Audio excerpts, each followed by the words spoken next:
What's up? What's up? What's up? Hey man, it is so good to see everybody today. Come on in here. Come on in here. While we get started, man, it is Barbershop Talk Friday, right? Y'all know how we get it in on Fridays. Y'all know how we get it in on Fridays. It's about to go down. Let me see you in the comments. Let me go ahead and shout yourself out so I can shout you out. All right. Yeah, Eugene Steele, good to see you. Jenny, good to see you in the chat already. Come on, man. Represent tonight. Represent, man. You know, I got some guys, you guys know for a fact. I got some guys coming in here tonight. I got some guys coming in here tonight. Yeah, you know it. They famous, bro. I mean, one of them named Tommy. Tommy B, he's getting autographs already. You know what I'm saying? He can't go nowhere. Then we got businessman, the man, if you're looking for the man that does business and does it well, man, you got to know E-Man is in the building tonight. Yeah, these guys are coming up tonight. And so thank you guys for being here. Big Bad Bull, Eugene Steele, Jenny, what's going on? Y'all see it? Y'all see what's about to happen? Hey, Canadian-born Nigerian, if you check your email, you will be in the back right now. We ain't signing. What's going on with you? Yeah, I know, but these IT guys, they be talking a lot about IT. How often do they check their emails? Do they check their emails? But yeah, so again, guys, I just want to get this show started. Y'all know what it is. Y'all know what it's about to be. Let me get my boy, because my boy Black David, I know he gonna say he don't have it, so I'm gonna send it to him twice. Let me see. But let me go ahead and start bringing my guys up. The first guy I'm going to bring up is my guy. All right, be what you want to be, but you cannot be Tommy B. So let's go ahead and bring my boy Tommy B up tonight, man. Tommy B, what's going on? What's going on, my guy? What's going on, my guy? What's happening, dog? Hey, what's going on, man? You got a new camera? No, man. Oh, that motherfucker looking crisp tonight, boy. I know, man. I had to fix my lighting in here. The lighting. Okay, yeah, the lighting. Yeah, the lighting that changes everything. Everything, dude. But yeah, good to see you, my guy. Good to see you, man. Too, man. What's going on, everybody? Yeah, what's going on? Hey, listen, we ain't signing. I got you too, bro. I got you too, man. So Black David, I'm gonna go ahead and put the for Black David and we ain't signing only right now to bring them up. Here we go. Let me put the link in there for you guys. Then I'm gonna bring up y'all papa, y'all daddy, y'all the man in the building tonight. Hold on, here we go. We ain't signing. Bam. Canadian born. There go the link right there. Y'all two come on up, man. So here we go. My guy, serious with the glasses on. He ain't even smiling tonight. I don't even think he's smiling tonight. Is he? Let's see it. My guy. Matter of fact, I got to give him, and listen, man, I can't have my guy come in without no music, man. Tommy B, I had something for you too, but I definitely got to get him some music in here, man. Let me see, man. Hold on a second. Yeah. Here we go. Uh-oh. I got to get these intros, man. Hold on, man. I got to get my boy intro. I ain't seen him in a minute either. I think he been hiding, man. Let's see.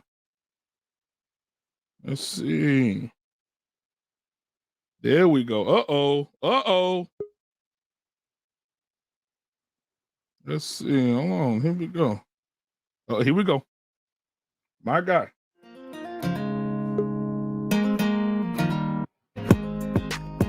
My guy. E-Man is in the building tonight. Hey. What's up, move? Hey, E-Man in the building. What's up, move? Hey. What's up? What's going on, my guy? What's going on, man? What's going on? It's funny. I had a theme song. I like yours better, but I had one I was gonna play. Oh, okay. You already had your shit together. Okay. Yeah, I have my shit. Hey, you gonna get me struck. You gonna get me struck, boy. You gonna get me struck. I wasn't gonna play the words. I just wanted to you gotta play the do. Ladies and gentlemen, y'all know who it is. E-Man told you guys who this man was. He has a product online right now.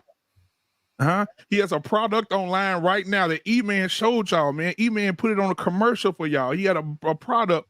E-Man, since you've been gone, they done gave him a nickname. His nickname is Bob. B-O-B, Big All Baby. He in the back right now. Ladies and gentlemen, give it up for yours truly, the one and only ex-stripper, African extraordinaire, the man that can hunt down a lion with just one hand. Give it up for your guy, Canadian-born Nigerian, is in the building tonight. Yeah. Oh, yes. And wait till you see what he got on tonight. He came in his stripping attire.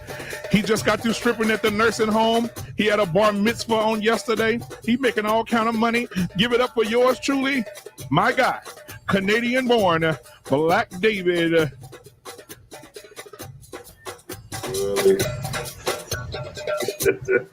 Hey.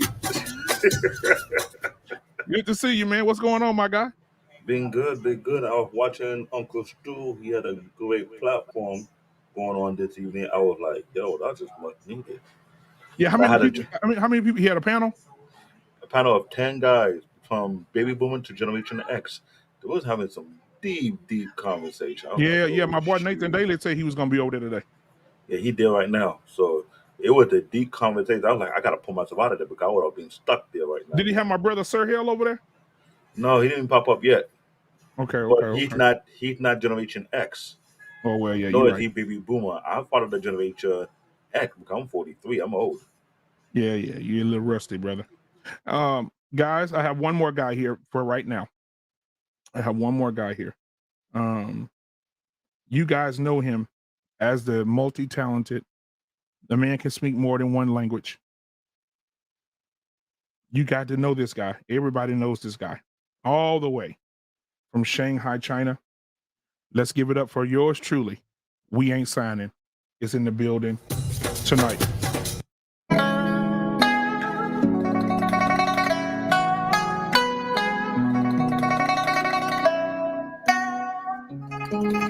Konnichiwa. What's up, everybody? Hope everybody doing well. What's going on, my guy? What's happening, dog? Right. What's up? It's nighttime for you guys, so good evening to all you guys. Mm-hmm. It is 10:30 in the morning, Saturday, and we just chilling, trying to stay safe, trying to not get infected. Man. So yeah, we on lockdown right now. Y'all may be on lockdown for a minute too, bro. Oh, it's in and out. It just started yesterday, so we'll be on it for at least like maybe 2 weeks, hopefully 14 days, something like that. Right. Okay. Well, it's good to have you, man. Appreciate you for being here, man. Yeah, my pleasure, man. Hope everybody's doing well. Golden State gonna go all the way, and LeBron ain't Absolutely. Shit. So, yeah. Look at Tommy B. already know it. I'm waiting for somebody to say some foolishness. Oh, okay. Yeah, nobody gonna say nothing. Golden State and E-Man about to have our money. E-Man about to have my money. Draymond will be back in a couple of days. Hey, check this out. I just want to let y'all guys know.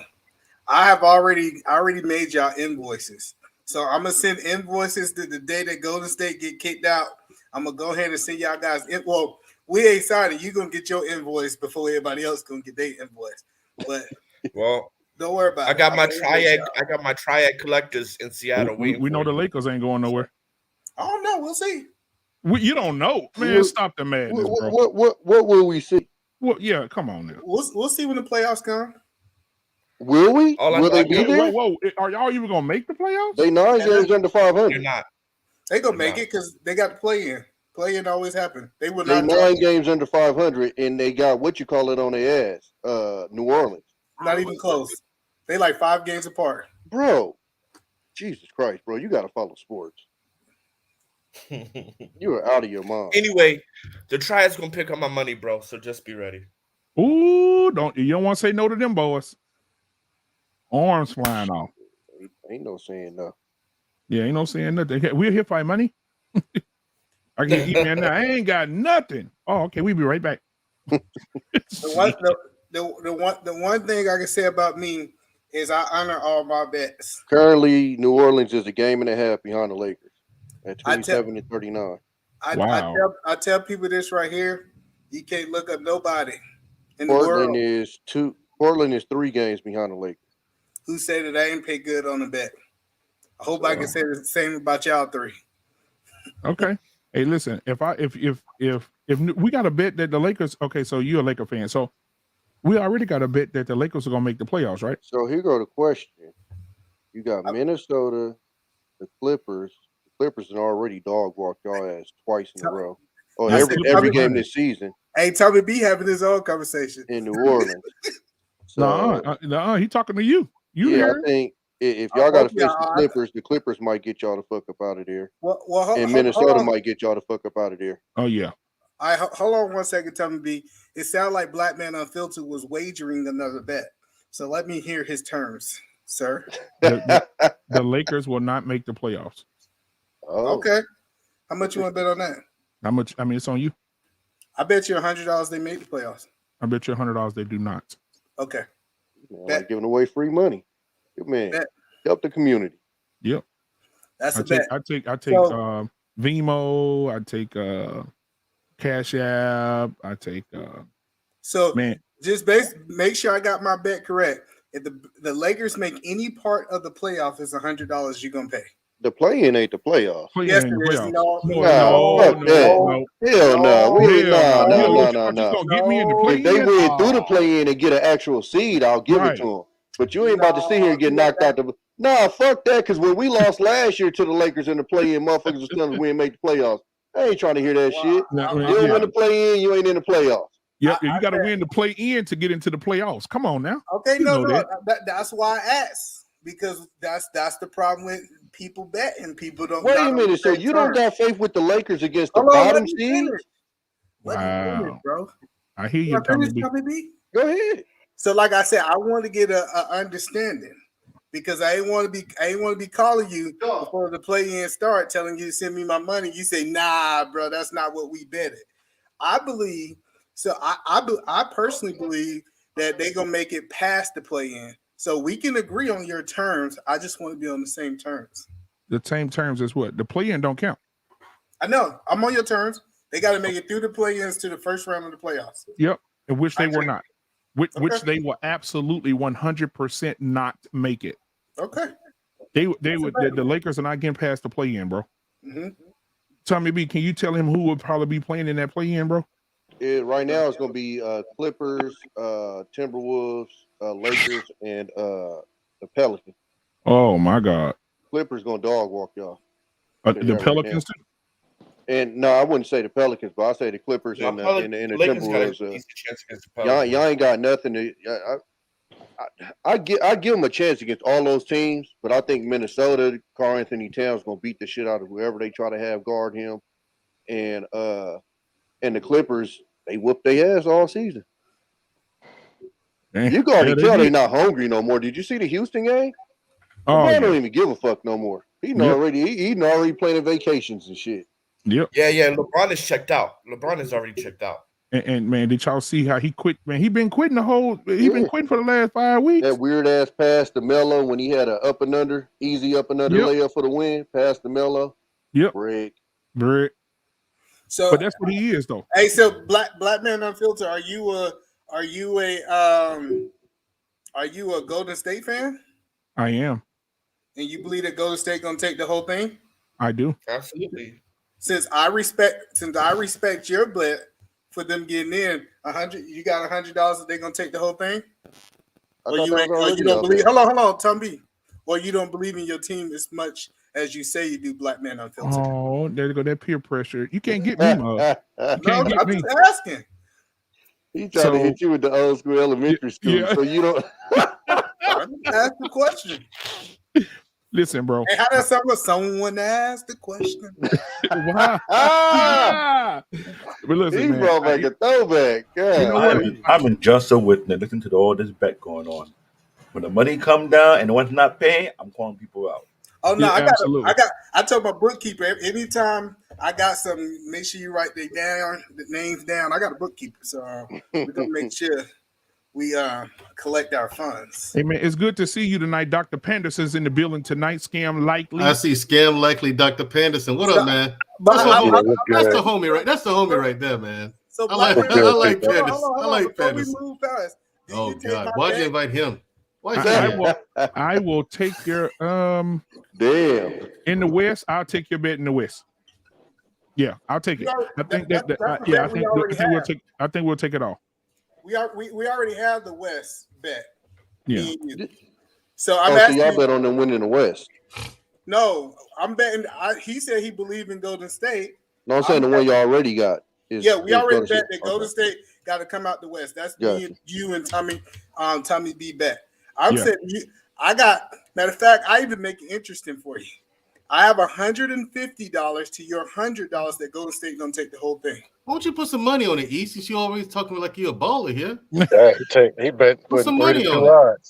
See that's the problem. That's the problem with single men who ain't paying attention. Because if he was paying attention, we was talking about betting money. Bro, I'm talking about real money. We are talking about not $1 or $200. I'm talking. Look, put some stacks on it, man. No, I think we got friendly ranges of a. I don't want nobody dodging me. Not put some stacks. I ain't dodging. I'm already 600 in on this shit. I'm killing. What Tommy say he good. So I'm 600 in. What up, Black David? We ain't signing shit. What's up, my man? So I'm gonna take my $150 to $100 bet. I'm giving you 50% odds. 1,500.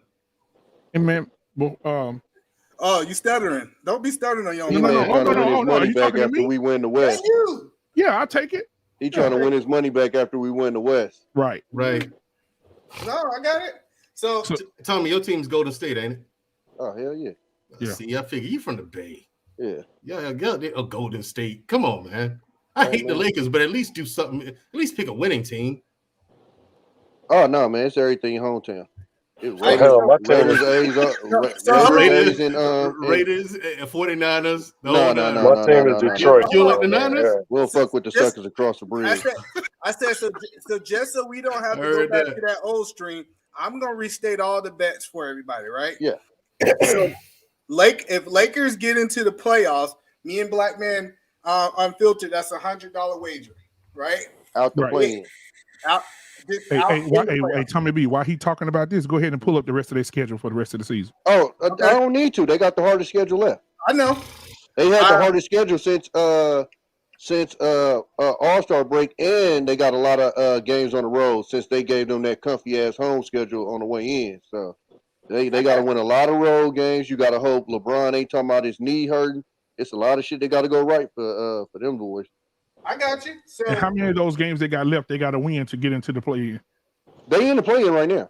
They in. All they got to do is they in the 9th seed right now. They probably gonna make the play-in because they got to fall all the way to 11 to get out because it's 7 and 8 and 9 and 10 play each other to get that. Is it a possibility that they don't make the play-in? Nah, they gonna make that. Okay. I mean, they would have to go on an epic losing streak because right now New Orleans is right behind them, and then Portland is behind them. And Portland, I don't think will be. I mean, Anthony Simmons, I think already got hurt. If he didn't get hurt, I think Portland would have had a chance. But Anthony Simmons, I don't know if he hurt, but I know he got hurt. So without him, Portland ain't pretty much got shit after that trade. Yeah, and Dame out for the year, so I don't think Portland catching them. And tell me when you gonna do another broadcast, man. I've been looking for that. Bro, to be honest with you, I'm trying to get my schedule together with the job and shit. They keep pump faking on the job and shit because they trying to find loads and shit. And then with this dude, man, he do real estate, so he's I could work this day, I can't work this day. So I ain't gonna lie to you, I'm damn near about to just flip him off and just come up with my own schedule. And then if he could pop in, he can. If not, then because the only thing I regret is I wish I'd have just started the shit by myself. And then added another person in, and then if it worked, it worked. If it didn't, it didn't. But starting it with somebody, then you kind of had that, you want to kind of rock with them. But, right? Nah, this shit about to end in a minute. So okay, so Tommy, I got a question for. Tommy, I had a question for you. What's that? Yeah, I was watching that Stepfather thing y'all did a couple months ago. You and E-Man. I didn't know you was from Oakland. You ever been ghost riding? Yeah, almost crashed my Cadillac doing that shit. Man, I can see you tall ass ghost riding too, boy. Oh yeah. How tall are you, Tommy? 6'4". 6'4". Yeah. How tall are you? I didn't know you was tall. Yeah. You 6'4". Yeah. How tall are you, E-Man? I'm 5'11". Okay, black man, how tall are you? 6'1". Bullshit. Anyway, Anderson, Anderson, how tall are you? Seriously. I'm 6 feet even. I for sure thought Tommy was like 5'10". Yeah, I thought he's 6'4". He's 6'4". Yeah, how tall are you, Black David, how tall are you? 4'11". 6 foot, 285 pounds. He's 6 foot tall. We ain't signing shit. You Chinese, so I know you all of us. 4 foot 8. You gotta be 5'9". Hey, wait a minute. What's up, Miss Creator? Wait a minute. Yo, I am 6'4", bro. No, you're not. He gonna just keep calling this nigga Chinese. I swear to God. He gonna come right over here and kung fu my ass. Watch, Tommy. Why he talking about he's not? You gotta come right over here and put one of the Bruce Lee old school kung fu theater shits on me. Watch. We ain't signed. You gotta cam up if you 6'5". He gonna do the bad lip mod and everything. I'm not 6'5". I'm 6'4". Okay. Well, okay. I got this. Fuck all of y'all tall ass niggas. You know what I'm saying? All of y'all kiss my ass. You 5'3". You 5'3". I'm not 5'3". I'm taller than that. Now, come on, man. Give me some credit. Well, ladies and gentlemen, before you must have got dunked on by somebody. I want to take a moment to do something real quick. Somebody? I got dunked on all the time. What you talking about? I'm 5'8". You 5? Oh wow! Stay from under the rim. I'm 5'8". I'm 6 feet. I've never been dunked on. All right, but I'm a bigger guy. Yeah, I've always had muscles and shit, and so people want me. Hey, get in the paint and post up. Hold on, guys. 1 second. Why you putting me down here? 1 second, guys. Mandrea, before we move forward, I gotta say something real quick. We got one of the most incomparable dancers ever to grace us tonight in the back. Right? He's Mr. St. Patrick during the day, but at night they call him Sensual Passion on the dance stage. The male stripper that taught Black David everything that he knows. Y'all, let's give it up for yours truly. Sir Hill Speaks. It's in the building.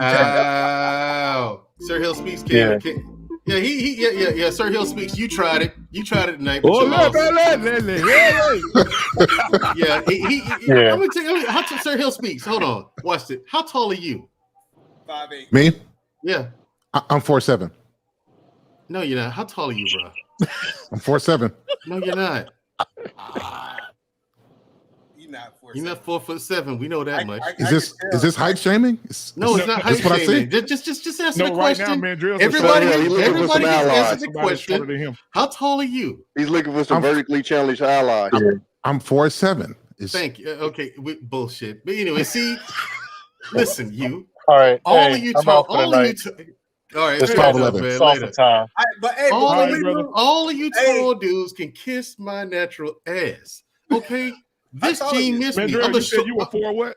I'm 5'8" tall. 5'8". Like that said, you 4 what? I give him credit though. He didn't say 5'8.5" like a lot of these short niggas do. Right. I'm they throw that half in there, that 3/4. And I'm not. Hold on. Every time I go to the doctor, it's like right there, dead even. 5'8". Remember a couple of weeks or a month ago, Thinking Man Podcast did the same exact thing he did and threw everybody out for being tall. You're right. You come in my store, Sir Hills, you get the first boot. Sir Hills, you getting the first boot. I want to restate this. For dodging the question. You hear me? Oh my God. For dodging the question. Because I know I'm going to be like this. I know as soon as you walk in, Tommy, you too, you got to get it too. He's 6'4". You believe that? You got to see. This is the way you figure out if people lying. You ask them how tall are they in inches. I'm 73 inches. Hey, listen, bro. Don't do that to me. I'm saying that's how you catch the people that's lying about their height. Let's do a quick recap. All right. So we ain't signing. You got Golden State taking the whole thing. Tommy B, you have we got a parlay bet. I got Lakers out the Western Conference. You got Golden State. You already know you lost that. Lakers, man. I'm a Lakers fan. But... All right, so hold on. So we got that parlay. Whoever come out, the Lakers come out, I win. If Golden State come out, you win. Black Man Unfiltered, he's on that bet too. And me and Black Man Unfiltered, I got the Lakers coming in the playoffs for 100, and I got $150 to $100 bet that you think Golden State gonna take it all. Okay, so we already know the Lakers not coming out the West, correct? Exactly. Well, Golden State got to still come out. Okay. That's why I parlayed. I'm just saying we already know that as a fan. We'll see. Oh, so, you're still on Will C? She just said the Rockets. Yeah, CJ just said the Rockets. Wow. That's why CJ stay home. No, he's saying the Rockets, as in the Rockets just whooped y'all ass those last games. Man, the Rockets put it on the Lakers. You don't have to bring it up. You don't have to bring it up, bro. You have to bring it up. I said, y'all notice this right here, right? Hold on. After the playoffs start, time out. Miss Creative says she's 6'4", and she's not. Don't believe that. She said so Sir Hill, I want to get you right here on this show right now on national TV right now, and I want to ask you this question. Are you ready? I'm ready. Are you ready to admit that LeBron James has quit on the Lakers? No. Yes, he did. Yes, bro, he turned down an easy up and under layup to pass the money. He did not quit. He thought there was a better opportunity, and he thought he did what was best. Then an up and under layup that I can perform with a bad knee? Yes. Sir Hill, here's the thing, Sir Hill. I don't even like that's exactly what he did. He's just stupid. I don't even. No, he's intelligent. I don't even like the frequency of his thought is on a different level. We're catching up. That play wasn't intelligent. It wasn't. That play was not intelligent. Hey, look, I'm not a friend that's gonna make it sound good, even though I know it's terrible. Listen, what he did was fantastic. No, it wasn't, bro. No, come on, man. Come on, man. So listen, guys. So all right, man. So I'd like to open up the show with that little icebreaker, man. But listen, I want to ask you guys this question tonight. As black men on the panel, what is it that black men really want from black women? What is it that black men really want from black women? We'll start with, we'll give, let's see, Black David the mic first because he's going to be the shortest. So go ahead, Black David. What is it that, what do men want? Still with okay with the jokes. We're gonna do this all night, ain't it? We're gonna do this all night anyway, black man. With the jokes. I don't have to say much. It's very simple. Peace and quiet. That man got what he want. Peace and quiet. Peace and quiet. My Lord.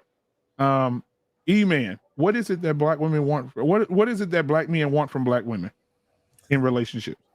Well, I can tell you what women want from men. Oh, for fuck's sake. That's not the question, E-Man. E-Man, you just going to ask your own questions tonight. Right. Thank you, black man, for the question, but this is I'm going to go a different direction tonight. With me not being married to a black woman, that's why I said I could tell you what women want. Who cares? Right? Just answer the question. So based on what I was saying, what women want from men. E-Man, we're not going to sit up here and let you change this question over on nationally syndicated television. What he's saying, though, if he's not married to a black chick, it's hard for him to answer that question. If that's not, but he dated black chick. Hold on, guys. Last I checked, it's a barbershop talk, not salon talk. Oh. Oh, dang. Oh, damn. Shots are fired early. Man, do you have a response to that? Dang. Yeah, like I was saying, I think the biggest problem with black men is they try to force men to speak how they want to speak. And I'm just telling you, the question that I'm going to answer. E-Man, you go. Yeah, but I mean, you got to answer the question, bro. You got to answer it. Look at Miss Creative's comment. We got to talk about you tonight at the barbershop, bro. Look at Miss Creative's comment about you. Man, do me a favor. Go back to the salon. Stay over there. All right. Look what Miss Creative said about you, man. Oh my God. Oh my God. That's my girl, man. Miss Creative. That's my dog right there. You know, Miss Creative, I knew there was something about you that I liked. Oh, you trying to do me dirty, man? You trying to knock me out? I think we know now. Miss Creative, you and I made a connection tonight officially. No, Miss Creative did not ask that question, bro. Yes, she did. Yes, she did. Yeah, she did that. Yeah, that's not fair, though. That's not fair. Miss Creative, you and I have officially made a connection tonight. Don't you get in trouble with them ABCDEFGs, boy. Leave that alone. Leave them folks alone. Leave them alone. I pleasantly pass on that question. Them ABCDEFGs. Yeah, see, that's not fair. Yeah, that's not a fair question. Why's not? Look at it. Ms. Creative owes E-Man an apology. That is a terrible. Miss Creative, you do not have to apologize. You guys leave my future wife alone. She doesn't have to apologize to nobody. Also, that's why it all makes sense now. It now makes sense. To you, she said she's 6'4", Mandrell. You ready for that? Yeah, she's 6'4", Mandrell. I mean, you got to get on the trampoline to kiss on y'all wedding day. Patting you on the top of your head. Mandrell, you like what? What are you like? 5'0", 5'2", and she's 196 centimeters. No, I'm 5'8", bro. I'm 5'8", bro. See, it was a tall joke. She's not 6'4" for real. Mandrell, Blackman said you got to jump on the trampoline to get a kiss. I heard him. I heard that. I heard what he said, man. I ain't deaf. And look at Tommy. She gonna pat me on the head on the wedding night. Bruh. With the short joke. But bro, Midget Mondrell, she is 6'4". See, there it is. 190. Yeah, he did. He finally got me with one. So, hey, little man, you gonna let me answer the question? Because you keep cutting me off, bruh. You know what? Listen. Wait a minute, did you just call that boy Eminem? Midget Mandrell, bro, that's just ridiculous, bro. See, now y'all gonna come up with that with a nickname and memes, and everything's gonna come out of that. Now we understand why you're single. It's because you ain't signing. You're supposed to be my boy, man, out there in China. Hey guys, let's address this one. Nah, man, I'm Asian. I got an accent, whatever. But you know what? I'm 196 centimeters, and I'm not a midget. So thank you for that. I'm not a midget either. Out of centimeters. Oh my god. He gave us a precise measurement. The book of Genesis said. Genesis said, yeah, a lung and a kidney. That's what. No. You need to go to the new comment. If he says he's 5'8", he's really 5'4". And I'm not. I don't look. I'm not getting on here capping. I'm 5'8". Now here's the thing. I'd have been lying if I said I'm 5'10". Or I'm 6 foot. Why your voice get different when you? Right. I'm 5'2". That's all that you trying to make up for what he lost in inches? No, my height went to another area of my body. But this is YouTube, so I can't get that. Hold on. Are you talking about your penis in a man full of panel? I know. Hey, man, so you a tricycle with a big kickstand.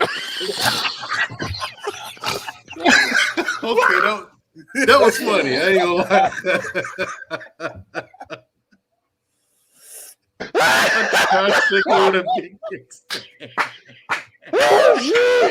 This is too much. This is too much. Oh my god. A tricycle with a big kick. Where does it even black women? What do they want? My god. Or where do we want the black women? Oh my god. That was funny. Oh, that was funny. That was hilarious. So you were saying women want what, E-Man? Oh man. Oh my god. Oh Lord help us. This is too much. I'm glad I think my podcast is not here. Laughing. Security boss, you're not supposed to laugh. Security boss, you're not supposed to laugh at that. That's not funny. Oh my god. I will never see tricycles the same. I know, right? I would never look at them the same. Kind of traumatize you doing. Listen what he said. Listen what he said. And then we ain't signing. He is not gonna let up. Watch. Blackman, clip Let me have him. Eminem. I'm definitely gonna get him. Yo. This is too much. I have some friends in Manila, right? And the Philippines, boxing, right? They have midget boxing, so you should go over there because they have midget boxing. It'll be great. It's in Manila, Philippines. You can find a nice looking woman, 4'10", right? So you can feel like a man. 4'10", right? Listen to him. He's like, as much shit as I've given him, I'll give Wade signing this. Oh my god, I got it coming from him. Oh my god. Okay, guys. I give this to Wade signing. I got it with him. I got it coming. Fair enough. No, it's the voice he did it in. I thought he was about to say something different. Right. He introduced me to boxing. Hey, no, right. you know what? Have me laughing and crying right now. This is too much for me. You know what, man? I'm sweating over here, man. I'm gonna ask you to do me a favor, okay? Can you please introduce Mandrell as a midget boxer in China? Okay, yeah, great. I'm going off camera. Go ahead. 大家好 陆家我们有那个 midget Mondrell 从美国来的，他很穷，他嘴巴 and 他的脑子有问题， I'm so glad Tommy wasn't here. I'm so glad Tommy wasn't here. I'm so glad. Hold on. Let me translate. We ain't signing. We ain't signing. Tommy wasn't here. Tommy, they're introducing Mandrell. Tommy wasn't here. Oh, to the boxing match? Introducing Mandrell as a midget boxer. Tommy wasn't here. Let me translate it. Because I ain't gonna lie, Tommy, that was funny. You joking on me? That was funny. Let me translate it. I'll translate what I said. I said, ladies and gentlemen, please welcome Midget Mandrell in the blue corner from America, the drunken silly bastard. Everyone, give it up for Midget Mandrell. Let me put a little bit of American spice to his intro. Oh, now, ladies and gentlemen, to the rest of the world, he is small and short, but in midget boxing, we call him the giant, the legend, the mini big man. Oh my God, Mandrell. The mini big man he called Tommy. Yo, Tommy. Okay. Tommy, I ain't gonna lie. When you walked away, he did that shit in Chinese though. That shit was so funny. Like, oh my God, bro! I'm laughing at it, and I'm still holding back laughter. I gotta give him credit. Okay, we ain't signing. You got me on that. Yeah, you got me. Man, we was in the middle of this serious conversation right now, and y'all come up with this. Credit for that one. Yeah, Sir Hell Speaks is in the background right now, laughing and fell out of his chair because of y'all. Man, this is ridiculous. Okay. So let me go back to my question. Oh my God. Because I'm 5'8", Don GQ. They fucking with my height. What? I'm not a basketball player. Football, yeah. Boxing, yeah. Everything else, but basketball, I knew that wasn't gonna be God. Football barely. Not at 5'8". Oh man, somebody in the chat had something to say. Look. Football, yeah. Yeah, Don GQ. Hey, listen, let me say this. So let me ask you, barely in there football. So, stop, please. So Mandrell, since we short of time, Emmitt Smith, they are both the same height. So Mandrell, since we short of time, let me go ahead and ask you this question. So how are we short of time? It's Friday. It went over your head. Listen. No. I'm trying to counter that. It didn't go over my head. See, another short joke. Listen. I didn't say nothing. Oh, you know what? Hey man, you short tempered, so I'm gonna leave you alone. So look, I'm not short tempered.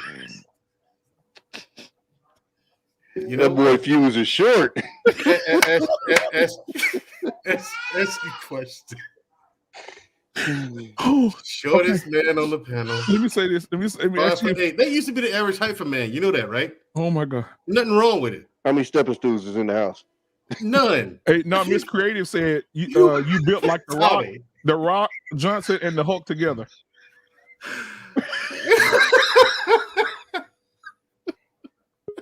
Without the height. Oh Lord help us. And listen, when he signed it, he had to throw that last jab in there. So without the height. Yeah. Okay, guys. Okay, let me get back to Mandrell. Mandrell, what's up, man? What is it that black men want? What is it that black men really want from black women? Go. You just gonna skip me? I didn't answer the question. Oh no, E-Man. I'm sorry. Hey, Mandrell. I got the Mandrell. Okay. Go ahead, Mandrell. Black men want from black women is peaceful cooperation and respect. That about sums it up, because under those umbrellas, you can fit so much. We can hear you laughing. You ain't muted, black man. Okay. Sign CJ. All right, that's it. All right, so hey, y'all funny. Y'all so funny. Go ahead, E-Man. Why do? How about this? Since Miss Creative has jokes, let's read her comment. They do be buff as heck and short. Who is they? I guess she's talking about the midget. I think she's talking about the midget correlation. Midgets ain't core. Midgets ain't. Okay. Stop. We seen midgets. How you know, G? How you know? You seen midgets before on TV because you never see them out in public. Hold on, CJ. How tall are you? 5'10". Fuck you too. All of y'all niggas. You know what I'm saying? Hey, Mandrell got I think he's lying. He's full of shit. Somebody in the comments said we got to. Why I gotta be all that, bro? He's full of shit. He's 5'6". Mandrell, somebody said you gotta get a step stool and put your clothes in the dryer. Who said that? To turn the water on in the back. Oh my. Okay, listen, guys. I'm sorry. He said turn the water on in the back. E-Man, what you got, man? CJ. They gonna eat me up about my height, man. This shit crazy. E-Man, what you got? What I come right, into. so I think the first thing that men want from women is we want our women to be shorter than us. We don't want we'll want to have to look up to them. I think that's the first thing. But no, the second thing. I'm sweating over here, man. Hold on, I'm gonna have to change shirts in a little bit. Okay, go ahead, man. I think the next thing we want peace, we want joy, and we want someone to be able to we want submissive women. I know that word been getting thrown away, but submission is not a slave mindset. What we're looking for is someone who's willing to let us lead even when they don't agree. Tommy B. The problem with the submission word, though, is the actual definition. Like, if people look up the actual definition, it's not sexy, bro. Well, let's look it up. Hold on. If we're going to go there, let's pull it up real quick. Go ahead. Go ahead. Since you responded to him, CJ, you go ahead and answer the question as well. What is it that black women want? I mean, what does it black men want from black women? I mean, I pretty much agree with what he said, but I think too many of us want Michelle Obama in a Nicki Minaj body. That's what I think. No, you're not gonna get that. But that's what they be. That's how they be acting. Yeah, like, I mean, if you look at what's going on with the Nicki Minaj situation, right? A lot of guys are way too upset for somebody that they think is not worth it. Like, so that just tells me that they really mad about the black women that they won't act the way they want them to act. There you go. That's why you bing, bing, bing. Yep, there you go. Nail on the head, bro. But nail on the head. So hold on, we'll get everybody's answer first, then we'll come back and we'll discuss it. So Canadian already went, Mandrell went, E-Man went, CJ, Tommy B. I'm chopped today. I'm ready. You hear me? Oh, yes, sir. I don't know, because I'm cool. Like I mean, I consistently say when I'm on these panels, I don't have these issues that these other cats be having. So for me, I mean, and it wouldn't refer to black women, be all women. Some fucking peace. That's it. And respect. And that goes across color lines. So I wouldn't specifically put that on him. But as far as this other shit that, you know, we hear on a damn near daily basis that they be talking about, I don't run into them issues. You know, as far as, and I don't know what word you want to use for submission or cooperation, whatever the fuck, but you know, whenever I'm dealing with somebody, I mean, I get treated well. So I think just the peace, you know, not coming home, the attitude and all that type of shit. That's about it. All right. And then, 10 Man Unfiltered. I know you just came in. I'm gonna get Sir Hell last. 10 Man Unfiltered. What is it that black men want? Well, in your case, Hispanic men want from Hispanic women. Here we go. Oh yeah, being that I'm the only melanated brother here besides Mandrell, you know, I think they just want a peaceful woman, just like you guys. You guys want a peaceful, relaxed, chill woman, doesn't bring drama. You know, she doesn't have to be, she's not a slave to you, but she's just chill, cooperative, and, you know, can relate to you, is funny, maybe can cook here and there. She doesn't have to cook 100% of the time, but she can cook, you know, like at least 50% at least, you know, and, yeah, like I want, you know, I'm gonna keep it at that. Maybe if she shares her religious views, that's cool. If she don't, she could maybe digress and maybe adapt to it for a little bit, keep on the schedule. I did want to say real quick a little comment that I left earlier, because somebody called Mandrell the Rock and the Hulk, whatever. I called him the Pebble or Little Boulder. That's where he's at. He's stuck in that downloading phase right there. He's still in that area. Hey, y'all have to follow up off, man. Jerry, you see my sign, don't it? Chill out. All right. He's a little chickless, but whatever. You see my sign. Hold on. 10 man, how tall are you? Watch this. He took a deep breath. He's capping. Me? Yeah, I'm 5'10". No, he's not. He's Mexican. Damn, even Amigo taller than you. Right? No, he's not. He's Mexican. Yeah. What you say? He said he's 5'10". He's Mexican. I'm 5'10". You know they ain't tall. You know Sir Hill, ain't no Mexican out there 5'10". Wait a minute. Brooke Lopez. Right. Brooke Lopez in the NBA. Brooke Lopez is like 5 foot tall. Yeah, he's exactly. Like 5 foot so that tall. means that there are tall Mexicans. Oh, and my father comes from tall. I just got stuck with my mom. Juan Toscano Anderson for my Warriors. No, there you go. That's condom. TOs are pretty tall too, though. Mandrell, you need a step ladder. You need a step ladder. You need Timberlands to get on the ride. All right. No, so stop it. Tommy out there in California, he knows full well. He see y'all just like I do. Y'all be like, oh no, that's why I said Amigo taller than you. Boy, no, you doing bad, man. Listen. Yep. The Hermano, the Three Musketeers. Yep, they're taller than you. He full of cap, Tommy. They be about 4 Black Men Unfiltered. This is what happens when Mandrell. When with a big ass cowboy wrestling with the shirt tucked in. Right. You're just mad. You're just mad. Listen, you're just mad because you got to show your ID when you go to the dance. That's what you got to do. You're just mad when you go. Look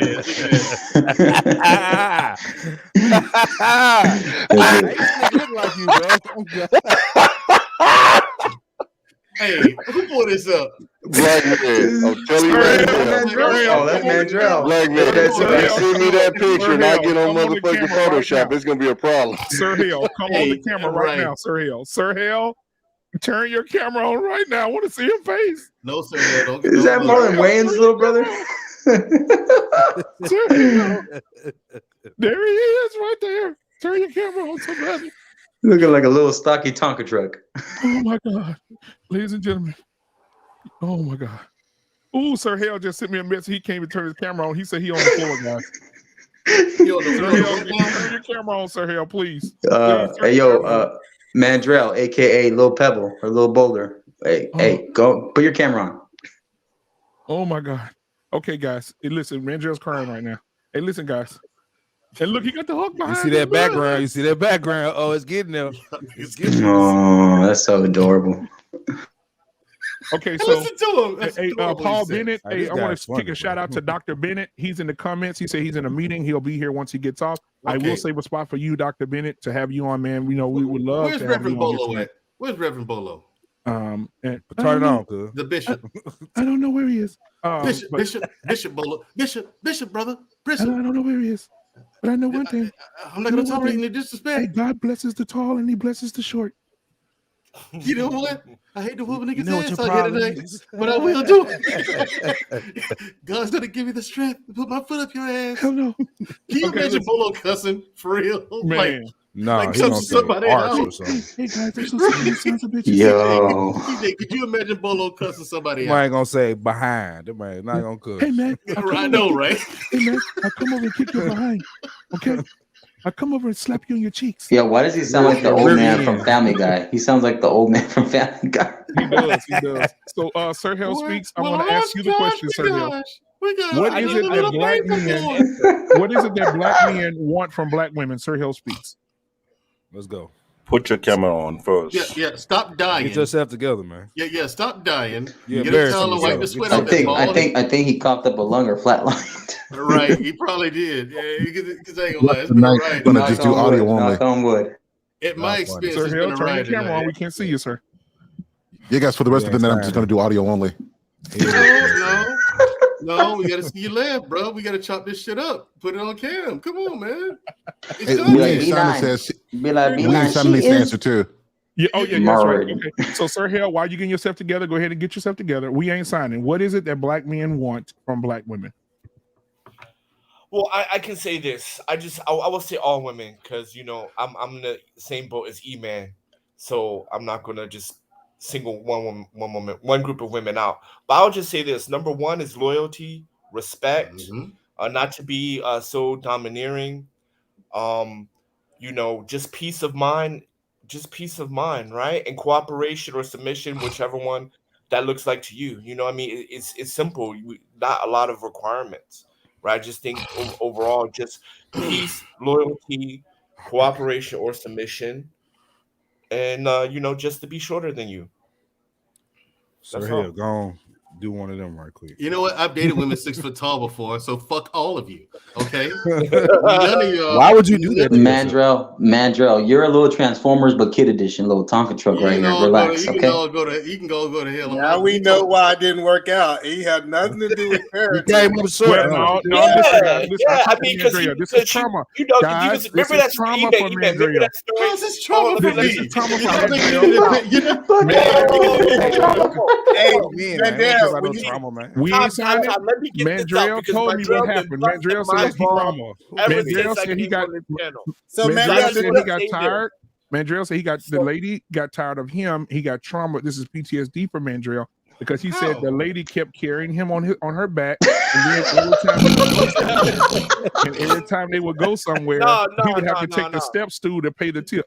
And so listen. I'm not Kevin Hart, man. I'm gonna take you, Mandrell. Mandrell, I'm gonna take you to the little swing around. I'm gonna take you to the little teeter totter. I'm gonna drop you off there. Hold on. This is the problem. And I owe you this because you've been busting my ball. Yeah, that's true. Like, that's why I'm not saying shit that we ain't signing. Because honestly, with him, I got it coming. The time when she told you she didn't want you disciplining her son, she was right, because how you gonna discipline a boy when you looking eye to eye to them? It was a little girl. That was a fight. That was a fight. No folk got to fighting. The Canadian board got up and left. Oh no, the Book of Genesis in on it. The Book of Genesis said he had to mount her. Oh, he had to ask permission, and then he got the saddle. He got the saddle with the. He got the saddle ready. A saddle, really. First of all, I always slay a queen. Okay, that's for you, Marcus. I had no problems there. I got the horses in the back. I've dated a woman 6 foot tall, but I never had any problems. I'm gonna try to get through this question again. Sir Hell speaks. Good luck. What is it that black men really want? For some reason, I'm the target of tonight's entertainment. Mandrell, it's all love, man. This is fun. I know. I'm cracking up too, though. But y'all gonna do some silly shit one day too. You gonna say something slick. Guns blazing. Say it, Sir Hell. Say it, Sir Hell. It's okay. And look, we deserve it. Bro, it's okay. Y'all ever seen the 40-year-old virgin? Like, all of y'all. Y'all gonna say something stupid. I think that was Kevin Hart's part. You're right. You know what? Put the Kevin Hart, the shortest guy in the room. Damn, Tommy, you know what I'm saying? This is Mandrell out. This is Mandrell, 15 years old. No, if you ever see Kevin Hart in real life, I'm looking down at him. Your shirt swift. I'm 5'8", and my sister and I both looking down at Kevin Hart. Like, and I'm 5'10". I'm looking down. He's a short guy for real. Looking down on Kevin Hart. That's that's such a big man. You're such a man, Mandrell. Oh my goodness. So okay, guys, back to the subject. Sir Hell speaks. What Chick-fil-A logo though, man? I'm sorry. What is it really that black men want from their black women? So my bad, y'all. This is out of control. Come on, man. Somebody gotta be a break for him, bro. So, come on, man. So let me do my deep pause. So I think what black men want today, hello. He cut the camera. He can't do it. He can't do it. He can't. Oh my god. He can't do it. I'm just gonna say this real quick. I just want to know that the pedestal is to be taller than Kevin Hart. I'm glad that Mandrell has someone he looks down on. We all need it, bro. We all need it. You know what? This ain't no therapist session. Y'all niggas awful. You know what I mean? Y'all niggas awful. Not awful. Yeah. I ain't been called awful in a long time. Oh my god. Oh my god. I swear, look, I'm laughing at it now because it's funny. If it was somebody else, it'd be funny too. Just be funnier than this. That's good. You can laugh at yourself, bro. That's good. Yeah. Might as well. Man, look, this is real barbershop right here. This is real barbershop type stuff. Yeah. Oh my goodness. People in the chat, all the men know. My head hurt right now. Yeah, this is real barbershop talk. This is how barbershop is. It really is. Crazy. I got chopped yesterday. They were talking about man bags. What do you get when you guzzle down sweet? That's the Oompa Loompa song. Yo, black man. Mandrell, it's a hard knock life for us. Hakeem, you just walked into them roasting me because everybody here is apparently 5'10" and taller. I'm 5'8". Yo, man, Terrell, how old Which were is, you when you again, applied for the Lollipop Guild in Wizard of Oz? No, here's the thing. I'm taller than Bruce Lee. Okay, I'm taller than Bruce Lee. Another tall guy. Wait, I'm the same height as Barry Sanders and Emmitt Smith. Okay, Running backs. Go ahead. So what? So I mean, Brandon Jacobs was the only big running back I've ever seen in my life. I mean, most of these guys. That's like saying you're taller than Jackie Chan. Everybody's taller than Jackie Chan. Eddie George is tall too now. We got 5 tall running backs. All right, Derrick Henry and Adrian Peterson. Okay. Oh, you kind of look like Eddie George, but a Walmart version. Okay, I see now. Wow. Eddie George. Great value. You're a great You value. got to respond to that. Eddie George, bro. You got to respond to that, bro. That's not gonna fly. You can't be a great value Eddie George now. No, because Eddie George is bad enough already. Select brand or something. You can't be. Yeah, you got God. He said select brand. Dr. Thunder He or said something. select brand or something. Dr. Thunder, Mountain Lightning, something. Man, yeah, you're the melanated Michael Chiklis. That's what you are, man. To me, you're always going to be melanated Michael Chiklis. The Shield. Yo, we are. All of our days gonna come, and we ain't gonna be able to say nothing. We're gonna have to take it. Yeah, we give it to man. Nothing. You will be able to say No. It ain't coming today, though. It's not today. Hold on. Listen to CJ. Hold on. That's something I would say. This is payback. See, he been busting. Look at Black David. He been busting my ball. He said I'm Asian. I speak with an accent. Tommy, you saw pull that comment up again. Tommy, you saw what Black David said in the comment section. There it is. It's out of control. See, these jokes is messed up, man. Move your head, Move your head, Mandrell. Why? I mean, no, move your head.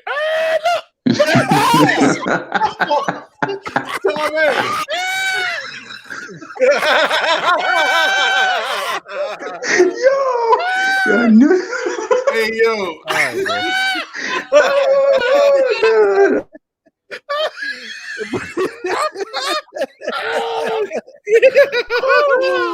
God. What happened? Somebody call Jesus. Somebody call Jesus. I need a miracle. Oh my God. I got a screenshot. Let me screenshot.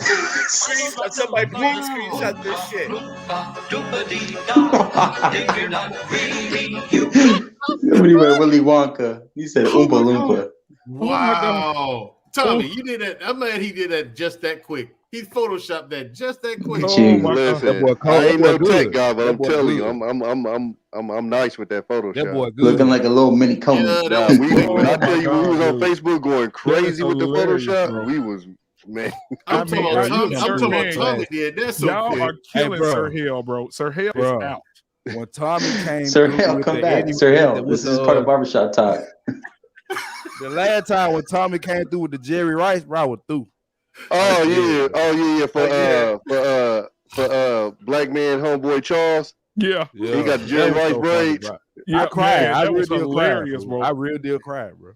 Big Bad Bull. All of y'all stop laughing. Oh. All of y'all stop laughing. It ain't funny. Hey, listen, guys, I want to do a public service announcement. Oh, Sir Hill. Tommy B said it look like Charles. Sir Hill. Hey, well, that was so funny, bro. Them hairlines is matching. I don't care what nobody say, boy. No forehead in here. Oh, Jesus. And then what's my boy name? B9 came on looking like Stretch from NBA Street. Oh, yeah. Nah, I thought B9 looked like Busy Bone from Bone Thugs. Oh, my God. Cat Williams. Look, so listen. Oh, okay, we try this again. Sir Hill Speaks. Are you still there? No. Is he alive? He need resuscitation right now. Sir he's back. He's back. Sir Hill? Y'all, when it comes to comedy stuff, this is pure comedy tonight. Here's the thing, though. You know what, Sir Hill? We're going to take a little at a time. But okay, Sir Hill, now we ain't signing. I got nothing to say because I had it coming from him. To be fair, I've been busting his balls for like 2 weeks now. I don't like so from him, I got it coming. I can't say nothing. But Tommy was slick with that one. That pick, that was he was slick. Hey, Tommy's good. Opportunity, I had to take it. Right. Yeah. You got to take the opportunity. He said, "Hey, Tommy said from Call of Duty, Tango down." He got you. That was now that picture that took the cake down. Hey, I'm on a kill streak, baby. I gotta take that. With that So one, I gotta take the L. we're gonna try this one more time. We're gonna try this one more time. Sir Hell speaks. What is it? We're gonna take it a little at a time. What is it that black men really want from black women? Okay, so let's do this. So one is I think is to be seen. A lot of guys that I talk to who are in long-term relationships say after they work so much, at some point they're just invisible to the person that they with. So I think they want to be seen. And then it's what everybody else said about that respect part. Like without that respect, you have nothing. So I think it's those two things. Absolutely. So anybody want to respond to that question other than everything we talked about so far? Because I have another question. Well, yeah, I want to respond to CJ. Did CJ yeah, go ahead. Go ahead. Go ahead, brother. So I know the one thing he was talking about is that we have a problem with the word submission, and people got a problem with the word authority, and people got a problem with words submission. If we look at the definition, I dropped it into the chat. It's not saying anything like out of the way. Only thing it's saying is somebody who's ready to conform to the authority and will of others, meek and obedience. Like, what is so bad about that we can't expect that? Oh, well, for me personally, I looked it up too. The action or fact of accepting or yielding to a superior force or the will of authority of another person. That word superior bothers women. That's all I was saying. I am superior. So you believe that men and women are equal? No, I don't. I'm just talking about, look, bro, hold on. I was speaking for, you know what I'm saying, for what I've heard, not me. I believe in it. You know what I'm saying? So, yeah. Yeah, he's saying the word superior bothers women, and it does. But why do you think that is? Because no one wants to feel like they're inferior to anyone else. You feel me? Well, it's going to be tough for you, Mandrell. I'm not inferior. First of all, I ain't inferior to nobody. I mean, these muscles ain't here for no reason. Like I said, I done whooped a lot of ass in my day. But even Mandel, when you was in the military, the kids in the jungle gym do not count. The kids in the jungle gym do not count. So Mandel, when you was in the military, you don't feel like you was under the authority or superior over you, like your commander? No one's superior. No, superior. No, not a superior human being. His rank, and station, and status in the armed forces made him made me in a subordinate. You had to be submitted to him and obey his. I wasn't submitted to shit. I was submitted to the orders, not the person. Don't believe the movies, dog. We don't submit to the motherfuckers. Right? I don't submit. I wasn't Tommy B was in the military too, so yeah. Yeah, I wasn't submitting to shit. Orders. I had orders to. I had a job to do. So you superior, inferior? No, you're a man, just like me. Like, see, the part of the army I was in, we would fight. Like, I mean, tensions would fly. I mean, you're in the stressful situations, and two people had beef. You handled that shit like men. You had it out. You shut the ones. Football was the same way. Football can be the same way. Right. You run the ones with each other, and after it was over, it was over. We go get some. Quarterback can get that ass whooped too. Right. Exactly. Yeah. But except for Mandrell, will get a Happy Meal though. He wouldn't get a kid. He wouldn't get an adult meal. The question. You know what? What made that funny is that it fit. Fuck you, Marcus. So y'all guys wasn't let's go ahead. Come on. Wait, what you were saying? I think the biggest problem is me growing up, I was submitted to my parents, and I think that is what's lacking in the household, and people don't know what submission is. Submission is not a bad thing. Matter of fact, I feel like a woman have more power submitted to a man than unsubmitted to a man. So I think it's just that the world have played on that word to make it something negative, but it's actually something that everybody do. It men submit to other men. I don't know if you submit to your parents though, because you don't have a choice in that. Like a woman has a choice to submit or not. You don't have a generally. I would say generally you don't have a. Do they? But no. So like I said, a child got a choice. They can leave that parent. They can walk away from that situation. Yeah, but that's an extreme. Well, and this is and go where that child is unprotected. That's what I'm saying. That's an extreme. Like I get what you're saying. Like in a lot of these conversations, I get you have these options, but some of these options are so extreme it ain't like a real option. You know what I'm saying? Because it's like, okay, you leave your parents, then what? You go to the system and live a crappy life. So it's like, but when you say submit, are you saying like following their rules, or because like, I guess I could say I submitted, but at the same time I didn't because I fucking broke the rules all the time. But what the point? Yeah, the point that I'm making is that like women got the option too. They don't have to be with a man. They can live a life that is unhappy, or some women. So the reason I kind of compare the two is because I think the problem is most women are growing up without that leadership or authority. Yeah, I agree with that. Permission, and that's why when they get older, there's like, I haven't did this my whole life. Why are you trying to take me out of something? To your point, men too. Because it's a lot of men with fucking problems with authority because of that, because they never was under any fucking authority. Like their mama's pretty much told them they can do what the fuck they want to, and they was always right, even though they was fucking up at school. She was cussing out the teacher, even though his bad ass was wrong. And then they grow up and they can't follow no fucking body because they've never had to. So I agree with you on that, Eman. Yeah, Miss Jenny said, "Hell yeah, I submit graciously and willingly." Wow. Bless you. And Miss Creative, his thing. Like, that's my question. Miss Creative, I agree with this. What Miss Creative says: wives and husbands submit to one another. I agree with that, but we submit to one another in different ways. Yeah, like we gotta buy all that goddamn furniture in the house because y'all want it. That's right. Exactly. We don't want that shit. Exactly. I don't give a damn about I barely take a picture of my goddamn place. Shit. I don't care about no potpourri. Me neither. We submit when we move in together. Y'all throw all our shit away. Right. I like Tommy. I ain't got one picture hanging up on the wall. You know what I'm saying? You feel me? Mandrell, spent most of my life in the bachelor pad. Only time my place has been dolled up is if I was living with a chick. Gotcha. Give me a TV, a bed. I don't even need a couch because I don't like people over here. Give me a TV and a bed. I'm the dog. Here you go, Papa Squat over there in the corner. Over to my spot. Women, I slide that nigga computer chair. Right. Like Miss Creative, women should submit to their husbands.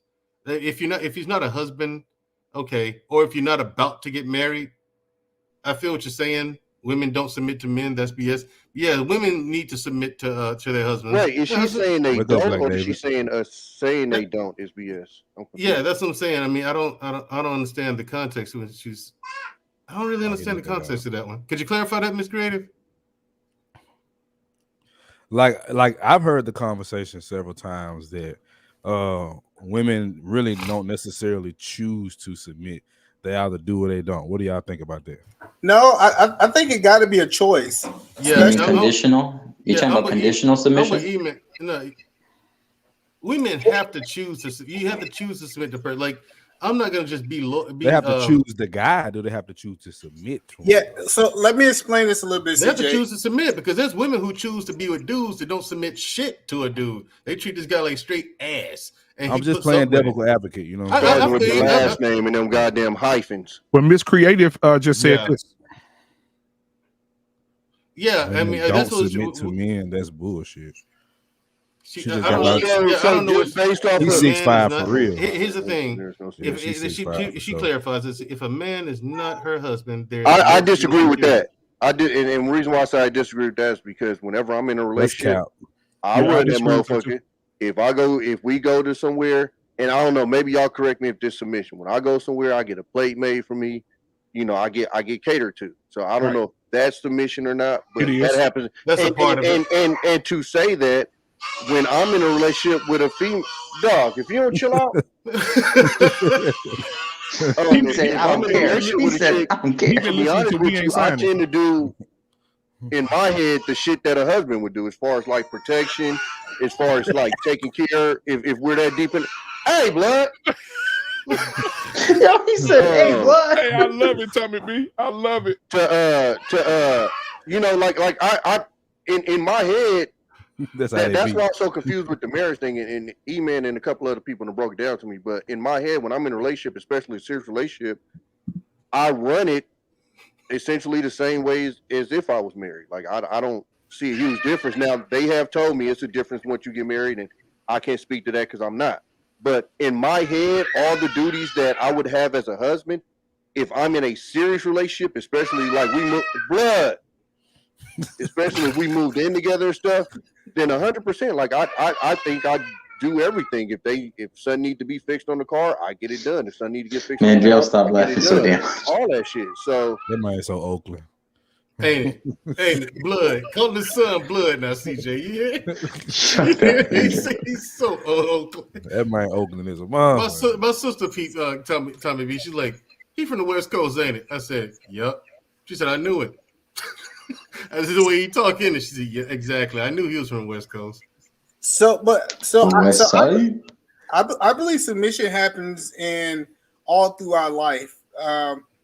And you're not, so I disagree with her statement saying that you only submit to your husband. No, I know some people want to act like they don't. You submit to authority, the authority in the courtroom, when the police authority, you submit to that authority, and you'll get, there's going to be consequences. I think the biggest problem with nowadays, everybody else can do consequences when you don't submit to the authority, but in the relationship, the law kind of took it away. There's no punishment for not submitting. Right, and see, I agree with Tommy. I agree with that. Right, and like with Tommy, if I'm gonna like Tommy. If I'm in a serious relationship, yeah, I'm gonna do for my lady. You know what I'm saying? Because again, I'm looking for marriage. You know what I mean? And plus, it's this doing stuff like that. That's just how I am. You know, my lady needs help with something, get a car fixed. Okay, take it to the dealership. I got the bill. You know, we're going out. You know. Say she got a house or whatever, and she need a grass cut. You got a lawnmower? Yeah, I go cut the grass. I mean, it's just a. But the submission. What if she tells you to buy the lawnmower? No, I'm not doing that. That's the lawnmower. But the biggest thing that I'm saying is this right here is that when you're in a relationship versus married, one is a temporary submission versus a permanent submission. I think that's the biggest difference between the two. Yes. You're willing to be submitted to her, and she's willing to be submitted to you as long as it benefits you. But once that benefit goes away, that's typically when that goes away. So I think that's the difference between a relationship and a marriage. Like, yeah. Right. Like a lot of and again, I agree with Tommy on this point. I agree with Tommy on this point. Like, I don't understand. Like me, I come on these platforms, and if you notice, 99% of the time, all I'm doing is asking questions and discussing people's answers, right? That's it. I don't see if I date somebody and it don't work out or I break up, it's no sweat off my back. I'm not complaining. Shit is what it is. You know what I'm saying? That's life. Keep it moving. Keep looking until you find somebody to marry. But I mean, I don't see where people have all these problems in their marriage. I'm like, why do y'all have these problems in your marriage? Like, can't you just treat each other the way you should? I mean, that shit hard, dog. Bro, Tommy, help me out here, man. How married I think treating Tamika, people like each other like Tamika that? hit out the park though with that earlier one. What'd she say? She said, "I would rather desire to submit instead of choosing it," which is 100% correct. I've never had to have a conversation with any woman that I had that said you need to submit. Right. No, that shit happened. It's either in you or it ain't. No, it's like talking to a woman. Go ahead. It's like talking to a woman. It's like when we have the conversation on podcasts and forums, when we be like, what does a woman bring to a table? Yeah, we ask that in a podcast setting, but we're not literally asking a woman, what do you bring to the table when you're dealing with them? It's kind of like you either see it or you don't. Like CJ, that's how I ain't gonna lie to you. I think these niggas out here asking these chicks to submit. Well, that's why they ain't getting no action. Exactly. Right. You don't ask for that. No, so let me ask for that. Let me dive a little bit into submission. See, the problem is you can't submit. Every man doesn't want a woman to submit to them the exact same way.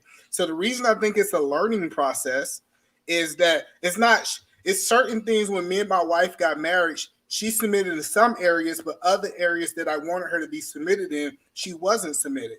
So it wasn't that either you got or you not. She had to learn. I think it's a learning process that we don't allow to happen in relationships. And once you learn, hey, this is how he want me to submit, and this is how she want me to respect or how me to move in certain type of ways, that's how you learn how to be the perfect person for that person. Amen.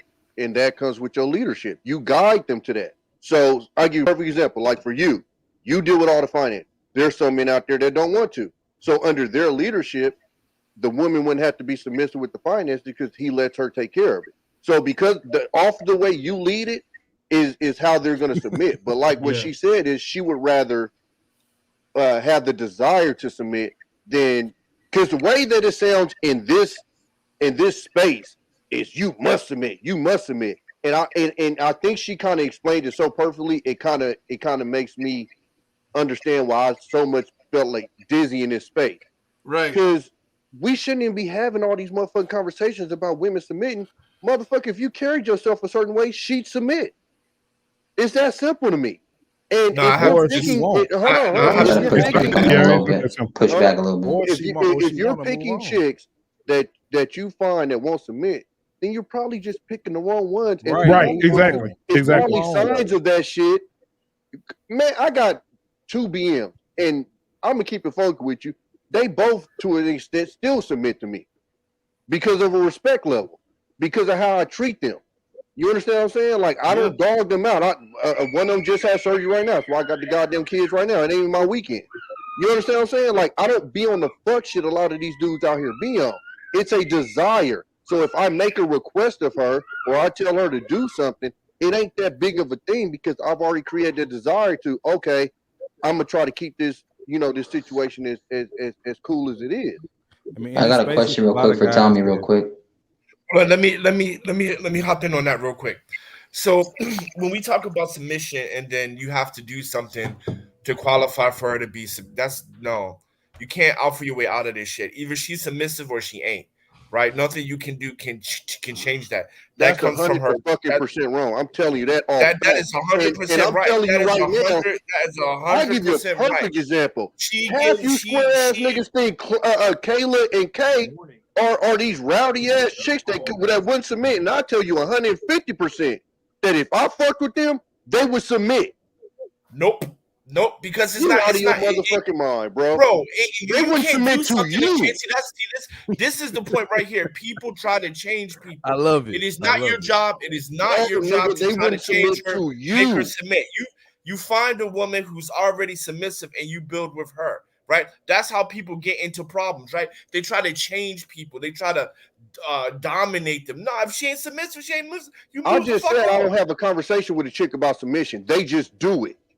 Right, and it's a lot of the chicks that I done fucked with that most of you niggas would have thought that wasn't submissive chicks. Then if she there's just a chick specifically in the space that I dated that I won't say her name, but most of you niggas think that she ain't a submissive chick. We have heard this. We have heard this time and time again. Oh, it's how I roll. Blah blah blah blah. Nope. Well, niggas like you go overseas and marry those chicks, and niggas like me have no problem fucking with a hood chick and having her do what the fuck I want her to do.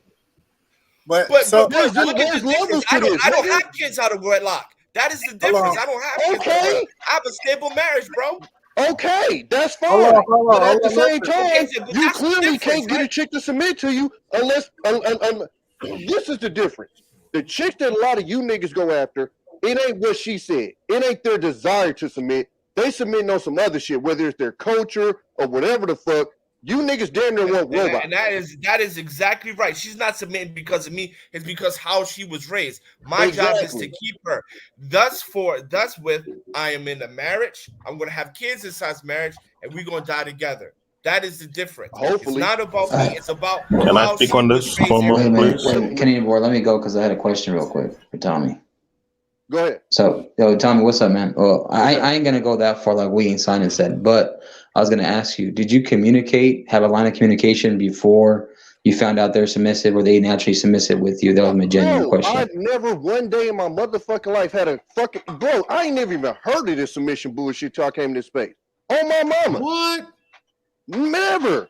Because it naturally fucking happened, bro. My dad ain't sat me down and said, "Oh, a woman got to be submissive." Well, see, my daddy never did either. My daddy never did either. Nobody, uncle, no fucking. Mine neither. I've never heard of this goddamn shit till I got here, bro. And then the shit that they're describing this submissive. See, I'm like, I get that shit on. But see, Tommy, where they get this shit from? They get this shit from the Bible and Christianity. That's where it comes from. Well, Mandrea. Let me say this though, Mandrea. We're not gonna blame it on the Bible too much because watch this. Yeah. I had a conversation with my 89-year-old grandmother about submission, and this is what she said. She said, "Baby, when you are a woman of stature and you've been raised to be not only respect and love yourself, but you also have enough respect to look when you get married or you're in a relationship, you also have that same respect for the man that you're with. And she said, so when I married your grandfather, I knew without him saying anything to me, I knew that I wanted to cook for him. I knew I wanted to iron his clothes. I knew I wanted to cook his dinner. I knew I wanted to make his plate. I knew I wanted to be by his bedside when he was sick. I knew that I wanted to comfort him in the time of pain. I knew I wanted to be there for him in every aspect of his life. I wanted to submit to this man. She said, because it was in me, it's in my heart to do that. So when I got married, I knew I was going to do that. And then she went on to explain, she did go to a biblical reference one time when she said, when a man finds a wife, he finds a good thing. And a lot of people use the excuse and say, well, I want to see what the man's like before I be submissive, or I want to make sure I make that decision. She said, no, because one night we was on Anton's network, on the Lapeef network, and a lady called in and said that. She said, before I even knew who my husband was going to be, she said, I deleted my Facebook. Tommy, you was on it tonight? She said, I deleted my Facebook. I deleted my Instagram. She said, I didn't have no exes inboxing me. No ex had my phone number. She said, I knew I wanted to be a wife, and I prepared myself as a wife before I even knew who I was going to marry. So those are the women that we're talking about. Now, it's not going to be like the dudes. All dudes ain't going to be husbands. All women not going to be wives. But the ones that are submissive, they're going to submit without you having to say nothing. You ain't going to say nothing. I disagree. That's the point. It's her decision. You breaking up? We ain't signing. You breaking up real bad, bro. Me and Tommy don't agree a lot, but I agree with Tommy. I know for a fact that my wife was in relationships before me, and she wasn't submissive, and she got with me. How do you know that? Because I had a conversation with my wife. If she explained to him how the relationship went, then you can figure it out, bro.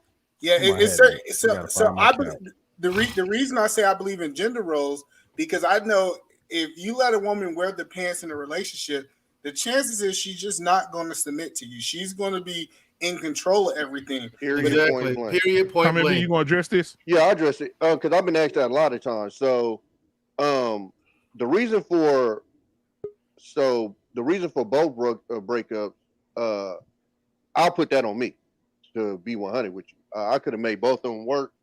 Go, dog.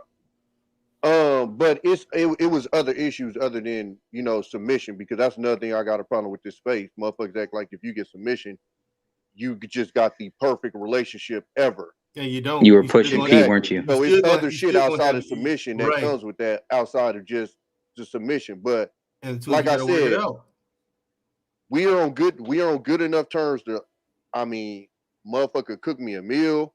And mind you, this ain't like me over there still giving dick and nothing like that. Like it's a respect there. And that's why I said, like, see, in this space, and I'm saying in this space because hold on. You can hey, I'm clipping that shit, bro. Hey, yo, blood, put that spatula down. So in this space. Hey, here, I got you, Jay. Check your email. Hold on, dog. I'll beat your ass. I know it's because I didn't got that one plenty times. I know that. I know that one. Yeah, I beat you. I got plenty of them in my time. I beat your mother. Yeah, I heard that one. I beat your motherfucking ass. Pause. He be on some other shit. But no, it's like in this space, I think one of the biggest problems in this space is you getting a point of view, and motherfuckers gonna take offense of it, but it is what it is. You getting a point of view of a lot of niggas that didn't get chicks in the first place. Could not get it. Right. Point blank. I agree with that. I never had a problem there in that department. And the funny thing is, you can't tell because every motherfucking hairline act like they was a player at one time. And so that's when you get big bad Tommy B. When I hear some of these stories, you go, that's cap. Because nigga, I done lived it. I done been through that shit. So you can't create these motherfucking stories about being a player, da-da-da. I'm going to read the shit. Because I done been in Cali, I done been in Texas, I done been in Florida, I done been in Virginia. I done did this shit coast to coast. Yeah. And I got partners that done did it. So I done got stories from all around this shit. I done been on both sides of this shit. I done been a nigga who's getting cheated on. I done been a nigga that got cheated, that she was cheating with. I done been on all sides of this shit. You don't know. Shout out to Don, OG Don GQ. You do it's not a lot know of cats in these space you cheat on one that speak from a point of view of a nigga that can't even knock a chick.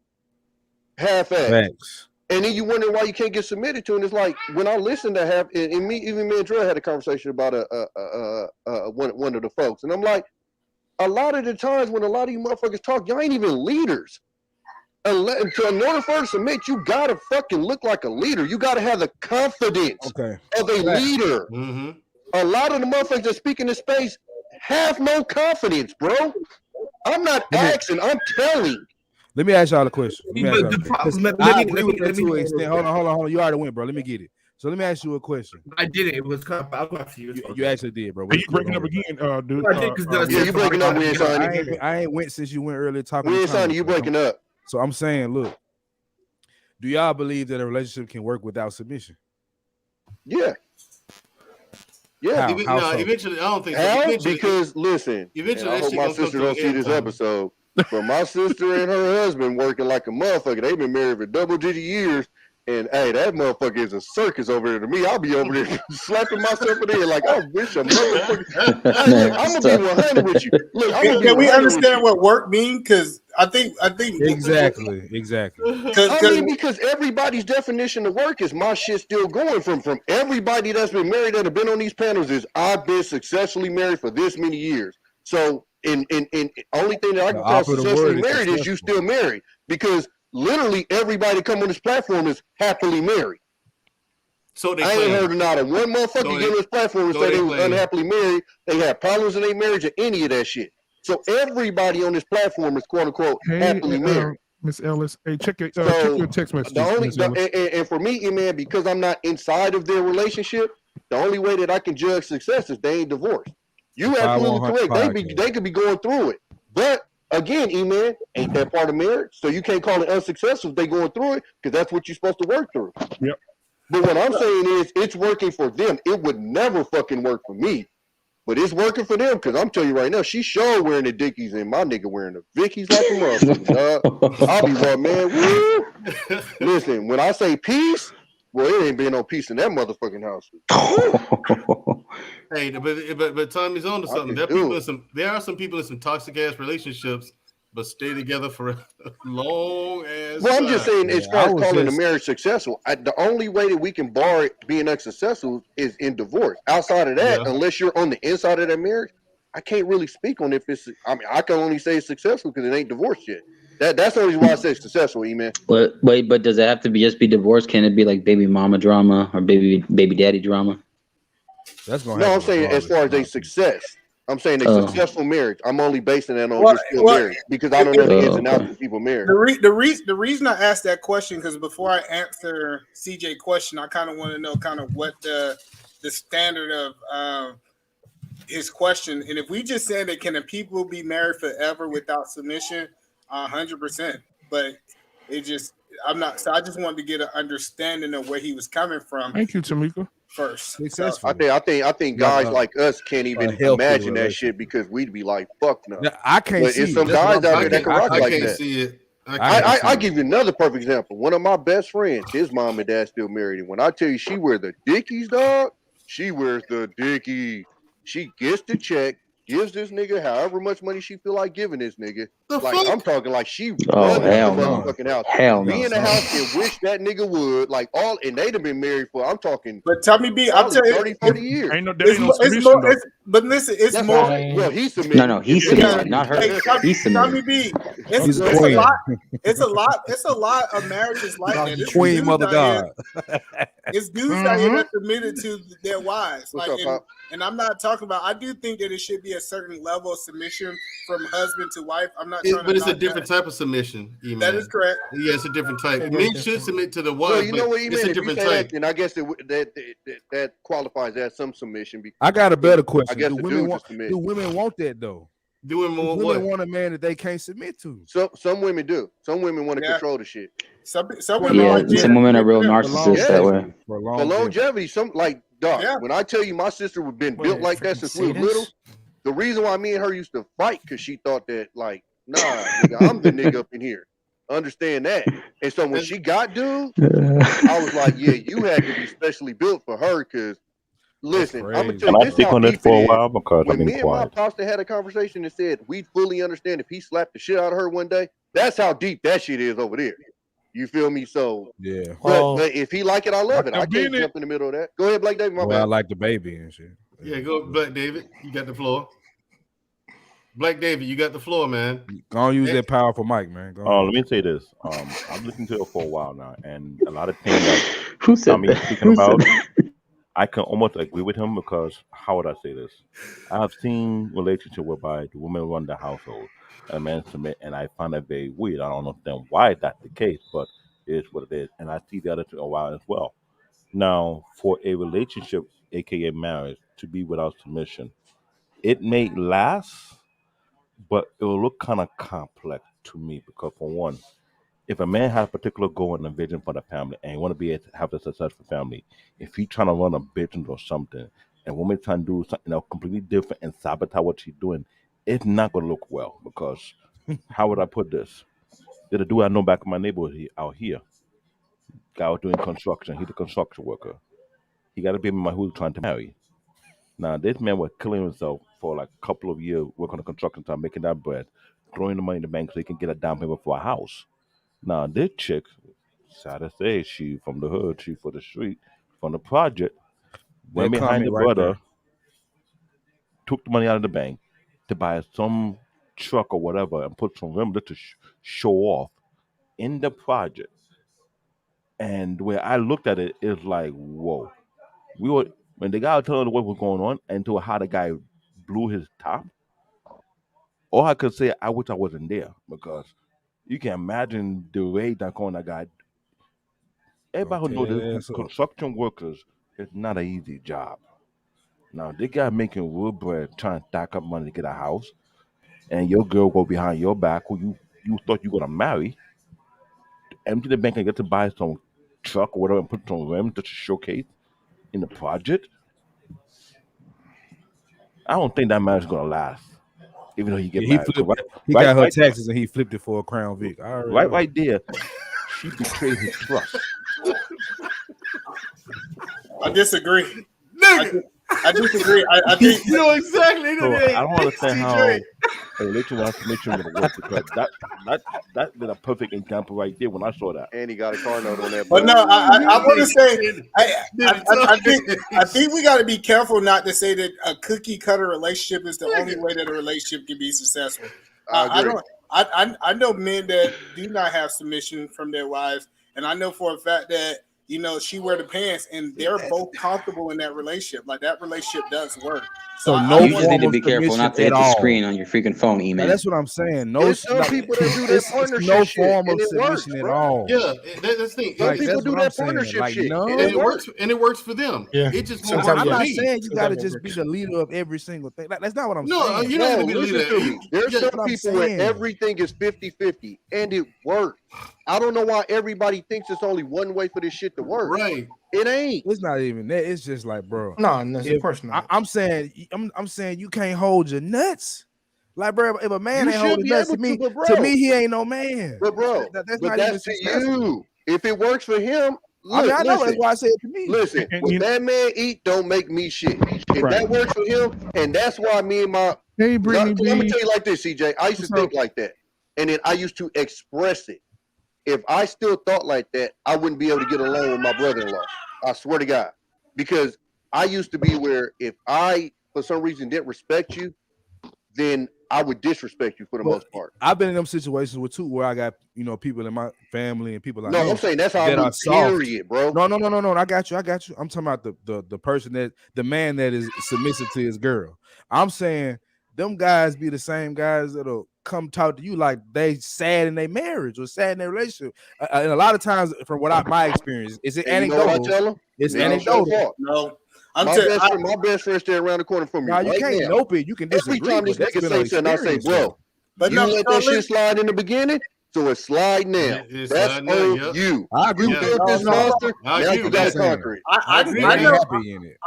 I know guys that are submitted to they're submitted to their wives and they're leaders in rooms in business. Like if you go into a business room with them, they're running the floor, and when they go home, it's just a different situation.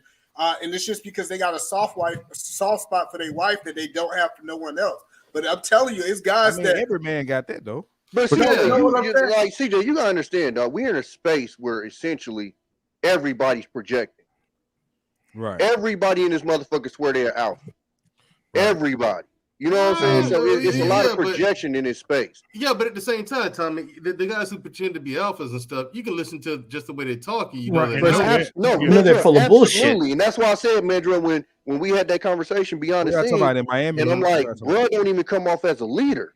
And he can't even see that. If you ask him to his face, was you a leader? He will say, yeah. And bro, I told him, if I was in the military, I wouldn't follow you nowhere.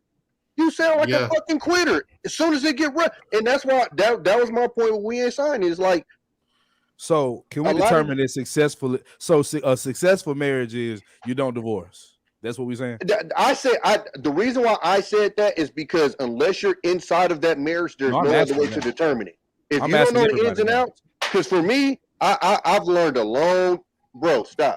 I've learned a long time ago that to not speak on people's relationships, because I don't lay down to go to bed with the folks. I don't wake up with them. I don't know the ins and outs. Even when my partners come talk to me about their problems, I specifically tell them, I'm hearing your side of the story, because I know ain't nobody gonna tell their bad side of the story. So I tell them, I hear you. You understand what I'm saying? So for me, the only barometer I can give you as a successful marriage is that you're still together. Because what's the issue with black women? If this is okay and this is what we, some relationships work like this or whatever. Here's the thing. What's the big issue?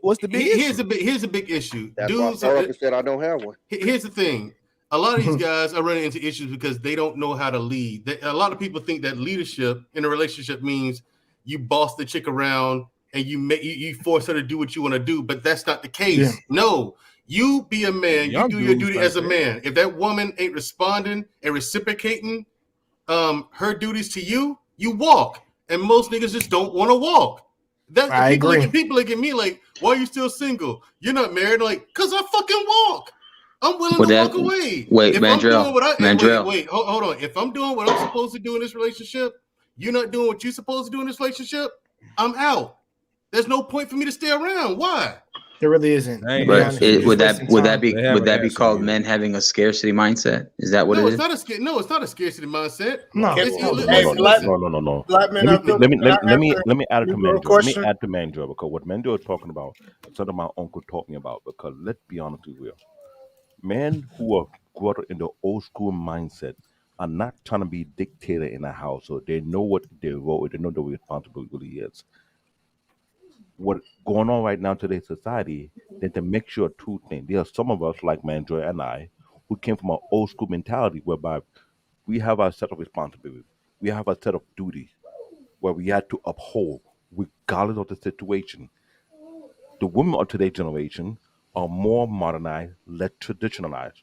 So they're more in that modernized mentality, but they're always asking for a traditional man. That's not going to work. So what do you think has been happening for the past decade? Some of us, are you submitted to your wife? No. In a way that a husband should be submitted to his wife. That is not going to happen. But you said no. Okay. That's a pure African butter. We don't play that game.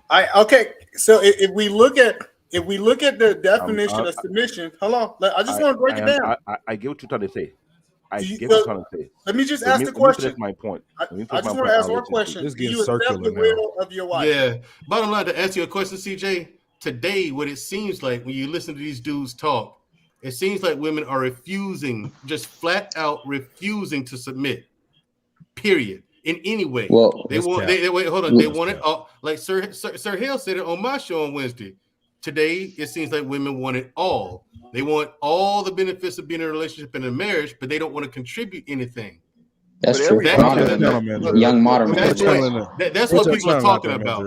Everybody wants what I was trying to say on top of that, what Mandrell is saying, is the fact that people who are taught what a man truly supposed to be, based on their old school father or uncle, control whatever. And leadership is two different things. We're not trying to be dictator. I'm not a dictator in my marriage. Yeah, miscreated. Control and one leadership. thing I'm not going to do some niggas is throw my weight around. Especially a lot of these niggas that go overseas. Guys like me, if they can't find a woman in this country, in this state, how successful is that though? To find one that will submit to them, to their vision, with little to no headache. CJ.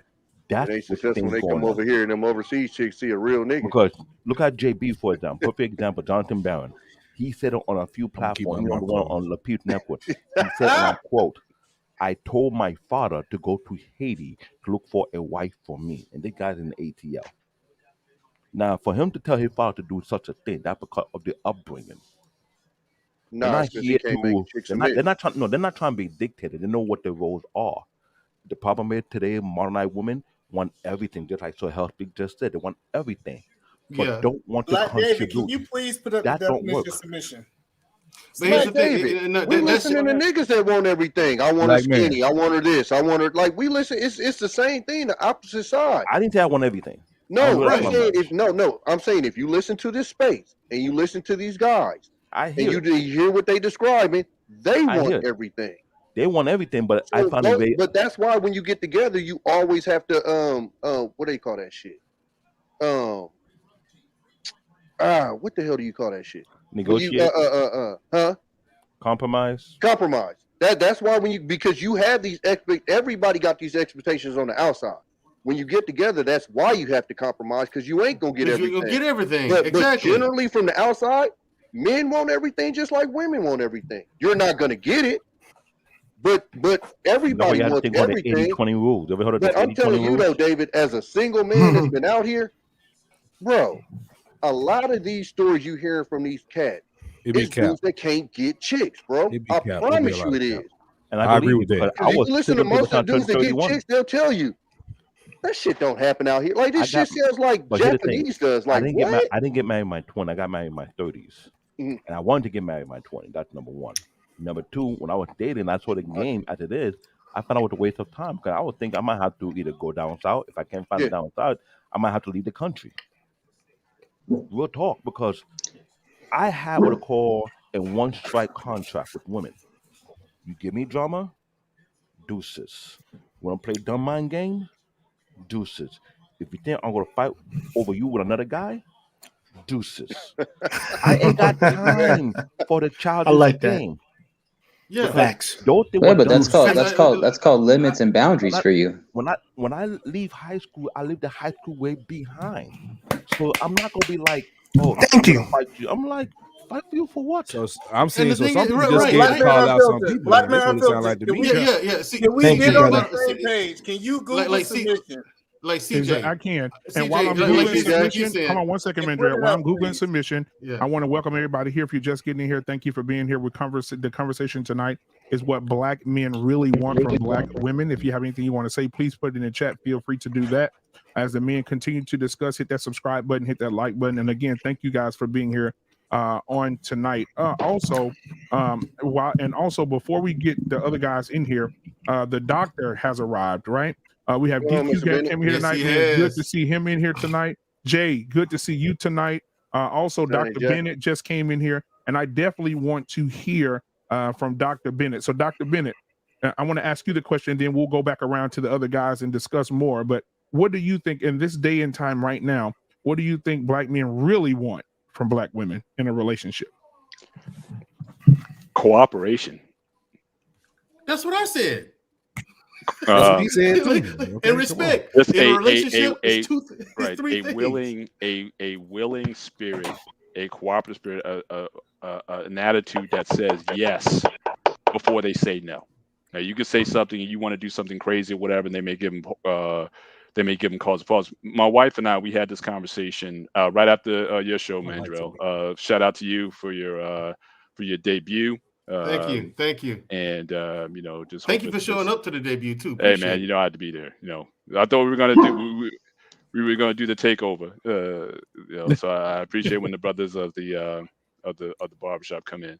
But my wife and I, we kind of had this conversation, and so yeah, I mean it's definitely just your willingness to hear me out, to understand what it is that I'm trying to do, what is the perspective, what's the long term odds and ends. Let me make a case and be willing to support whatever that may be. I think I think a lot of us come in just with our guards up to say like, no, I'm not going to let a man do this, or I'm not going to let a woman or a female do this. But I think we've lost this art of having, and I think I've made the points on other platforms, this idea of diplomacy, this idea of really laying out what's going to work for you guys. I mean, shout out to Tommy for guys single. I mean, you be spitting facts, brother. I appreciate your perspective a lot, and I think it's good for even for married guys who've been married for a while to listen to the perspective that you bring. So every time you drop something, I'm always appreciative of it. But yeah, I think there's a lot of different relationships that work. I know women, and this is white women who basically have a house husband where they pay everything. And I've been to their house, and they're just the most lovey-doveyest, kind of all over each other and whatnot, but it works for them. My wife would be like, heck no, I don't care. Even if I was making money, you wouldn't have to work. She cannot live with the fact that if I didn't work or if I didn't think that I could pull my strings, that she could do that. Me, I was kind of, I had no problem with it because for a lot of people who would who would complain about that, either they're not married or they're divorced or what have you. So they found a formula or a situation that works for them. It seems like he supports the side of her that she needs support in, and they just make it work. So I think that at the end of the day, how you craft your relationship, how you negotiate the terms of your relationship. I think there's a lot of different ways things could work, but above all, just like with any negotiation, we just had the baseball uh, uh, league, the MLB. They just came to a settlement with the players. You know, but even again, up to that point, to like the 11th hour, people were kind of, they come in and they leave the discussion and whatnot, and then they come back to the tables and whatnot until they got a deal done in the 11th hour. So Mr. again, Bennett, yes, sir. can I ask you a question? Yes, sir. Do you think the reason that this space, like the manosphere, voices so much of the issues that they have with black women is because they feel like they've actually compromised enough, and it's like now it's time for you to meet me here? Just asking. I don't think it's about compromise because again, in order to compromise, you have to have the conversation. I think part of the why the manosphere is blown up is I think it created a space for men can actually vent their frustrations that where they haven't had the discussion, they haven't had a place where they can have their voices heard without being judged for it. Because again, like a lot of what happened on Mandrell's show the other night kind of reflects the situation. I mean, he's having a back and forth with his guest, and I'm sorry if I forget her name, but it was like it was just a discussion that seemed like it wasn't really going anywhere. He would make a point, she would counter, no, that's not true. He would come Facts. back, and She would teleport the conversation it, all over. it was Damn, just that going. changed the subject. Yeah, it just like we're in these circles. So I think this manosphere space has given men an opportunity to really express themselves and find common ground and unity. So I think that's where it's blown up. But again, if a woman's not willing to cooperate with you, if she's not willing to hear your side, if her mind's made up, then again, you're gonna have and people have relationships like that. Mandrell was just having a conversation. That was like a 3-hour conversation. You have people in relationships for that long, in marriages that long, and then eventually it just doesn't work. So I think that again, I can't stress it enough.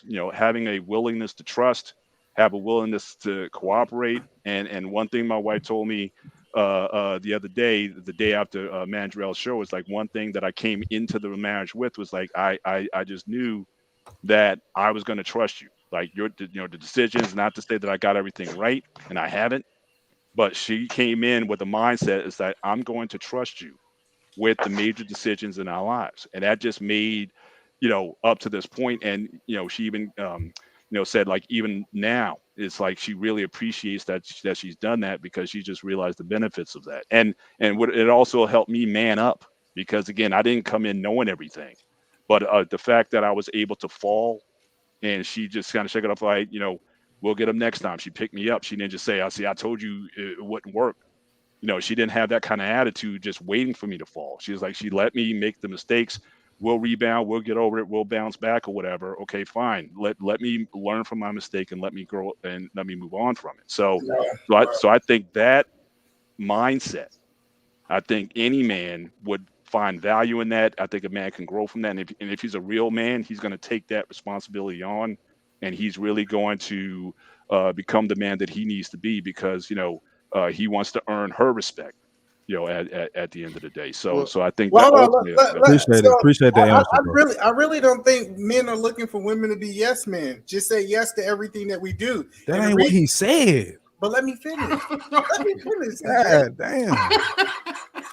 And so what I'm saying is this right here is it's my responsibility is to, if my wife is uncomfortable with a decision that I'm making, it's my responsibility to sell that to her. Absolutely. She just doesn't say yes just because I'm the husband and she's the wife. No, it's supposed to be a conversation. I'm supposed to yield to her will, and she's supposed to yield back to my will. And it's supposed to be like I'm supposed to address, like, say if I say we moving out of state. And she said, well, what about the kids? I don't just say we doing this because I'm the man. I supposed to say, let me put a plan in place. Let's get the schools. Let's get this. Let me handle all your concerns with this decision I'm going to make so we can move forward. And I think the biggest problem in this youth space is that the only people we are hearing are the people who having problems. The guys who are not having problems with women, they're not on YouTube telling the good side about it. And so that's what I see. They in real life knocking shit down. Yes, I think about that's cap too, though. In honor of Jenny Mike, like we ain't paying attention to it. That's how it go. Well, People always let me help you out with people this. always pay attention I to kind the of thought adverse about this, effect. CJ. It's like the Your same exact thing question. with deadbeat dads. Like, CJ. it's like we focus on the negative. That's what everybody does. But CJ, they focus on this space, if you step back and look at what this space consists of, and I kind of this had to do this one day. I agree on this space. But I'm saying this space in general consists of a lot of computer cats. A lot. Like, it's overwhelmingly almost everybody in this motherfucker is a computer cat. Twitter thugs. I got you. Twitter thugs. You see how they talk to the camera tough. Like some of these guys talk to and saying that, CJ, what are most of those cats? Most of them are nerdy dudes, right? Right. Okay, and what are mostly nerdy dudes? Most nerdy dudes don't really got the confidence when it comes to women and shit like that. And what we're seeing is an entire space of dudes that are from this that's what it's become. It wasn't always there. It wasn't always there. That's what it's what become. I'm saying is, if you look at the consistency of what's in here, this is a lot. In my life, I've never been around this many computer engineers. Hey, go back. You gotta let me address that. You gotta let me address that. I'm not a computer engineer. I ain't no computer engineer. They guilty as charged. And with a lot of these, and so what a lot of them are mad at, and this is why but computer engineers make bank though. Tommy B, look at your boy Black. Hold on, Bennett. what he just said. The computer guy makes bank, and they think that's gonna get them there. And that's what I was getting to. So the reason why this that's not the point I was making. The point I was making is school and hard work. Because Pookie and Ray Rays know how to be cool. Pookie and Ray Rays know how to put the fit together. You gotta let me address that. Go back. No, this crazy thing that New Grove is saying. No, that is not how it works. If God tells me, E-Man, you're gonna take a bite out of that TV screen. I got you. Don't make me start finding you up now. No, hey, if God tells me something, it's my responsibility to go and paint the vision to my wife. I don't just say we doing this just because God, and you have to have the ability to communicate. I think the biggest problem why guys have problems with submission, you're not even communicating what you're gonna do. You just said we doing this and that's the end of it. I don't want to talk about it. You know, a relationship is a back and forth communication. Yeah, like you got to be able to. Wife. Yeah, you got to. You got to. Hold on, E-Man. Just like on my show Wednesday, Tommy, I don't know if you saw it, but the Genesis tried to jam me up with a question, and all I did was be honest, right? She said, "Jam." So what if you? She asked me something about, well, what if you want to make a decision, and it's going to affect us both? What then? I'm like, she said, do you just make a decision anyway, or do you consult your wife? I'm like, what are you talking about? I'm the final decision. I was like, I don't understand the question. I said, I make the final decision, but I have to run that by you.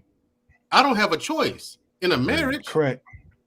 I don't have a choice. I got to run. It affects both of us as a couple. Right. I got to run that by you. Now it's my job to be able to have the ability to explain it to you why this would be beneficial to us getting to our goal as a married couple. I got to do that. Now, that's my problem. I gotta work. I gotta do that. But yeah, I gotta. So, let me finish with CJ. My thing was this. Oh, go ahead, Tommy. Hold on, wait. So somebody said not all engineers are nerdy. That's a stereotype. I hate when people do that, stereotype. Bro. I hate when people do how that, does the bro. stereotype come up? Because it's probably like, come on, bro. We got to be serious, bro. That Like all shit get on my nerves. That's bro. what I'm saying. Like, what the fuck? No. Hold on. But overwhelmingly, they socially awkward as fuck. They nerdy as fuck, and they ain't got confidence towards what you opening your eyes for. You telling me that computer engineers is players out here? Fuck no. No, that's why they get all of this money. They come in spaces like this. We got one on the panel. The women to do what they said because they got money now. That's why you hear a lot of them talking about the chicks that did porn back in the day. Tommy B, we got one on the panel. Is that Mandrell? Is it Mandrell? I know he is. So he should know what I'm saying is right because he is one. Tommy want to throw shade to the nerdy guys. I'm not. No, it's not shade, bro. Like David, I'm not hey, saying it's shade. Hey, those nerdy guys run the world. The nerdy guys run the world. Well, and guess what? They still jealous because the other niggas is getting the box. Let me say something. This space literally shows it. That nerdy guy is your boss potentially. That nerdy guy potentially was your boss. True. And I can knock his wife down. See, this is Like, what it's y'all don't levels to understand. it. You can He got a credit this that what I y'all ain't don't got. understand as a man. When it gets down to the bare minimum, if this man can snatch a female that you can't, that shit hurts. I don't give a fuck how much money you got. If you want that's fine. They'll pay for box. Those guys will pay for box. I'm gonna tell you, nigga, I seen it in the military. We was knocking these chicks that chicks wanted. And that was like pissed off. That's true. That's true. That's absolutely true. Come on, man. That's absolutely true. Comic-Con. Comic-Con. Really see how act like nerdy ass niggas is real players out here? Is that what we doing? Hold on. No. Wait. Nerdy guys to nerdy girls. Nerdy guys to nerdy girls. The nerdy girls. These facts, hold on, we got Black David. We got Black David. He said he a nerd. Hold on. Let me clear some things up. Not all nerds are players. There's some nerds that have swagger. Some that don't have swagger. Oh, boy, out of 10, how many got swagger, Black David? I want to hear you lie. I cannot say. Yes, you can. You can put it in for 20 years. Yes, you can. Put a percent on it. Here's the thing. Maybe. If I want to put a if percent, you seen 10, how many would have swag? You would say. If I would say all the nerdy do it, maybe 10 to 15% of the nerdy guys who got swag. That's super low, Black David. No, let me tell you why. Let them finish, Tommy. We're gonna cook. We're gonna cook, I man. say that. It may be anecdotal to you, but from my personal experience working in corporate America, I work with some guys who got that kind of swag that have 4 to 5 secretaries chasing their behind all over the damn building. Estee Lauder allow you to date within your coworkers. Yeah, but Black David, dating at the work shit is different, bro. No, let me. Dating at the work thing is different than picking up chicks on the street. No, Black David, again, real players know. I know, bro. When you working with people, they get to learn you. And so you can knock a chick off of your personality, not just your looks and your swag, bro, in work. Hold on. Let me stop you right there. Because you're talking about the street. I get the street. If you're working in corporate America. He took his headphones off. He retreated. He took his headphones off. Hold on, Marcus. Let him go. I work in 2 different fashion companies, multiple banks. On the corporate sector, everybody working in a corporate office, they know the demographic between men to women. 9 times out of 10, there's more women working in corporate office than men. Either you like it or you don't. And the amount of time you hear about the corporate hookups, some of these texts are in the mix of these things. I had to work with a guy in Estee Lauder. They're one of the biggest fashion corporations out there. They have plenty of fly ass women. Big bad boy, you did y'all hear? Hold on. Let me finish my piece. If this guy is juggling between 3 to 5 executive assistants who making bread, and they come in here looking for him, and they asking me questions, if I find a dude, you can imagine what's going on in the corporate arena. The stuff that we don't talk about in the corporate arena is because sometimes they get caught in the middle. Black David, it's work, bro. It's not that one. shit is different. Before you get to work, hold on. Before you get to work, I ain't even talking about that. The point he made from the very beginning was that this space is full of those guys that are tech nerds and making all this money and engineering, whatever you want to say, right? What he's basically trying to break down is these guys in this space are mad because they can't pull that woman. That's all he was really saying. Period. It's not, he ain't talking about tech nerds in general all over. Like, we just talking about the guys in this space, and you can see it. I'm gonna tell you how we know, because we done smashed a chick. I'm telling you. And Big Black Bull, that's bullshit. Because I'm gonna tell you right now, if that was really a problem, then Pookie and Ray Rays would be talking about these fucking computer engineers. And guess what? Motherfuckers don't speak about them. They speak about Pookies and Ray Rays all day. Go change the channel and go see somebody talking about them right now. Come on, man. We gotta be real. We're not saying that's a better man. It's just a factor. That's a fact. Tommy B. Like, it's a What's factor.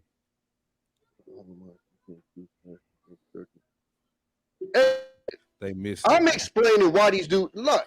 That's something different. But bottom line, just the way that these dudes want these chicks slim fit, yada yada yada. Chicks want a cool dude. Sorry, nerd ass dude, but that's what they want. They want somebody that's semi fucking cool. And the only person that'll have a problem with that is somebody that ain't cool. It's that simple. Women want a dude that other women want. That might be. So then it's based on hypergamy. That's hypergamy. Bro, y'all women want a dude that other women want. Big Bad Bull said all nerds ain't Pee Wee Herman. And you got dudes in my city that rock black forces and shorts and can fight. That's the only fucking space I ever came to where I see tough ass nerds. Get the fuck out of here, I think Big Bad Bull in the tech world too. Y'all out of y'all mind, bro. And I'm not saying because I was gonna say, isn't Israel Adesanya a big old nerd or geek? But he'll fuck anybody up here on this panel. He's a middleweight champion in the UFC. He brought up fighting, bro. We didn't. We ain't bring up fighting. He did. No, he talked to UFC fighter. Yeah, he is a tech nerd. UFC fighter. I know you're talking about. Yeah, Adesanya. Yeah, he's a tech nerd for real. Yeah, I'm saying, but dude brought up hands. We never brought up hands, bro. Ain't nobody brought up hands. We never talking about Big Bad Bull. So he's making the example of Adesanya being a tech nerd, a IT tech nerd before he became a UFC so now niggas saying I sound like I'm out of high school. I sound like I'm out of high school because females want to do. Hold on, y'all don't sound like y'all out of high school when y'all want to broad that weigh 120 pounds. But I sound like I'm out of high school because I say a chick wants a dude that other chicks actually want. That's why I'm not even doing that no more. Weird ass dudes. The point is, that's weird. It's a different level, bro. Just like a guy that's a tech nerd and making all this money. He got a credit limit that I ain't got. Yeah. He got a certain amount of money that I can't get to. It's certain rooms he can't come in, bro. Fact. Somebody said something about Elon Musk. Elon Musk. What about Elon Musk? I don't know if he busting them down or not. Elon Musk. I don't know. See, understand this, black man. This is what a lot of these dudes need to understand. There's a difference when you got to lead with your wallet and when you just lead with yourself. Yeah. Again, the key reason why they're in this space speaking on Pookie and Ray Ray, and Pookie and Ray Ray ain't even thinking about these cats. Because they're wondering, why do I have to do all of this, and this to get a chick, and these guys ain't got to do half of what the fuck I do to get them? Easy. Hey, no, I'm looking. Why you? I think those guys. Hold on, just a second. I'm looking at the Facebook chat. That's what they're saying in the Facebook chat. That Elon, he said, that, does anybody on the panel think they can knock down Elon Musk's wife? Why would I want to do that? Have you seen her? Yeah, I was gonna say the same thing. Tommy, you ain't gonna knock that chick down unless you pay her.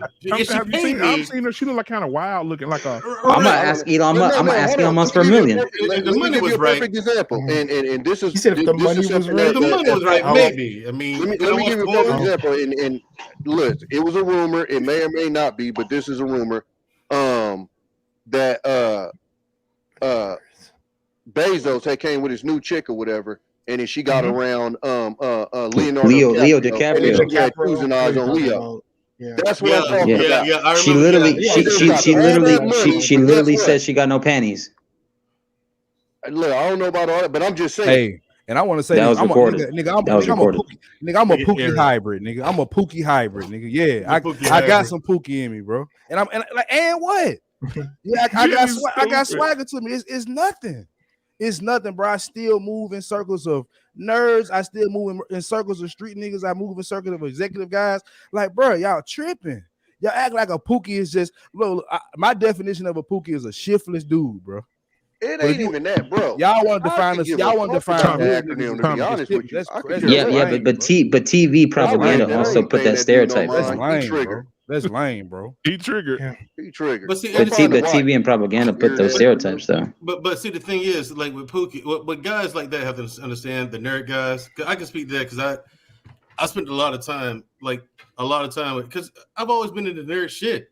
Yeah. And I was the type of dude though. I didn't care what people said about me. Yeah. You reading comic books? Yeah. It's a good fucking story. You know what I'm saying? It's no different than reading a novel. You're just reading literature. That's the way I Yeah. always saw it, and it was entertaining. Man, it's not even about the actual being a nerd, bro. It's the way you handle yourself in your. No. I get it. It's most of these guys that are nerds. They fit certain characteristics. There's low self-confidence. It's socially awkward. So it's not even the fact that you are, because I was in high school with dudes that got the good grades and was in anime and was still getting chicks. That doesn't eliminate you. It's your character. That's what I'm saying. And what I'm saying is a lot of these cats, that a huge percentage of the guys that tend to be nerds usually don't have any kind of swag to them, usually can't dress worth the shit, usually ain't got no mouthpiece. Like, these are all stuff that women desire. So are they worth desiring that? The same way that men desire small waist and this, that, and the other? That's all I'm saying. I'm not saying it's bad to be a nerd. Nowhere in here did I say it's bad to be a nerd. Right. I'm saying Right. You never said characteristics that usually come with that, though, is when you see a lot of these guys talk. Perfect example. It's a TV show, whatever. But when you see the difference between Steve Urkel and Stefan Urkel, Urkel spoke with confidence. He was the same smart dude, but he spoke with confidence. He moved with swag. He dressed. That's all I'm saying. He was still the same Brainiac. Right. Yeah, you and I talked about this time, and I agree with you wholeheartedly. I still do, because that's simply what it is. I think just with the nerd dudes, no one's teaching these guys that, okay, you have to start giving a shit about what people think about you. Do your thing. If this is the way you like to dress, that's the way you like to dress. Just understand, a lot of these women just look like Jessica Rabbit. Women drill. Just off of what your show was called. There's a lot of women attracted to corny. But if you're corny, accept it. And you will move with confidence in being corny. I believe, Exactly. Accept yourself. That's my problem is because I had the conversation with JB, and he was talking about in high school, and then he had to change his clothes. And I told JB, I said, "Well, JB, that right there showed me that you had a confidence issue." Oh no, I didn't. No, I didn't. JB, if you go out of your way to dress a way that you don't want to dress, then that's a confidence thing. Because when I grew up, I didn't have the new Jordans. I had to shop at Kmart because I had bad grades, bro. But I wore that shit like it was the same shit these motherfuckers did. I wore my case. That's what it is. I wore my case like Jordans. Freaking Don. I wore my shell toes like Jordans, nigga. Like, that's all I'm saying. And the problem is, what a lot of these guys don't understand is they can't even see the lack of confidence inside themselves. When I'm on the panel, I'm looking at these cats. Like, bro, you look beat out. I'd say this all. I was on a panel of cats that was. Well, I wasn't on the panel. I was watching, but I'm sitting there looking at them, and they literally having a round table discussion about how they got turned down by women. I'm going, this is nuts.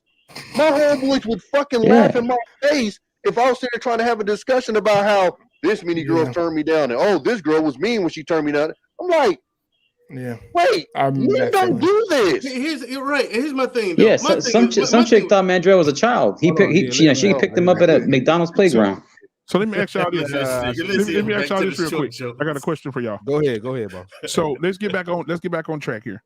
So about what black men really want from black women. So let's start at the beginning. Let's start at the beginning of a relationship, and we'll go around the panel. What do black men really want when they're dating a black woman? Not marriage, but just in dating. What are you looking for? What does she have to have? Because a lot of women are listening. Right? Who said what they say? Somebody said something. CJ man. So what are you expecting? I'm talking before the smashing or whatever. Yeah, I'm just playing. I mean, if that's what you're gonna do, that's what you're gonna do. But I'm just saying, like, he said free. What are you looking for in the dating phase? What are you looking for her to have? What qualities are you looking for her to have in the dating phase? So we'll start with CJ. In the dating phase, I'm just looking for her to be somewhat pleasant. You feel me? Can articulate herself.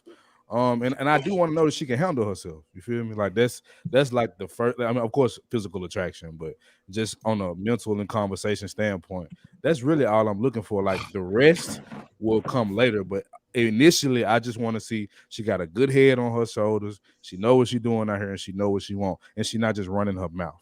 Like that's what I do with a date. I really treat a date like an interview. Like I'm not asking what do you bring to the table, but I'm asking her questions to figure out what she brings to the table. You feel me?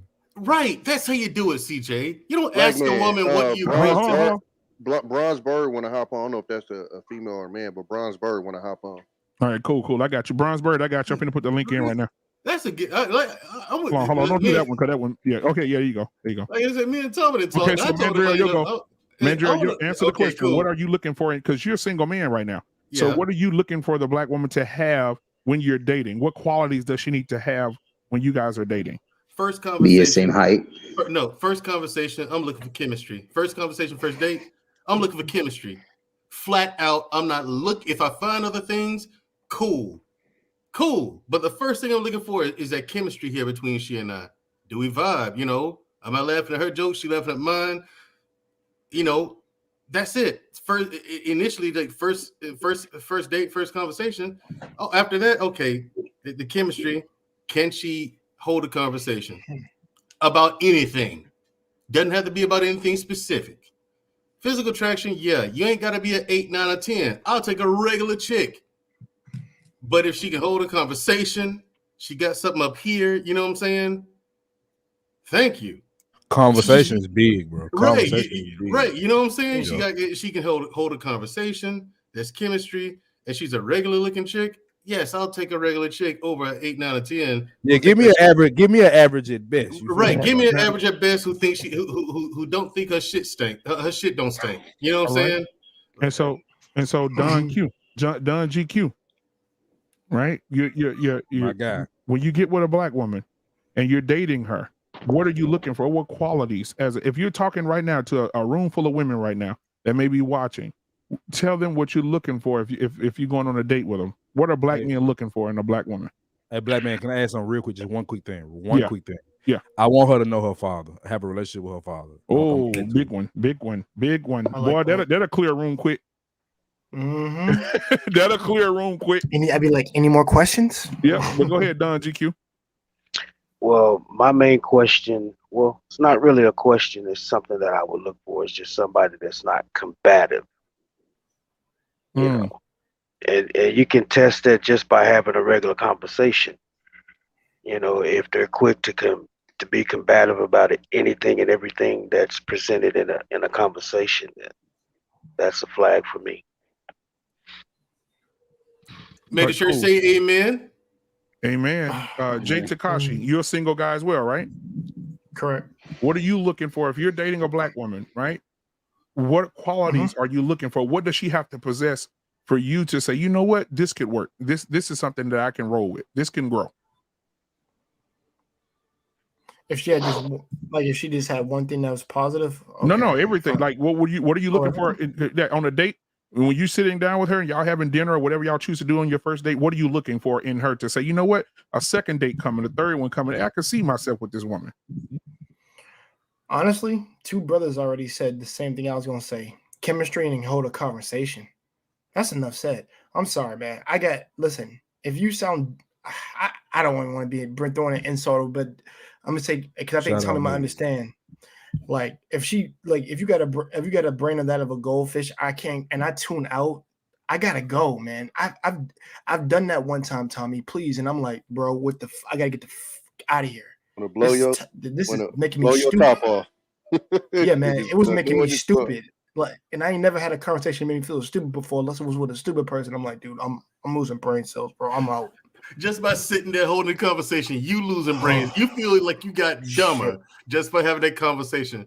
That's all I'm saying about holding a conversation, ladies. Just have an IQ above room temperature, right? Please. Yeah. So and just her like now. Like I said, I've been with some. Now, I ain't asking for much. You ain't gotta be a full scholar. Yeah, you ain't gotta have a college degree. Okay, you got a GED. Right. So let me move to Mr. Bennett. Mr. Bennett, I know you're successfully married, but But if you were giving advice to a son or to a young man in the street or the community, and he was asking, what should I look for in this woman? What advice would you give him on what to look for in a black woman when he's dating her? Well, thank you for the way you answered the question, because I'm thinking like where I'm at. I've been so far at the dating scene that and I'm a different person. I Right. got married at 27, and so you even think differently now, as a person. And before I even ask your question, just again, Tommy, I agree with most of what you said. So you're not wrong. But I think that what men and women look for, I think that also changes as you age. So again, I think for the younger, I think it's generally the case for the younger woman, she may be looking for the person with the swag. But again, those nerdy qualities may become more valuable as you get older, because again, if those guys are stable, have jobs, you want to have a family. So I think that can also change in terms of what a woman wants. And I've seen, a lot of women say, I should have, I could have had that guy back then, but he wasn't cool enough. But now I see where he's at now. But I wasn't about that at that time. I just wanted to have fun at that time. So I think that can definitely change. But to answer a black man's question, I think the first thing, if I had a son, which that I don't, but I was talking to some young men about this earlier. One thing I would say is, does she respect your time? That means if you go out on a date with her, is she on time? Or when you get there, if she needs another, half hour to get ready, or if you had plans to go somewhere to a show, to a whatever, you had reservations, and she's late, or if she's constantly late, that's a red flag for me. So I would tell him, don't mess with her, because she doesn't respect nor value you, and time is a big thing. Um, with me calling up saying, hey, I'm running late or whatever. I mean, call, but again, when you show up and she's just not ready, or she just constantly late, I think that's a major thing that so that would be one. And the second thing is, again, is she the type of person, again, can I think the conversation was mentioned earlier, can you hold a conversation? Is she the type of person where you lose track of time? Yeah, I've been talking for 3 hours, even if it's on the phone, and you look up, it's like, oh man, it's 2 a.m. We've been on the phone for 4 hours.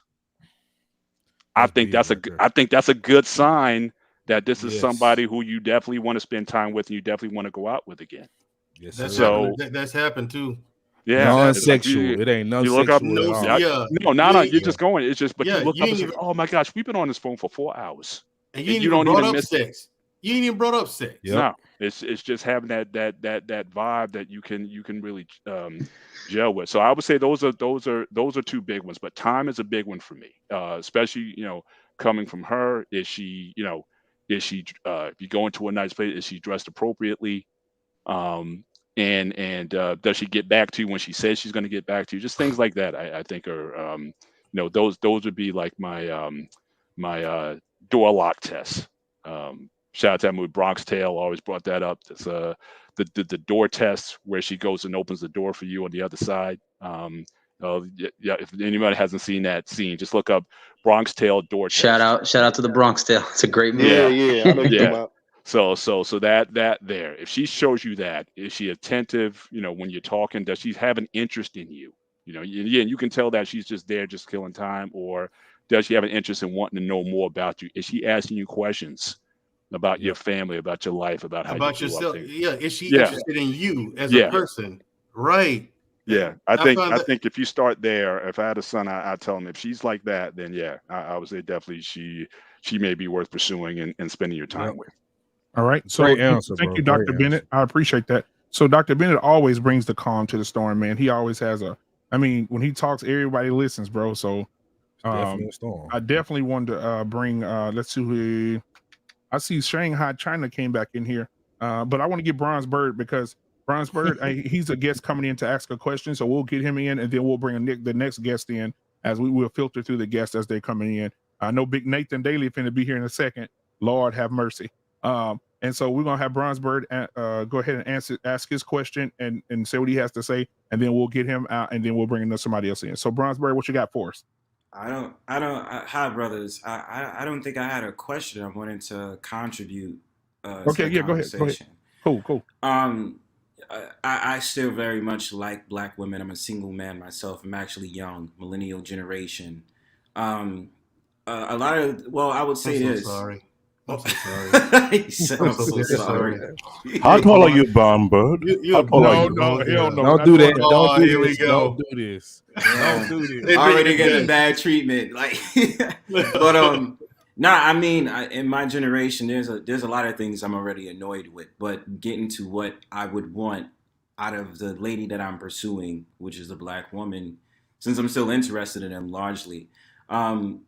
There's a lot of things that go into that because I have to look for the politics a little bit because, you know, a lot of these women nowadays, they're really deep into this stuff. It's like, you know, what are you doing for me? And, you know, if I get into this partnership with you, are you going to be down with supporting me and my friends? And, you know, it's a lot of stuff that go into it. Don't make that face, brothers, because there's a lot of things that women are doing nowadays that they're seeking validations from their friends before they're seeking validation from men. That's what they're doing. And no, you said, what are you doing for me and my friend? They be capping, bro. They just be talking. I've literally never heard that question before, so I'm asking him if that's what he really meant. Like somebody asked you, what happening. can you do for me and my friend? That's happening. That's happening, though. It is happening. It is happening, Tommy. Yeah, it has happened. Women are getting just that bold. Me personally, I'm a private. Bronzeberg, one second. I didn't mean to interrupt you. 1 second. So I saw an actual video of a guy that did a video on this. I think he's a therapist or something. Mm-hmm. But he did this. I'm trying to find it and play it next Friday. Mm-hmm. But he sat down at the table. He had a man and a woman sit down at the table, and the woman invited her friend on the date. Tommy B. Entitlement. They sat down at the table, and Ladies, this was the conversation. Enjoy your meal. Yeah, he was looking right at her. Thank you, Tommy. He's looking at the date, and the date's looking at him. Leave them the tab. Right, and he's looking like, he's looking like, why are you here? And so when it was over, so they got done eating, and then he said, check, please. And then he was like, can we get 2 checks? One check is me and her, and then the other check is for her. And the girl that he went on the date with said, you're not gonna be a gentleman and buy her food too? That ain't been a gentleman. I asked you out, not her. Thank you. You know, and he was like, he was the fool for staying. Yeah, he did stay. And so they end up getting into like almost a physical altercation over the food because he told her he wasn't paying nothing. The girl got up trying to swing on him. Like it was crazy, bro. And the people came out and said, hey, this is just a thing that we're doing, you know, blah, blah, blah, blah, blah, blah. But he was doing dates. Like he's actually he's doing like a documentary on dating in the world we living in right now. Yeah. And bro, some of these dates, man, you see on this documentary, bro, will blow your women are bringing their home girls, bringing their mama to get free food. You got to be careful with that, like black man, because a lot of this scripted, like you have to have stuff like that. And again, I'm not telling y'all that this don't happen. Right. Saying this. But when you watch stuff like that, they have to have some entertainment in it. If it ain't no entertainment, you ain't gonna watch it. If it was just sit down regular dates, everybody gonna pass by it. So I think with that, you got to be cautious with some of this content that they create, because a lot of it is made up. 1 minute, E-man. Sprinkle some entertainment in there. So I just want to finish up. Yeah, go ahead, Doc. Yeah, I'm a private man, so I don't like all those women. And I'm not saying this is a large, but you see it with a good amount of women. They do all that social media stuff where, you know, it's thirst trapping and all that other stuff. I don't like that because you're representing me. You understand? And I would look at her track record. I'm gonna just keep it 100 because it's very important to know what type of steez or what type of wave she's on. Especially you can tell a lot about a woman by her social media account these days. Yeah. You can. And you got a lot of these women that go ahead on these dates and they say, well, I had 3 dates in one day. Oh, I use a man for this, I use a man for that. That doesn't fly with me. So in my whole entire thing is, first I always say I want peace. Don't be coming around starting no drama. And just because you're getting a meal, I'm expected to pay and you're just going to be using me like I'm some type of like free handout. I'm not a sugar daddy. I'm here to date you and get to know you. So there's a lot of more things that I have in my head. I just can't let it out right now, but that's what I can really come up with. Hey, Bronzeberg. What's up? I got 2 questions for you. One is just why the name. That's one. Nigga, why you got Ike Turner as your avatar? How about we start with that? That's negative context, CJ. He's the cake anime. Answer the question, goddammit. Answer the question, goddammit. All right, Bronzeberg comes, well, Well, okay, I'll put this out here. Not to promo, I am an actual YouTube content creator. Before my name was Brownbird, but I couldn't use that. I could use that name, but it was overshadowed in the algorithms by a folk band group that was known in the late 2009s, 2010. So I decided to change to Bronzebird because there's a spiritual element to it. That's what I thought of, and the color aligns with it and all that other stuff. It's a long history, but yeah. Okay. And the second question is, based off what you're saying about, the women wanting you to pay for dates and, just some of the outrageous stuff you see on social media. In real life, do you think that's the normality? That's what I was going to ask. Did that happen to you in real life, or was that something you saw on social media? It happened. It happened. I would To say you? once or twice. Yeah, it happened to me like once or twice, but I never took it out like, oh, this is all women. Like, I'm very like, hey, look, listen, that might have been a bad experience. I'm not going to take that out on my next date. You know what I'm saying? But, you got to be very cautious of this because we already know, there's women out here who do shiesty things. Hey, Bronzebird, real quick before you go, did you have men in your circles that went through the similar things you went through when it came to women like that moved around like that?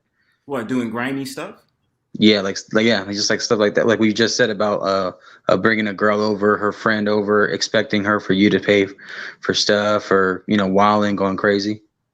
Well, friends specifically, no.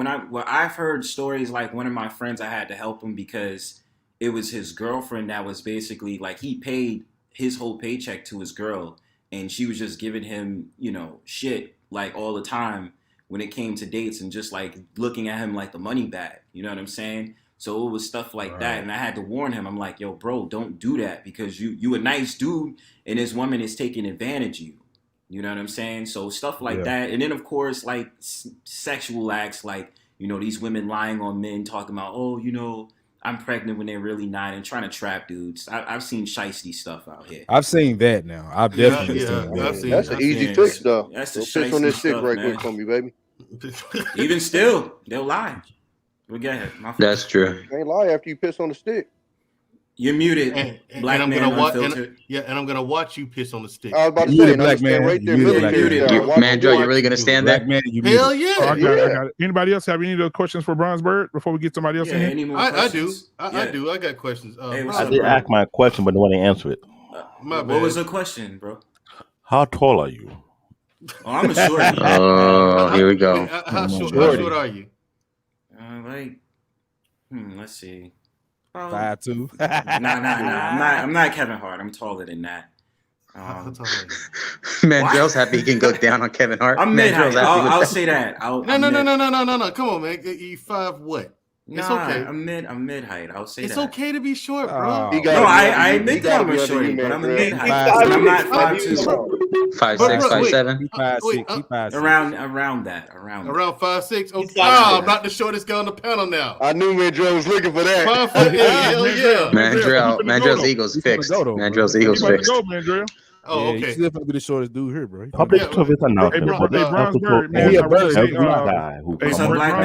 Hold on, Michael Black David. Bronzebird, thank you for being here. I appreciate you, man. If you have not subscribed, bro, subscribe. And hit I'm already subscribed. Okay, cool. Hit that notification button, bro, so you can know when we go live, man. And possibly next week, man, you can come on the panel and be with us, throughout the night, man. I'd love to have you on, man, with your perspective. So I appreciate it. Right now, no problem. There are 33 people watching right now. I would need 33 likes. So go ahead and hit that like button. Also, out of those 33 people that are watching right now, I know all of you are not subscribed. So go ahead and hit that subscribe button right now. I'm on the road to 1,000. So please hit that subscription button right now and help me get there. I appreciate each and every one of you. Love each and every one of you as we get back to our conversation. We got the big head guy that came back in. E-Man is back in the building. Public service announcement. Any guy who don't on the panel, we're doing a height check. Understood. Now back to the show. All right. So let's get back. So let's get back to the question. So what are you looking for when you're dating? So Mandrell has already gone. Dr. Bennett came in with some real knowledge on that idea. He sure did. We ain't signed and said drop the link because I got something to say about that. So we ain't signing. What is your perspective on what does a black man need to look for in a black woman when they're dating? Well, I mean, first you got to understand yourself. What is your deal breakers? That's first and foremost, and what trajectory you want to go in your life. The second, you know what I mean? I look for pedigree, right? Before I pick my wife, I look for pedigree, right?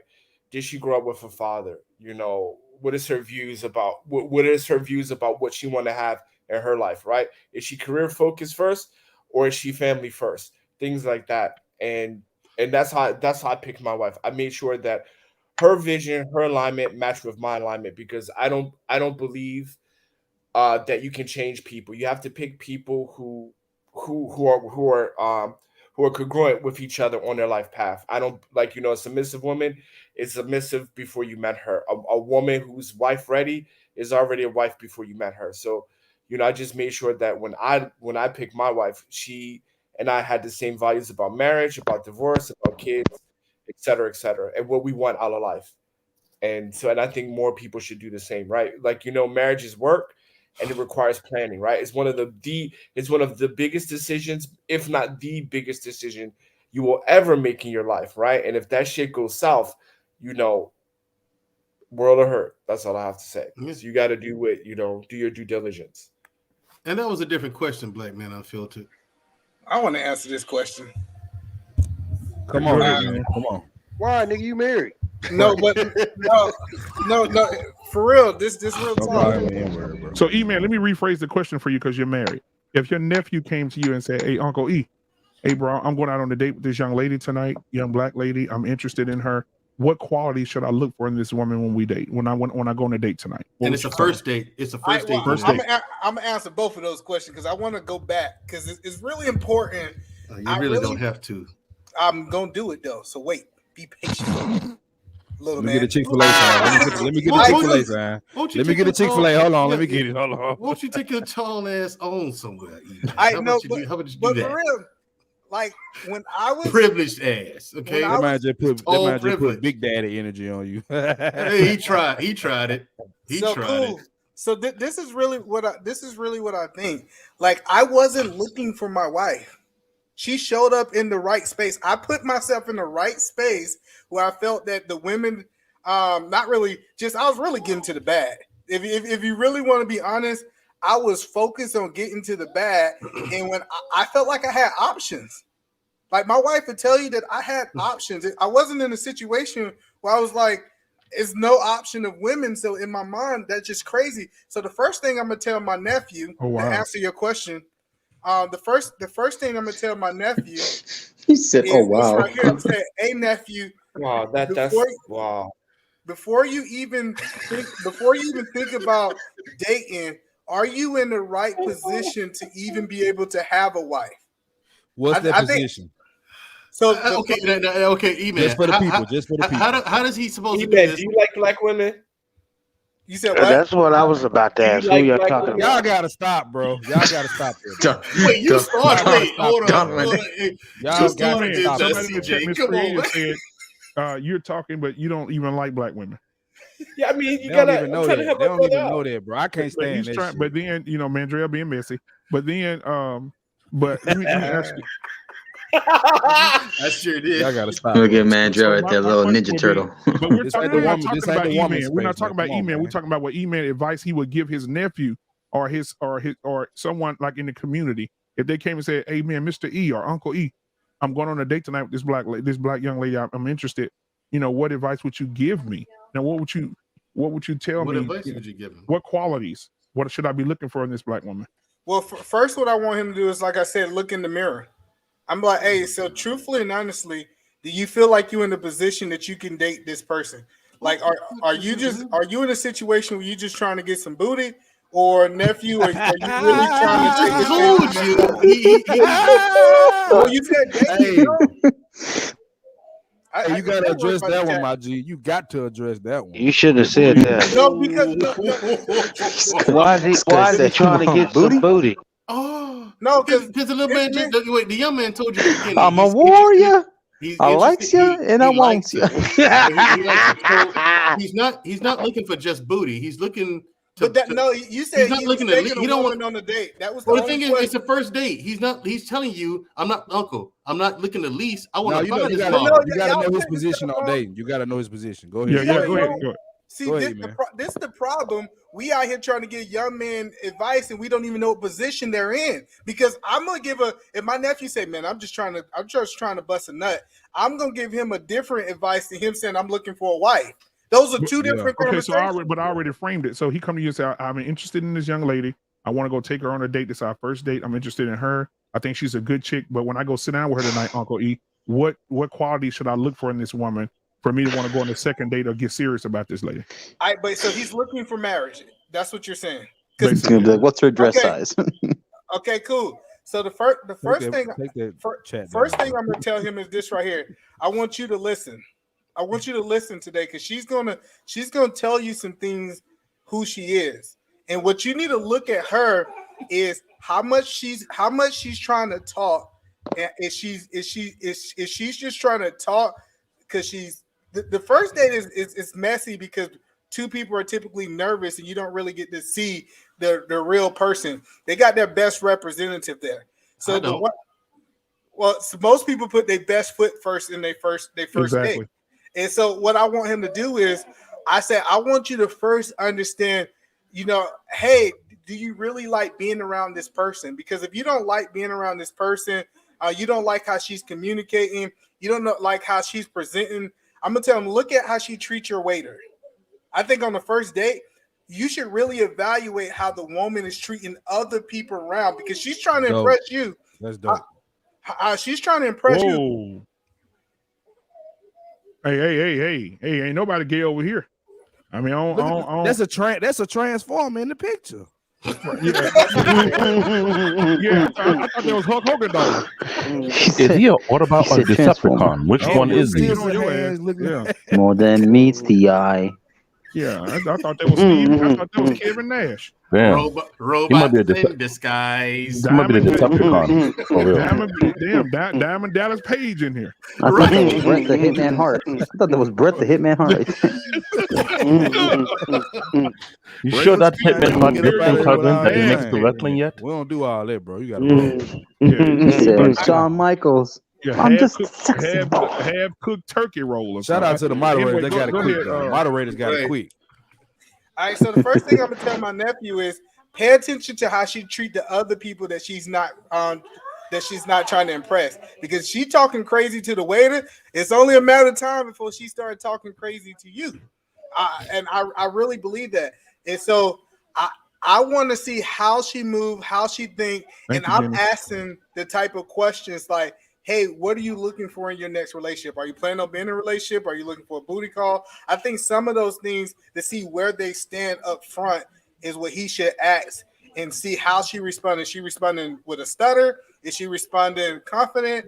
Like that is what I believe is that what he should be looking at is how she naturally act with other people outside of him to see if it's worth the second date. What, Steve? Is that a Dinobot? Bro, they made like 5 pages. Dinobot. That's Grimlock. Grimlock. Okay, that jawline kind of strong. Dude. So E-Man, that's what you would tell your nephew, right? Look in the mirror, look at self, right? Think about self first, and then go out and look how she treats the waiter. Look how her behavior is. Watch her body language, right? And the way she handled different. What she dressed? What did she got on? How much was her self value when she first met you? Did she come out with this skimpy dress on? Do she see herself as value? Because does it matter? Does it matter what she orders? No. Dinobot came back in the chat room. Hold on, because if she's gonna order a 3-course entree, and then she's gonna order like a double entree, three champagne glasses. Take her out. I would tell my nephew you shouldn't have took her. If you can't afford the most expensive thing on the menu, don't take her to that restaurant. Period. But there's a difference between you taking her out and she's expecting a lot. No, it's not. We're going to Starbucks, bro. You took her to the spot, and then you gonna limit what the fuck she get off the menu. With a gift card. That's crazy. That's entitlement. We're going that entitlement though. No, nigga. If you take me to a restaurant, you gonna tell me what the fuck I can order or not? Then don't take me. Yeah, I think that's crazy. Right. So you're not gonna think or be thoughtful for the other person? I'm gonna give you the perfect example, Tan man. On fucking Veterans Day when they give us them old deleted ass menus talking about we feeding the fucking veterans and we get some weak ass meat. It's the exact same thing. Don't even invite me if you gonna give me this weak shit. Give me the whole menu or don't leave me alone. Right. Marcus. Look, Marcus. There's some entitlement and ego there. That's entitlement and ego. Andrea, now's your time to strike back. And you know what? Some white men. Let me tell you this. I went out on a corporate. They had this corporate dinner, and we all the whole company went out. And the guy that was buying at the table that he was sitting at, I'm watching him. And when the people came, he wasn't with our company, but the people that came, he was sitting next to us. And he said, when they came over with the menu, he was like, what would you guys have tonight? He said, oh, you guys don't need your menus. You can get a steak for this one. Give him the special, the number that steak. You can give her this, give him the oysters and give him that's what they'll be having tonight. And bring us a glass of wine, please. I'm like, damn, he told them what they was gonna eat. You know what don't tell her what like, dude, like, yeah, but that's different. That's a group. Right, that's a group setting. But if you're inviting her out and you're inviting her to the place that you're eating at, yeah, she's free to order. How you gonna give her fucking limitations on what to eat? Yeah, right. So would that then change, or would you, as a strategy, would you then dictate where you go on that first date? Would you keep it modest? You should keep it modest to see how she responds. Exactly. If you just said we're just going to the diner, right? I'm in New Jersey, so we got Jersey diners all over the place. So I'm gonna tell her, look, I'm just going to go to the diner. Diners are nice. She's like, oh, okay, we can go to the diner. If she's good with that, then would you take that then as a positive sign that, then, if she's good with that, then I can go to the next place rather than trying to shoot you down. Don's pointing up. Don's pointing up. This black owned business, bro. We out there, Applebee's come out. You gotta get the 2 for $20. But you can't get nothing else. I want to kind of say. What's up, CJ? Let's go ahead and we ain't signing. Go ahead. Go ahead, bro. I just want to say 2 things right quick. Like, first, Cherry Hill do have some crazy ass diners, fucking delicious, in New Jersey. Second, I do see where Tan Man coming from, because before I was married, when I was just dating and stuff like that, some girls would wait to see what I order, and then they would order around the same price range. So I mean, that is considerate and it's nice. Hear me out. It is considerate and it's nice. So I get what you're saying. However, it means something. However, let me finish. However, if I took her to that restaurant, it is free game. If she wants to order the most expensive shit, then I took her there. That shit is on me. I do get what you're saying, because I have been on dates with women where they wait to what I order and they kind of check that price range and they ordered around there to be considerate. Cool. You have some girls like that. But if she doesn't, it's still on me because I took her there. Right. And I'm telling her, I invite her out. It's on me. So she is free to order whatever she wants, right? At the end of the day. It does mean something to me. Now, I'm not a high value man, so maybe I'm, whatever. But it does.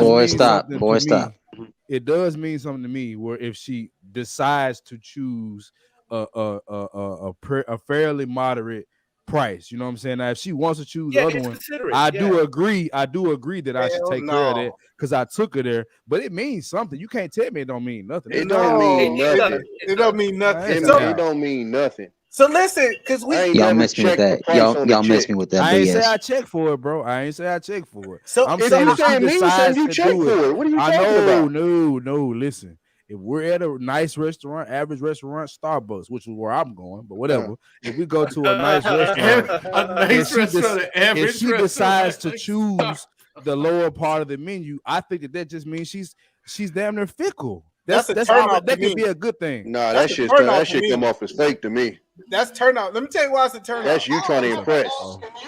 What are we talking about? I mean, but I'm not. But in saying that, I'm not. I'm saying if I was to literally break that down, it would come off as fake to me. But I don't even think about none of that shit. If I take you to the motherfucker, pick what you want. I don't think about it. If it happens, if it's fake or is it considerate? Tommy, I think you're getting your words twisted. It's either fake or considerate. In one breath, you're saying it means something. Then in another breath, you're saying you don't even think about it. But how does it mean something if you don't even think about it? From the jump, if I take her somewhere, I'm not thinking about what she gonna get. I'm thinking about courting her and seeing what she's talking about. Okay, but you gonna think about it afterwards. No, but because she decided to get chicken tender. After, I'm talking about after. Like I said, so after. you thinking about it? After, nigga. I understand that, but I'm saying, but you're still thinking about it. I'm telling you, I don't give a fuck. I don't think about that shit at all. Tommy B, hold on. I want to say this. Hold on. What she order, if she order whatever she wanted on the menu, I don't have a problem. But if she order something to go, I got a problem with that. Oh yeah, that's different. So I think that's what you guys are conflating. Faking. You guys are conflating faking with considering. Guys, let me ask you a question. If you're on a date, Tommy B, I'm gonna ask you this, and then y'all can move forward. Tommy B, if you're on a date with a young lady and she's a beautiful young lady, y'all had great conversation, food was great, and at the end of the date, she said, "Hey, Tommy, before we leave, is it okay if I order some food for my kid at the house?" Oh, I wouldn't give a fuck. Right? Anybody else would have a problem with that? Yep, I will. I don't got kids. They ain't my kid. I've done that before. Let me tell you why I would have a Man, you're a problem. Christian, man. No, let me tell you why I have a No, he's not. Hey, it wouldn't be filet mignon. Now that I'll limit. Right. I'm listen. The same way that Mandrill gets his Happy Meals at McDonald's, I'm gonna get a Happy Meal for the kid. I ain't take the kid out. I took you out. No. So let me help you understand what I'm saying. So if this, especially if it's the first day, we are getting together so I can get to know you. Yeah, that's right? true, man. Yeah, I'm getting to know you. If you feel now, this is what she should say. Now, if she come up to me and say, "Hey, I'm gonna take care of. I'm about to buy something for my kid because my kid at home and I'm gonna pay for it." And 9 times out of 10, the type of person I am, I'm gonna let her order it. Now, once they get to the table, I'm gonna tell the waiter, "Hey, put that on my tab too." But I need to know that she's willing to pay for her own kid stuff. You can't just ask me to pay for it. You need to let me offer. Yeah, I'm with you on that, E-Man. And the thing is, E-Man, that's exactly how it happened for me. Like I said, I've done it before about a chick's a carry. So you cool with that, Tommy? Come on, bro. I mean, that's exactly how it happened for me. And she didn't ask me. But when it came, I offered. You know what I'm saying? E-Man. If I was CJ, you said I'm with you on that. I'm I'm with you on that. Let we sign and go. Go ahead, bro. If I just went on a date with a single mom and she was like, "Can you pay for my kid's meal?" To be honest, man, I would do it. I'm not even gonna cap. I would. Man, do it you cap. You won't even talk to you guys are missing a bigger point. Wait, hold on. I would do it because of I would do it because of my religious values. But on the same hand, I would be shocked that she didn't tell me she had a kid beforehand. Because I would definitely make her clear. Well, y'all missing the point though. Y'all missing the point. Right there. How come she didn't feed her kid before she went on the date? It doesn't matter, man. You ain't got no kids, man. We gonna leave you alone. Do you have kids? You ain't got no kids. Question I got for you. Do you have kids? I'm just saying, why didn't she feed her kid before she went on the date? I can't give you an answer where you don't understand. Listen, E-Man, you're gonna swallow the TV screen. Just to ask that question, you can tell he ain't got no kids. Hey, Tan Man, I'm gonna tell you right this. I can feed my kids before the date, and they gonna be hungry after the date. My 1-year-old. How long is the date? An hour and a half? 2 hours? Yeah, kids eat like a nigga. My 1-year-old eats on the hour every hour. That's not the point. That's not the point. That's not the point. Is that not the point? You just asked why they didn't feed them. We're telling you they still eat. That's not the point. Y'all missing the fact that if she fed them before she went on the point. What's the point? Right before she left, if she knew she was feeding them, she went on the date. It's still a good Christian. And they are still hungry, is what we're telling you. The people with kids are explaining to you. It ain't my seed. It's not my responsibility. If you're going for your kids for 2 hours, no, it's they're not. still hungry. They'll be looking at you when you walk through that door like, what's happening? It's not my responsibility, not my problem. Oh, that's a whole nother question. What you were asking was why they didn't feed the kid before. We're explaining to you that kids eat a lot. I want to tell Tan Man this. Hey, Tan Man, if you feel that way about kids, you shouldn't date single moms at all. If you feel like no, you guys brought up single moms, not me. I didn't bring it up. You guys did. Yeah, black man brought up. Okay, but you wouldn't even dated her. So what's the like? Dr. Bennett, I saw your face. Y'all like to talk just to talk. I swear to God, boy. Shit. I do have a question for the guys. Though. I just like the trigger. The trigger is the trigger.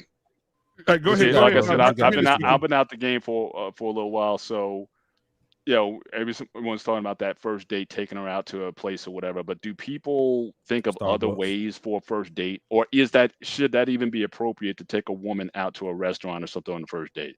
Like back in the day, a first date could be where a woman cooked a meal for you. Mandrill. 7, God damn.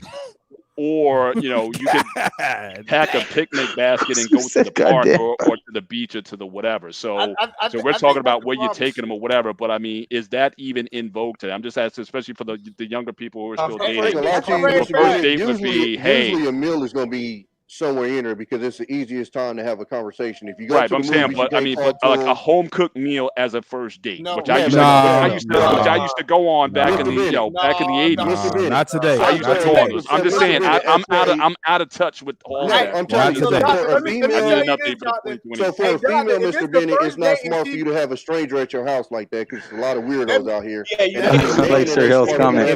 If she's bringing us to the crib, damn, knocking her down. One mic. My bad. Good, like intermediate. So, right? Mr. Bennett, as a single guy on the panel that's still out here, nice environment. it's not smart for a female to have a strange dude at your house because there's weirdos out here, and as a dude, you can also be set up that way.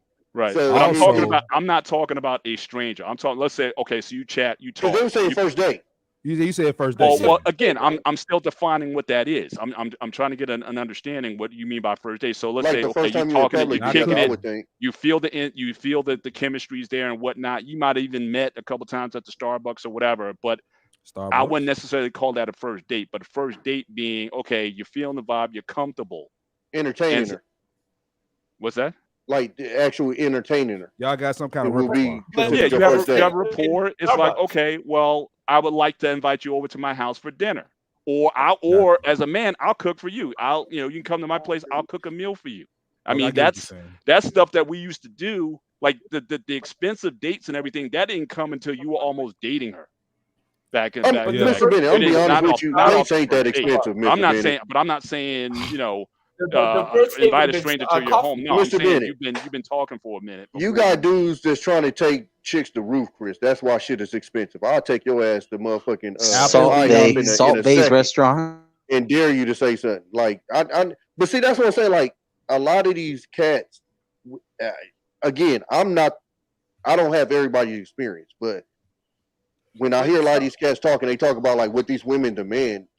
Women don't demand Roof Chris, but that's what guys will do to try to impress them. Mm-hmm. Take them. I took a chick to Red Robin. I took a they like normal stuff too. You know what I'm saying? Like everything gotta be. I'll take you to Texas Roadhouse quick. Hello. But hey, we're going to Starbucks, bro. Keeping it real. Mandrell still got coupons. So, hey, Tommy B, I want to be completely transparent. I'm not saying take them to coffee because it's cheaper. You can communicate more with a beverage. No. E-man, I ain't have a problem with you saying that. I agree with that. No, what I'm saying is the dudes that have yogurt, with ice prices, cream. It more than likely is because you're trying to overly impress this chick. Right. Because if you wasn't trying to overly impress her, then you wouldn't have her at a restaurant where you cared what the fuck she ordered on the menu. And that's the same thing that'll get you plucked. 100%. Yep, you're right. She'll know 100%. That's the same thing get you plugged. Right. But again, CJ, that's another thing when motherfuckers wonder, I took her to Roof Chris and she did this, and this nigga took her to IHOP and he woo. Because it ain't on you, pimp. It's in you. She got off, G. She got off on you. Period. Like I said, I ain't joking about Starbucks, right? Bro. I didn't did it. No, Starbucks is a solid place, bro, because you get to have a conversation. I don't know where you stay. You don't know where. It's a solid place. If you can't take Starbucks, you get free Wi-Fi. You get free Wi-Fi. Can I have the panel this? I hate this guy. I want to ask the panel this. Hey, so do it matter what she pull up in? If she pull up in a man, come on. I don't care. I don't care. Why would that matter? I just hope the bumper's attached to some shit. You're right. No, what the inside do, because look, I used to haul cars. She clean. I know what the inside of these chicks' cars look like, and it's ugly in a lot of cases. Some of these chicks, man, they don't take care of their cars. It's a disaster. Dog, I'm talking like disgusting shit I've seen in people's cars. Because I used to pull cars from the auction, so I pulled the cars that they didn't know the repo man was coming, and they snatched their shit. So it was as is, and bro, it's some nasty she had a shit. What about Miss Creative question? Like I felt like I wanted to take a bath after I put that shit on my truck. Like, that shit was terrible. That bougie food is nasty. Thank you, Miss Creative. See, I fucks with you. Don't fuck around and get married around here. I'm telling you. Swear to God, I hate bougie food. I'll get on my knees. Don't even taste good. Don't even taste good. For Valentine's Day, I went to Austin and I took this chick to a steakhouse. I think the shit came all the way up to like $350 with the tip. It was like $4. I swear to God, on my life, I could have got me an omelet. See, but this is the thing though, because a lot. This is the thing though, because a lot of restaurants that are white owned, they be like rubbing their freaking dead poultry with rosemary leaf, like it's gonna give them flavor. Like what flavor?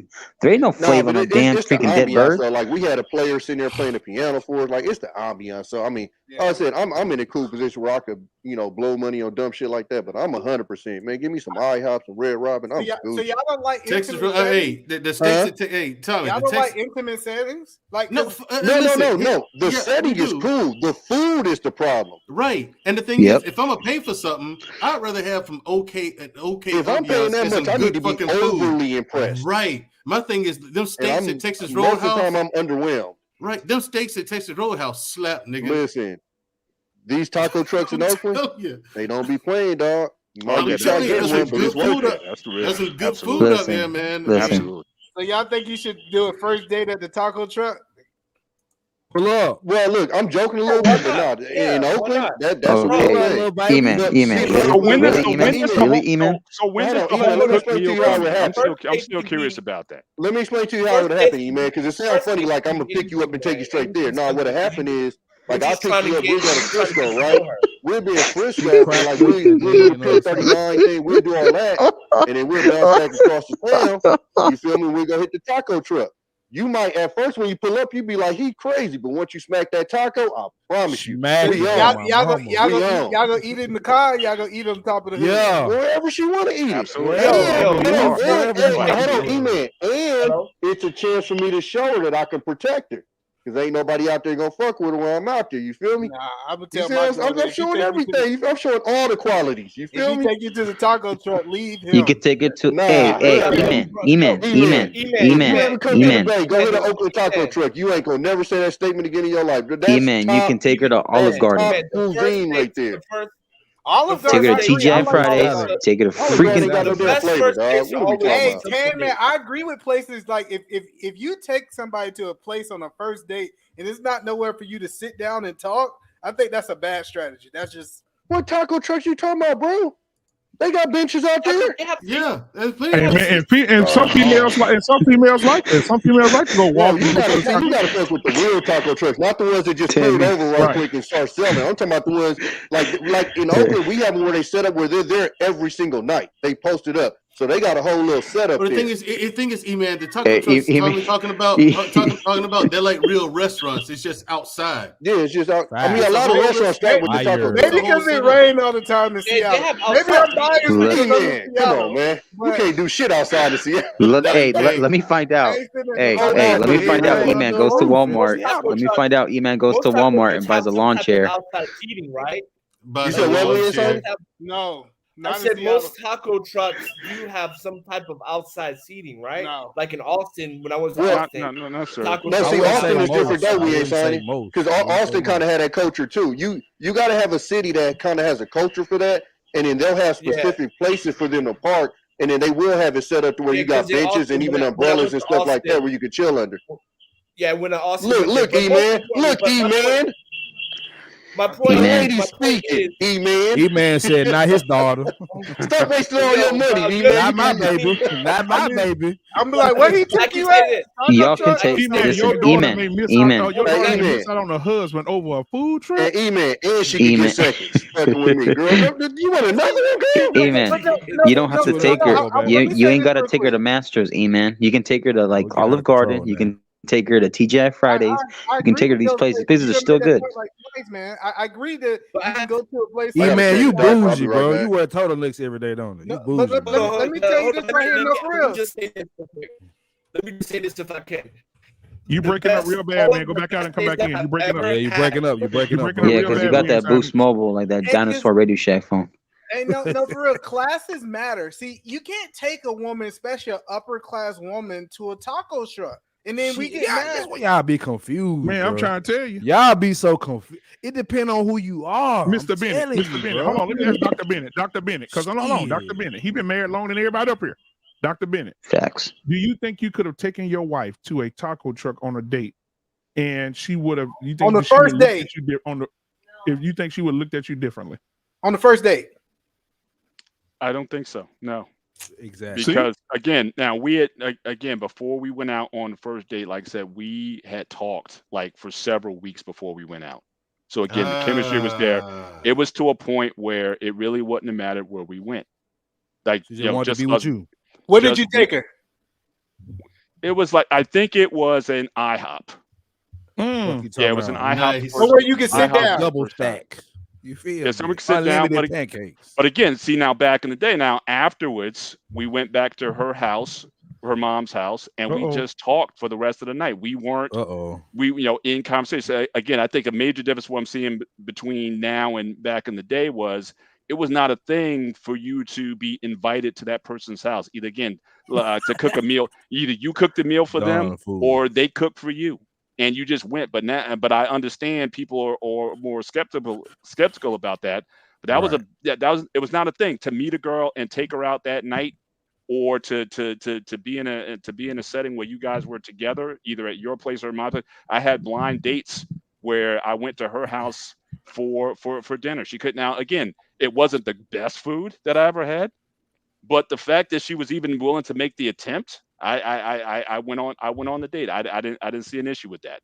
But I wasn't. But there was never a time when I dated my wife where I felt like, oh, I have to take her to this really fancy place to impress her. I didn't say fancy. I said the atmosphere. Like sitting outside of the taco. Like you sitting at the taco truck and you got cars driving by. If it was a park, let's say if it was a park that had the trucks there and there were benches at the park and we could sit down. It's a nice day. It's the summer. We're over there. We're kicking it. We're having our chili dogs from the hot dog stand or whatever. Man, you bougie. As long as it was us. I'm okay with that. It was fine. Yeah, I'm okay with being bougie. It was fine. Like I'm not knocking you. I'm just saying that's why you don't get it, because you no. What I'm saying is that this is the problem that I have. We have men complaining about the type of women they get in, but their standard is not the higher level quality of women. Women don't like that shit. E-man. You put raisins in your potato salad. We already addressed it, bro. Like a lot of these guys complaining about those women, they can't get them no way. So it's like I don't need goddamn Kylie Jenner. I just want a good woman that's an average looking woman. I'm cool with that. But the woman that like me, the woman that like me gonna go where I take her, because she just want to be with me, and I just want to be with her. I'm trying to get us something to eat so we won't be hungry. That's it. We trying to enjoy each other. It's each other's company that I'm looking Standards for. of a man that give a damn, yeah. A date. I mean, look, man, at a taco truck don't mean that's you blowing out of proportion now, bro.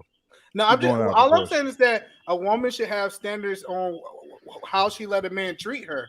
If she just saying I'm down for whatever.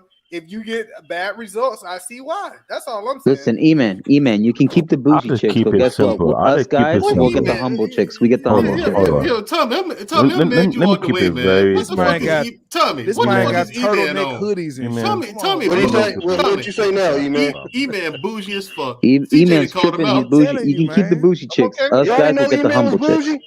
It took y'all this long. Big and bougie. I just realized it, bro. I just realized. Yeah, E-man being bougie. It ain't nothing wrong with it. This man got one whole closet full of turtles. You can go keep your raisins, your potato salads. You keep the eggshells. You keep the eggshells on your egg salad. Hold on. But you know the crazy part. Listen, the crazy part about it, when us black people raise our standard, they look at us as an outcast. They look at us like, oh, you're not an outcast. It's just a joke. I just tell my sister, hey, it's only so many times I'm go to that restaurant with you. E-man, you're not an outcast. What we're saying is it doesn't take all that. You want to go there for the higher price restaurants for the ambiance? Fine, cool, nothing wrong with that. I go there every once in a while myself. But so, E-man, you think the food is just as good? It depends on where you eat. It ain't. So okay, E-Man chills in the Hamptons. so let me put it to you like E-Man this, goes to E-Man. the Hamptons. So let me put it to you like this, E-Man. So either one of them high-priced restaurants or the most smackinest barbecue spot you've been to in the hood. I say a high price. The most smacking barbecue in the hood. Goddamn mind, You out of your man. goddamn mind. E-Man, we about to throw you away now. Listen, you lost your card. You lost your card. E-Man, the disrespect that you just put right there, I don't think we can take it. Bro.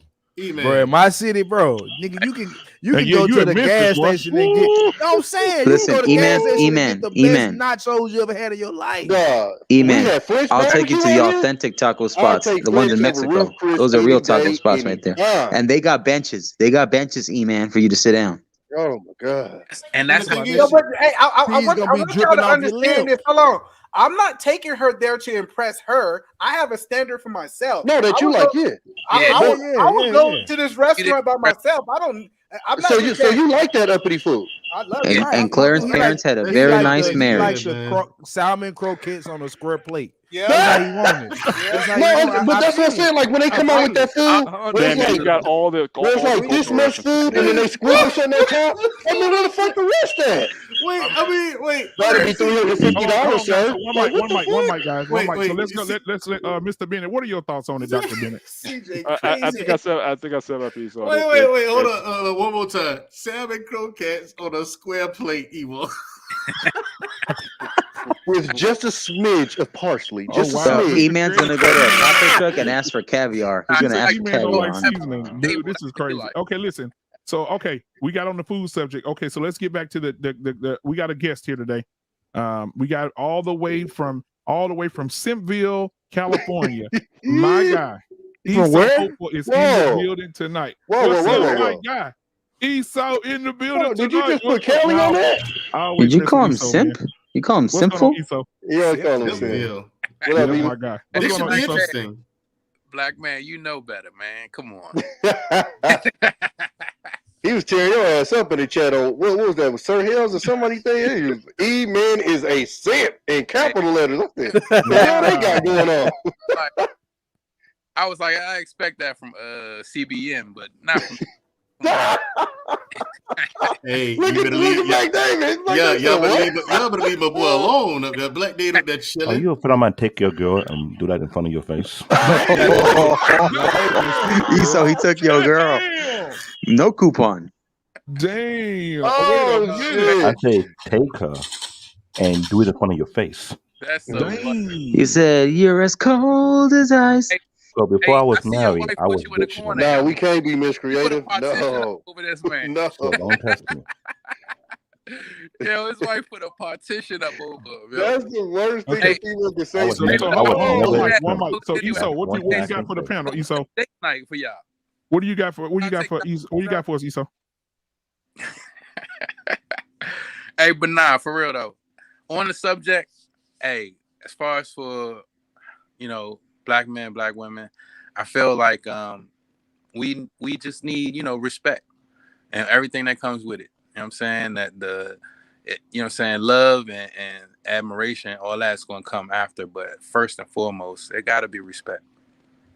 You know what I'm saying? I mean, I don't know if y'all heard about the divest community. Have y'all heard about this? So the ones that had a problem with Tina Knowles, we heard about it. Yeah, and so I feel the divest community. Yeah, have you heard about? What's that? Black chicks going outside the race. So they saying they go to a specific place, man. And black boys, pretty much. Black boys, what? No, they saying AB, the AB word. Yeah. Delete black boys. Yeah, delete them. Oh, when you find out it's a boy, delete them. Oh, you talking about and be with white men? Yeah, and be with white men. What the hell would you do that? You never heard of this? From that black chick, the one I forget her name. Because Synthetic. You talking about her? Synthetic. No, not her. Cynthia. Yeah, that's who it was. Yeah. That's Cynthia G. Mm-hmm. Yeah, that one. Yeah, we call her Synthetic. Okay, I ain't want to give her no, Yeah, I wasn't trying to give her no shout out or nothing. The thing is, I mean, on my YouTube feed, shit pops up, that someone says something crazy. Once in a blue moon, I click on it. Like if Didi talking about it, some shit like that, I'm like, I'll click on it because her videos are short and I ain't into drama like that. But go ahead and finish, Esau. Yeah, go Esau. Well, yeah, I mean, pretty much I was just saying, the reason I think this community is getting so much steam is because they listening to, you know, Kevin Samuels, and it's like they listening with different ears than men are.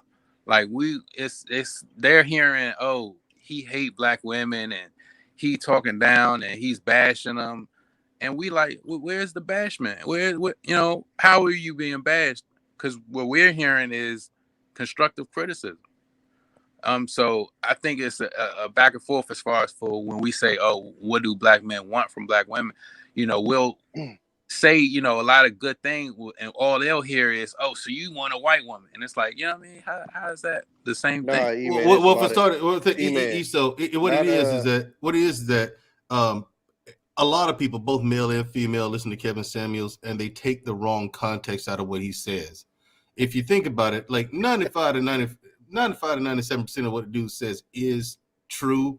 Just put a suit on. But right. But what he says, sometimes he's referring to regular dudes, sometimes he's referring to uppity dudes, you know what I'm saying? Upscale dudes. And when he's talking about that kind of shit, give me an example. Who? When he's talking about high value men do this, high value men do that. I mean, well, nigga, we don't travel in them circles for real. You know what I'm saying? That's one thing. You know, and then women listen to it and he's like, okay, this is what you're looking for. Okay, well, this is what that comes with. Why does it come with that? Because it does. Okay, a hamburger comes with an all beef patty, right? Yeah, why does it come with all beef patty? Because it fucking does. That's what a hamburger is. Well, nowadays it doesn't. But then women are like, well, I want it to come with ham. It don't come with ham. This is what these that kind of men you described that you wanted. Yeah, this is what he wants. You have to give it to him, or he's gonna find someone who will. And women like, you hate black women. You hate your mama's black. How could you say that to her? It's like, let me add to what Manja is saying. I'll make it simple. When he referring to the type of guy that they'll never come to the hood to look for them. Talking about the one that making 250,000 going up, the corporate sector guys. He wasn't referring to no basketball player, no football player, for no baseball player, no hip hop artist, no rapper, none of that. Whoever have worked in the corporate, we have met a couple guys who made that kind of bread. When they go out for lunch, they go out to the type of restaurant in Manhattan that spend almost $100 on a plate and like it's nothing to them. They're the kind of guy that Kevin Samuel was talking about. And what they don't understand, they won't get near to them. Let the security guard yank you out and throw you out on the street. Real talk. So when he was mentioning that and they're not getting it, the fact that they've never been, like, I live in New York City. There are buildings in Manhattan that have not only have corporate security, they have corporate armed security, which you're not going to see them when they pop up. And they feel like you're new to that society or in that community. They pick up the phone. You see like 1, 2, 3, 4, 5, 6, 7, 8 trying to carry you and lift you out. Well, right. What happened to him? Oh no. So trust me, I work in corporate sector for 20 years. It's not that simple to this. They don't deal with nobody like that. You come on their property to cause havoc, they yank you out quick. Worst case scenario, they'll hold you in the air, have a policeman come up, bring the car, and they dump you in it and they take you off. And also, you have to understand that there's now this movement or culture where women have gotten so comfortable that you can't say anything negative about them at all, or anything that's remotely critical. Because if you watch my debut show that aired on Wednesday, that I did on Wednesday, right here on Black Man Unfiltered Network, Wednesdays at 8:30, everyone. Now, if you watch the first episode, I had this discussion. I was talking to a woman named Genesis. I made some very, very good points. So did Mr. Bennett. However, they're facts. Now, these are men telling women, hey, ladies, this is what men find unappealing. These are the things we want. These are the things we see that you do to certain men. Stop treating those kind of men like that. And women are like, and the woman on the panel like, no, that's not it. That's not it. We're like, no. We're telling you this because it happens to us. We're telling you this, ladies, because we're telling you this happens to us. We're telling you what you're doing to us. But you why can't do say we gotta no. tell them? Why we got because they don't know. But women don't know. No one tells women for the past 30, 40 years. No one's told women that, hey, you're doing it wrong. But find a woman you don't have to tell. Yeah, but here's the thing. No, but you're not getting it. The thing is, women are asking this question as well. Like, okay, Is there a problem? What's the divide? What's the problem between men and women? This, that, and the other. So men are telling them, okay, since you asked, here's this problem. Here's this. This is another thing we observe. There's another thing we observe. This is some stuff we experience. Okay, stop doing those things. We're giving them the answers to the exams because they're asking. What's the problem? What is this divide between men and women? And men are saying, well, here are the things that we notice that you're doing. And women are saying, no, I don't. I don't do that. Man, Joe, know the problem is they're listening to Steve Harvey too much. Yeah, him and he pandered a little bit too that's much. the simp emperor. Steve Harvey. Boy, that's and the that's simp the problem. emperor. And because of Steve Harvey, we had Kevin Samuel. Let me be with the I don't know about that one, man. I don't know about that one. You take that money from Steve Harvey, he'll do that Kroger's. Let's stop it, bro. That's He's not. He's not. But let's be real. Man, From come the on, bro. 80s Steve Harvey would have to always now. had a woman. Oh, okay. No, he got nothing to do with money. Okay. Let me play this. From the 80s to the 90s, there was too many female lead shows that been batching the black male image for far too long. When Steve Harvey came to the scene, you thought he would change it around. He did not. He was pandering way too much. Yes. Yeah. And because of that, it opened the door for people like Kevin Samuel to crack into it and change the narrative. Kevin Samuel's So getting back too. the thing about Kevin Samuel, we cannot hate on what he's doing. Yes, he's the messenger that's going a certain way, but it was needed. Because if you look back the past 30, 40 years, how much big beatdown what black men were getting from the women-led shows, saying all kind of nonsense. They were destroying the black male image and they were destroying the black father image as well. It's to the point where women automatically off rip never met you, don't know you. They instantly think you're up to no good. That's because y'all taking them to the taco truck. No, Y'all stop, start- E-Man. No, E-Man, here's the thing. Hold on. I'll tell you this. I got a friend of mine, right? They think you're gonna take them to the taco truck as soon as they You meet. sound like you Right, was, here's the you thing. was under Steve Harvey before he went to Anton. Right. So let me ask you a question, I E-Man. got Andrea, let me ask. Hold on, one Go second, ahead. Andrea. Let me ask y'all a question. So all of you guys are married. Just say, for instance, you're married, and all y'all are married, and you come in, and your wife's on the couch reading, and you look over, and your wife's reading a book that says "Think Like a Man." What do you say? What? Why would you want to think like What's a the book about? What's that book about? I'll just chuckle. What's that book about? What's the book The about? book, I'm not Steve about to Harvey sit wrote a here- book telling women to think like a man. I know. Okay. I'd tell her throw that shit in the trash. And as soon as she went to No, sleep, I'm not talking I'd about take that that book. shit and throw it in the trash outside. Not the one in the No. house. All The one right, so- outside. She ain't gonna think to look there. No, No, I wouldn't do that. What, Mr. Dr. Bennett, I want to know what your thoughts. And this why they won't submit. The reason they won't submit is because y'all trying to control them. I'm not trying to control shit. And I was just about to say, don't think that you throwing that shit away and her flashing on you don't equal submission. No, that means you being a dick and she sticking up for herself. Yeah, like it's crazy that we got dudes on this panel talking about they gonna throw away her book because he don't agree with the book. And this is why, because the reason Right. most women don't want to submit is because it's like, why submit? You're gonna go ape crazy and start doing crazy stuff because you're gonna think you got ultimate So answer power this over me. question. Hold on, Black David. Let me Yeah, adjust. Hold on, Wow, Black David. E-Man. Hold on. E-Man, why do you go from one extreme to the next? Let me ask you this. E-Man, have you seen Steve Harvey and his wife, how they talk? Have you seen her actually complain about how nasty he is? How he comes home and leaves his clothes in the middle of the floor. His drug how dealer he wife. His drawers, how he eat out of stuff and leave it on the counter. He don't wash dishes. He don't wash. He don't do nothing around the house. And he told her, these were his words to her. And I'll send you the link to your phone right now. If my phone, I'll send you the link for you to watch it for yourself. And he told her, I make the money, you clean it up. I feel him. I feel So him. you don't think that's controlling? No, she knew what she signed up for. But here's the thing: she's a drug dealer, Let me a add queen this pin. question. But How many times did Steve Harvey got married? She is. Answer my question. Allegedly. 3. Yeah, I think it's 3. You're right. So that Allegedly. means You're right. Allegedly.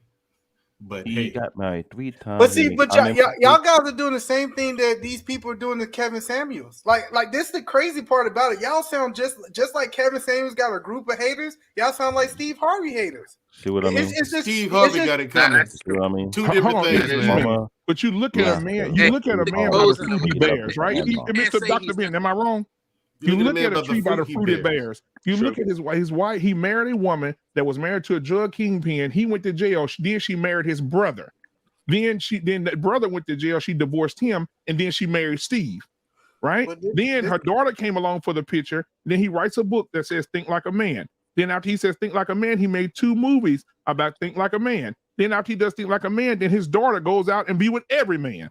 And then not only is she with man, she's doing the same thing her mama did, having sex with daddy, son. She's following the traditions of her mother. What are we talking about? Allegedly. But see, this is what Not I want to alleged. say. We Let got me receipts on respond. that. Let me respond to that. I promise I mean, y'all. just because they together don't mean they had sex. No, but Dude, listen, if you're on a yacht with P. Diddy in the middle of the ocean, bro, by yourself on a yacht with P. Diddy, you fucking stop it. But listen, see, Wanna this is hear what that. I want y'all guys to do. Because y'all guys are not gonna see this. I want y'all to look. We had 3 hours and 24 minutes. We I don't want care. you guys to literally tomorrow go back and watch just this section. And if you close your eyes, you're gonna sound just like the people who's talking about Kevin Samuels. Oh, he been married this amount of time, and he did this, and he's not this, and he's not that. And I'm not into trying to put somebody the difference down here because I is, disagree. E-Man, the difference here is Kevin Samuels ain't pandering to nobody. Steve Harvey is. See, but you agree with one and you don't agree with the other. No, You I sound just agree. like No, them. I agree with some of the shit Steve says. He ain't all the way wrong. Nah, Kevin Samuels, he's actually pandering to them woman haters. You know what I'm talking about? No, he ain't. Come on, man. No, he most definitely is. If he is, explain Thank you, to him. Tommy B. Thank you, Tommy B. To them? Thank you, Tommy B. No, this thing about he's pandering, but he's not over pandering. And when I say that, I mean he's doing it in a smart way. Like Steve Harvey was just flat out, and what's the other dude, the Derek Jackson? Like they was just flat out. Oh, Derek Jackson, yeah, they was the good extreme grief. of it. I think he panders toward. I think he panders towards it. He just isn't extreme with it. But if you look again, that's why I told you. If you look at the audience that's out, because where does Kevin Samuels come from? Let's just keep it 100 with you, dog. Look at Kevin Samuels. Did Kevin Samuels look like he was really just like he can talk all the shit he wants to? Kevin Samuels don't look like he just out there. You see what I'm saying? He was not slaying it like that, Tommy. He But was what not. I'm saying is, Come but on. he literally looks like these dudes that I was describing earlier that he represents. Again, Kevin looks bougie too. I know people's hearts get hurt when I say this shit. I ain't saying nothing negative about the shit. All I'm saying is women like cool. Period. Sorry, I didn't make that up. That's just how it goes. It is. He is literally like a mascot for these cats. Like for real, for real. I forgot to do my duty. So how tall are you? You get no pushback from me on that one, Tommy. None. So again, I think that like you said again, E-Man was saying that it sounds like a bunch of Steve Harvey haters, but if you go look at read his book, and that's what I'm saying, you have to be around people that's doing these things. So I'm asking questions. Hey, listen, what is the book about? Well, he telling us Steve owns to something. He telling us to wait 30 days to give a man any type of intimacy, 90. and and all this. Black and then the men are coming back saying, okay, cool, we can wait 30 days, no sex, period. But when we go out, you holding your sex to yourself. When we go out, you pay for your dinner, I pay for mine. Can I say something on that real quick? We can go 30 days with me paying for we paying for each other's meals. We're trying to get to know each other. I'm gonna pay for mine, you pay for yours. I'm gonna keep my penis to myself, you keep your vagina to yourself, and we'll get to know each other for 30 days. I think that's healthy. I think it's healthy not to just be sleeping around with a whole bunch You're of just a contrarian, now, man. E-Man, you just said that you just your son. Now, E-Man, But no, listen, now you contradicting but yourself. E-Man, you just said on the platform about 2 months ago that your son, you're not gonna keep your son from going out there slinging that meat around. You say he protect his sperm. If he wants booty, he gets booty. You said that. Can I respond to you, Black Man Unfiltered? Yes. I think it is healthy for women not to go out sleeping with men. I done said this a whole bunch of times, and I said women and men totally move different. Like now, I'm not telling men to do this, but it is healthy for one to do something and not the other. Y'all don't. That doesn't make sense though, because hold on, E-Man. This is so hilarious, E-Man. I'm saying that doesn't make sense. I mean, you can't. How can you say? And there've been times where I've heard Kevin say the same thing. You're saying, talk about he talks about with women, having too much mileage or having too much trauma or whatever. But then he advises men, don't get married until later. But then have sex with women. I mean, but or body count, I think is what he said particularly. But how can you say if you had a son and a daughter, how can you say to your son, all right, son, it's healthy for you to go out and do that, but then you say to your daughter not to do the same thing because they're gonna get together. Well, you know, the man and the woman are going to I'm get about to together. explain it So to you. that how does that math doesn't add up to me? So I Because can't just like understand my why boy you guys Yella would. said, they trying to Because shame these automatically, chicks. what you're telling your son is go run up the body count on women. If you're gonna have that kind of standard, that's exactly what you're telling them. Run up a Instead woman's body count. instead of using a mouthpiece, they trying to shame these chicks out the coochie. That's literally what it is. They're trying to shame these chicks. Well, let me No, answer the doctor that's what question. when he tell you about sign language, he tell you, okay, like it's All right, women. I'm back. I was eating. Sorry about that. No problem. That guilt need to be right. It's certain women who gonna be like that, and then it's gonna be other girls who you would want to marry, who you would want for long term. That's all. It's a. I think you got to distinguish between the two, and they're not one and the same. They're not. See, And the thing is, hold on, E-Man, what hold we on, do? hold on, E-Man. If you want to see an example of a woman who needed to be a woman's need to be right, watch my show. Go back and watch the replay of my show on Wednesday. Okay, am I right, Dr. Bennett? Black Men Unfiltered.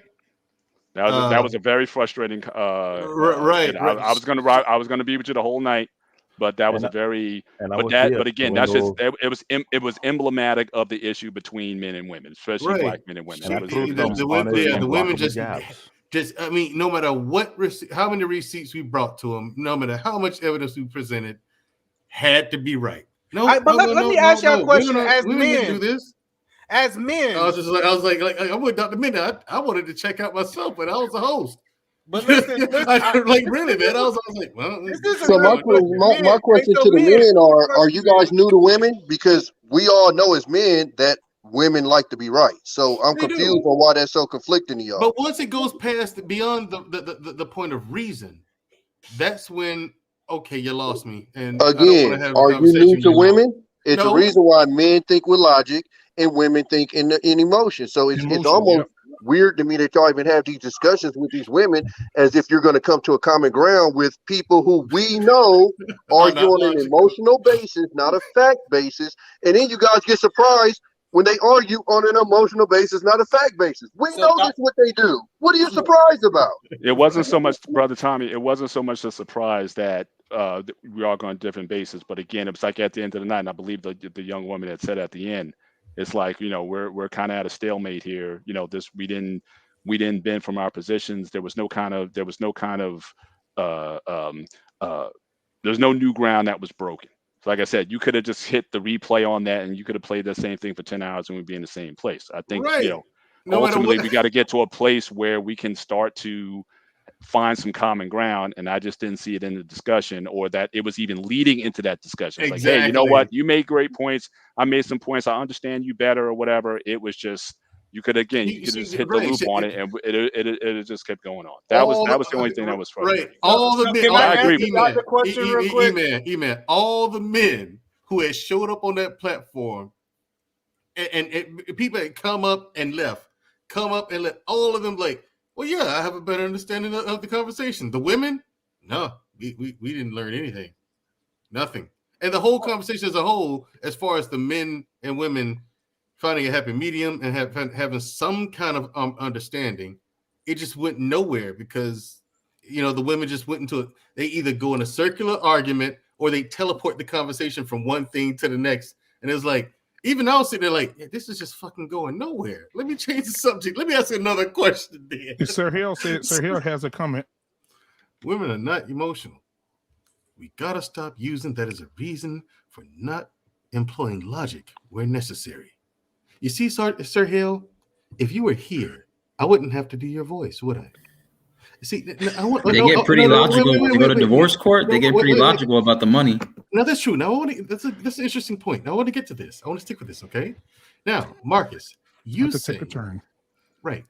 Marcus, you say that women take a turn in family court. Can you boost up your car seat? I can't see you because you're so short. Now, Marcus, is this they also don't take true? A turn. They're getting advice from a man. Right. Now, is this also true for court when they want custody of the child? How does it work with child support? Tell us. They get emotional. That's why they try to do you over. It ain't logical, it's emotional. That's why they overdo you. Well, I don't I know. want to ask you, can I answer the doctor Some question? women logically do their homework. E-Man gonna answer Dr. Bennett's question. Go ahead, E-Man. So you asked me a question. How could we train a boy one way and train a girl the other way? Like how can you do that? Well, the first thing is that I personally believe that men and women are totally different.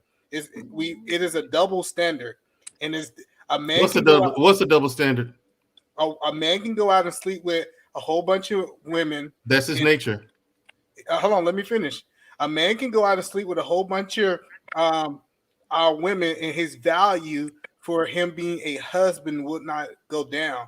But if a woman go out and sleep with a whole bunch of men, and she share that information is visible, she would have less options. So we got to understand that we do live in a double standard, and I'm gonna teach my daughter what's best for her, and I'm gonna teach my son what's best for him. I'm not saying that he should just go knock down anything, but I think that men should have sex before they get married. That's just my opinion. Why? I believe it's the level of experience that comes, in my opinion. So, but it's not okay for your daughter to have sex before she get married? Nope. She should not. She should not, especially if she's a virgin. But your son is having sex with another man's daughter. So That's what right. if that man's? He should have trained his daughter better. Oh wow. Yeah. I want to say, I'm trying to remember if that was either Black Man or if that was Mandrell's show, but we literally sat on the panel and the question was asked: would you want an experienced chick or low mileage chick? And everybody said low mileage, but then at the same time, Tommy said, hell no. I want the experience. No, but at the same time, what, Brother Tommy? I said, but at the same time, it's kind of the same thing you were saying, Mr. Bennett. At the same time, everybody wants a low mileage chick, but at the same time, you want to be able to, engage with these chicks as soon as you meet them or whatever. So I'm confused. Right? Yeah. It's the conundrum of this whole community. Don't put too many miles on it, but at the same time, I'm not waiting. It was like, okay, so what are they supposed to do? Are they supposed to wait or supposed to give it up? I'm confused. Well, I think it's two different types of women. One woman is marriage mature, and one woman is for the streets. We can't put all women in the same box. And so, if she's for the streets, then you think she just needs to be treated a certain way? No, I believe that a man should shoot his shot at everybody, and the woman is the one who's supposed to turn it down. Lord have mercy. Now, I know people won't agree with it. That makes sense. But if he shot his shot, am I hearing this? Just He's telling so me right hopeful. You now. got kids. But he said shoot his shot at everybody. So would you tell your son that he should have sex before he get married? I got a son, I got a daughter, I got a grandson, I got a granddaughter. I will not teach that type of BS. But you cut from a different cloth. You said that you come from the nerd community, correct? And the nerds move a little bit different, correct? Yet I'm a nerd, yet I'm an African, yet I don't BS. I'm not gonna train my son to be a Pookie way. Period. So what's because a Pookie?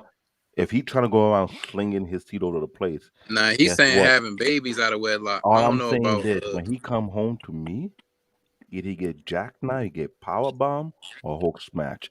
I'm not raising my son to be that kind of nonsense. But when you Period. sleeping with women His before father you didn't got do it. married? No, his father didn't do it. Yeah. I'm not gonna do it. I didn't go around swinging my feet around. Yes, I was dating, I was doing that, and I regretted that. I'm not gonna say it was all cool and dandy. I wish I didn't go to the dating scene, period. Because sometimes I want to teach my son to avoid getting himself into. There's the reason why we have a screwed up society in the first place.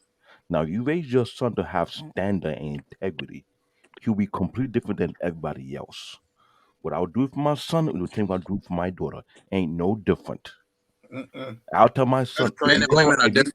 listen to me very carefully. As a father, I will tell my son, if you're going around out there willingly having sex with all these kind of girls and they're not your wife, it falls on you. Wherever consequences come upon you, you should deal with it on your own. Don't bring it in my household, period. You want to find a good woman? Keep yourself clean from all that and wait for the right one to come along. But Other than don't y'all that, think it's I'm a not problem playing that that we game. tell our kids to do stuff we wouldn't have did? No, but the thing is, Yep. your kids with are wait, you. wait, Yeah, hold on. Kiki Your kids are Banter, gonna who fuck is up. Is what he's 23, saying. 24, who's a virgin. So what I'm trying to say? Right, your kids are gonna make No, mistakes. your kids are is gonna what fuck he's up, but don't saying. encourage them to But fuck up. right, don't encourage Absolutely. you. Teach them Absolutely. to do the right thing, though. Right. And there's something called Strong growth. values. Yeah, You and don't they're want them gonna to do the same stupid you things teach that you them to did do. back in the day. Right, You teach them exactly. to do the Guys right in their thing, though. 20 right now, they haven't have sex. The reason why they didn't have sex is because they don't want the drama. Cheeky banks is one of those kind of guys. So what you saying is okay, it's not okay in my eye. Because you know why? This is why they keep blaming the baby boomers and Generation X, because they didn't teach men better value. What you talking about? So why do you think you didn't have those values when you had sex before marriage? I remember clarifying my situation whereby my mother and my father was not the kind of parent. It was my uncle who put value in me and structure in me in the first place. So you think it was bad parenting while you had sex before marriage? Can anybody explain to me why I said in the one other panel how my mom was trying to set me up with girls, talking about every time I come home, if I don't get with an African girl at X, Y, and Z? Like, come on. I'm not going to sugarcoat nothing for nobody. I ain't here to be fake. What I'm saying is, learning from my parents' mistake, I will make sure I will surpass them and do better than that. Teach my son strong vow to be a real man, not the type of bootleg, watered down man thinking it's okay to willingly twank people over So the you're plate. not. So if you have sex before marriage, you're not a real man. Is that what you're saying? That's what you just said. You can twist it all you want. No, Thank you is very I'm the much. only one heard that? To the audio who's Yeah, listening, I think I make we it have very to have clear. discernment between I didn't do it having right, sex and I and having understand babies. But For those like sex, okay, that makes no sense because sex. If you go around, okay, this is There bro. is If your such a thing son as go out and it's contraception. It's okay for him to have 2022. sex before marriage, he can easily get her pregnant. It's the practice of making a baby, bro. And Your son can run into a mistake. Your son can run into a night where he's stupid. Okay, you said our kid's gonna fuck up. What if your son run into a night where he's stupid and he go in that thing raw and skeet up and shoot the club up? And No, I'm now, telling Dad, my I son took to your strap advice. up. You said No, I told you strap up. If you took my advice, I told you put a condom on. Right, exactly. But what makes you think he's gonna always take your advice? in my household, What makes you think he's gonna always take your advice? You ever heard of alcohol? Follow society norm. I'll repeat it again. I raised my son to be a first-class male who's not going to follow society norm. I get it. If And I had a parent I just get like it. that, But I would have done even better than that. But here's the thing, That's David. what I'm talking about. Here's the thing, David. My parents told me. My parents never really talked to me about sex like at all. I was 16, and this is the best I got. You having sex yet, Carlos? Nope. No, ma'am. Okay. Well, when you're ready, use these. The box of condoms. Nah, Here's my a three-pack. mama Here's a put me on three-pack. game. My mama Don't put bring me on game. Wait, and then she said, Bro, my pops gave me the don't bring no exact same babies here. talk. I said, okay. I said, I mean, yes, ma'am. my I took the comment- condoms, go in my room. That's the my best com- I got. Like, No, that's my the com- best I got. And the thing is, my first time having sex, my mama knew I did as soon as I came in the house. She knew it. And then skipping and Like, whistling and shit. I don't know what it was. Yeah, when I came in the house, she knew. I don't. She never told me she knew. Emotional, Right. She never told me she knew. She never told me how she figured the shit out. But looking at her face, you know what I'm saying? She looking at the look she never gave me before. She's like, You know how she knew? Because you came in floating and shit. You didn't even realize it. Hey, no, so y'all really don't think? Hey, why she Y'all don't need think to somebody today, should woman? probably Hey, so. hold on, no. go ahead, E-Man got it. Go ahead, E-Man. You probably right, man. This is a question for the panel Let me because do it with you guys. me Throughout my growing teenage up, years, I didn't have sex. The first time I taught how to sex was a month before my 22nd birthday. So if I didn't do that, would I still be a virgin? 22. but hold Yes, on, I waited. let me say this right here. But at See, that time, You I waited. just made them. You mean I want to make the right one. I made a mistake. I really believe that's how kids are produced. Child, no, I haven't. Listen, I really believe that's how I was kids. 17. Listen, I think kids are produced that way because parents actually just hand them a condom and say, figure it out. I remember my mama taking a cucumber, showing me how to put on a condom, telling me how a condom worked properly because she said, I'm in the medical field. I'm going to educate you on how this works. I think we should educate our kids more. We can't I just agree say, with that. Let me No, I agree. E-Man. Totally agree with So, that. E-Man, let me I would take it a E-Man, step I got further. I got the exact same even as advice, E-Man. kids, And you know what I'm saying? Like, until 29, I wouldn't touch shouldn't be, nobody without a condom. you got your And then PP. that was just straight off of that advice the Mandrill got. I got the exact same advice from my It gotta pops, be more and education I early literally on. flat out wouldn't. But more for me was learning from other people's mistakes. I had seen my Right. brother had a kid Right. early. I had cousins that had kids early. So Yep. it was a mix of me seeing that, and then my pops just telling me. I mean, my pops. I mean, he cut it even more simpler than that. He just said, "You're gonna end up in situations. Protect yourself," and that's it. But here it is. For and dog, I used to get teased in the military because I used to use the condom on my main chick, and they used to laugh at me. Yo, main, Yeah, nigga don't want no kids right now. And all the ones that you got baby mamas all over the place. All over the fucking place. So I just think we should educate our kids. We can't make it seem like majority of kids out here not having sex. If they don't have sex and we're not gonna tell them about it, I'd rather educate them and inform them, because in the end of the day, they're gonna make that decision. You're not wrong. You're not wrong, but you can still advocate in terms of what you think is best for them not to engage, but absolutely, don't keep them ignorant. I don't think it's incompatible with each other. And doctor, that's what my mom said. She said, I don't want you to have sex. She said, I don't want you to have sex, but I know the likely that you might have sex. So let me show you how a condom works. Why did she want you to have sex? My mother never told me that. What, she want you to be a queer? No, my mom wanted me to wait till the right time. See, my mom was on that. She wanted him to hold out as long as he could before he had any children. Fuck that. My mama knew. Look, now my daddy's different. But my well, mother. Mandrill, you was wild. So I wasn't wild. I had parents who understood. They're like, listen, you're gonna do this shit, okay? You know what I'm saying? We see you working out and you're lifting weights and shit like that. We see what you look like, and the chicks are gonna be at it. The chicks are gonna be at it. So I understand. So we can't stop you. So take these rubbers and make sure you use them. Don't bring no babies in this house. Yes, that's the best advice. Now my brother not here. My brother not here, but he in the chat. Who? That's Sir Hale. Sir Hale waited till he got married to have sex. He did. Okay then. There's nothing wrong with it. If I wasn't to listen, that's not the reality for most people. Most people I was gonna say that. And guess what? Him and his wife were virgins. I get that. They got married at like that's dope. 18, right? 17, 18. Because they say comparison is a thief of joy. You don't got nothing to compare it to. This is the best ever. Let me be real with you. When I was in high school out here in Brooklyn, the high school I was going to, Silverdale High School, had a daycare within the school. When I saw a lot of girls coming to school with kids, I was like, oh, hell no. What? I refuse to date any girl within Brooklyn just because of that. But you got to understand, you didn't have those options because you said you was a nerd. You didn't have. Even I was a nerd. My thing was this: what I was looking for, with above the standard with my community, produce. I wasn't going to get tied on to nobody will hold me back. So you had a lot of options in high school to have sex? No, let me explain to you very clearly. I will say it again. Yeah.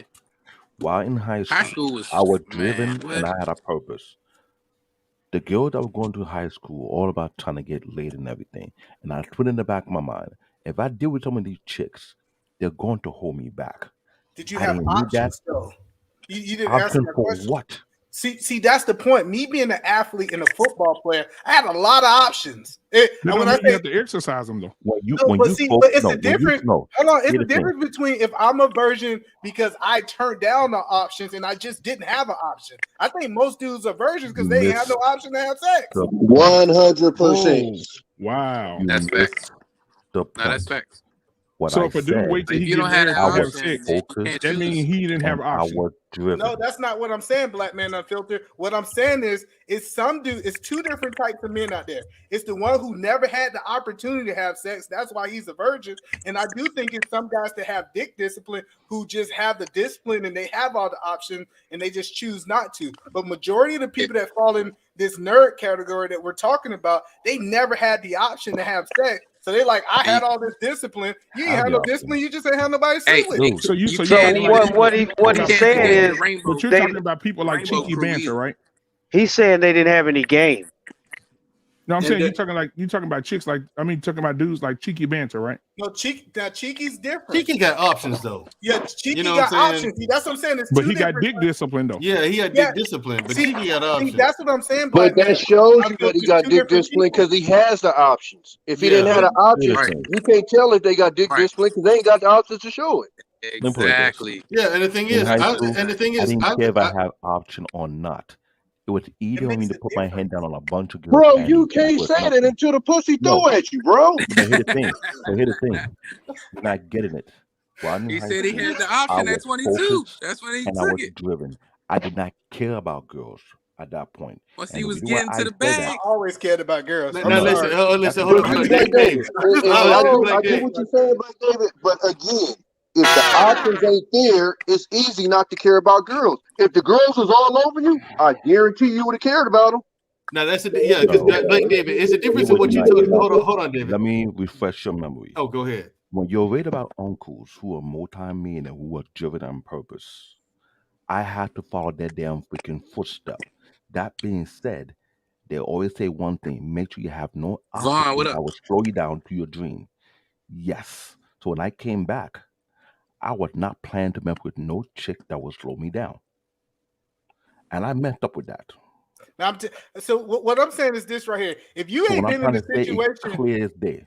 I If get you that Canadian focus, born, you but have a I'm telling I've purpose. been in You could care situations less that about I'm your in a room options. with a woman at 16 years old. She take all her clothes off and ask me if I'm gonna do it or not. And I had to have either discipline to walk away or sleep with. I slept with her, but I'm just saying. So yeah, no discipline.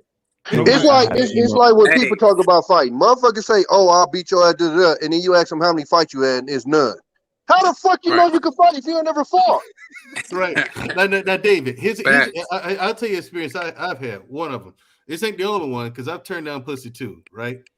I've been, getting ready to deploy, and this chick comes in my room, grabbing my dick and shit. And so I'm like, she wasn't the baddest though.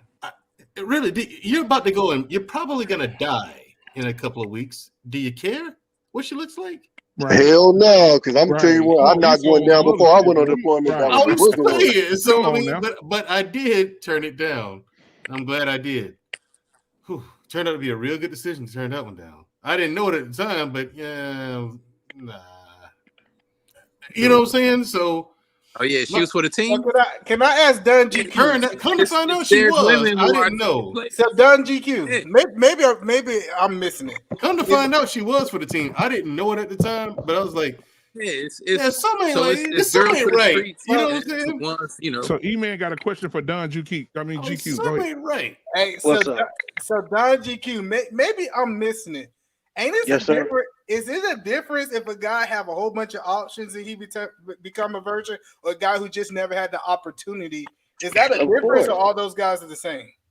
Of course, there's a difference.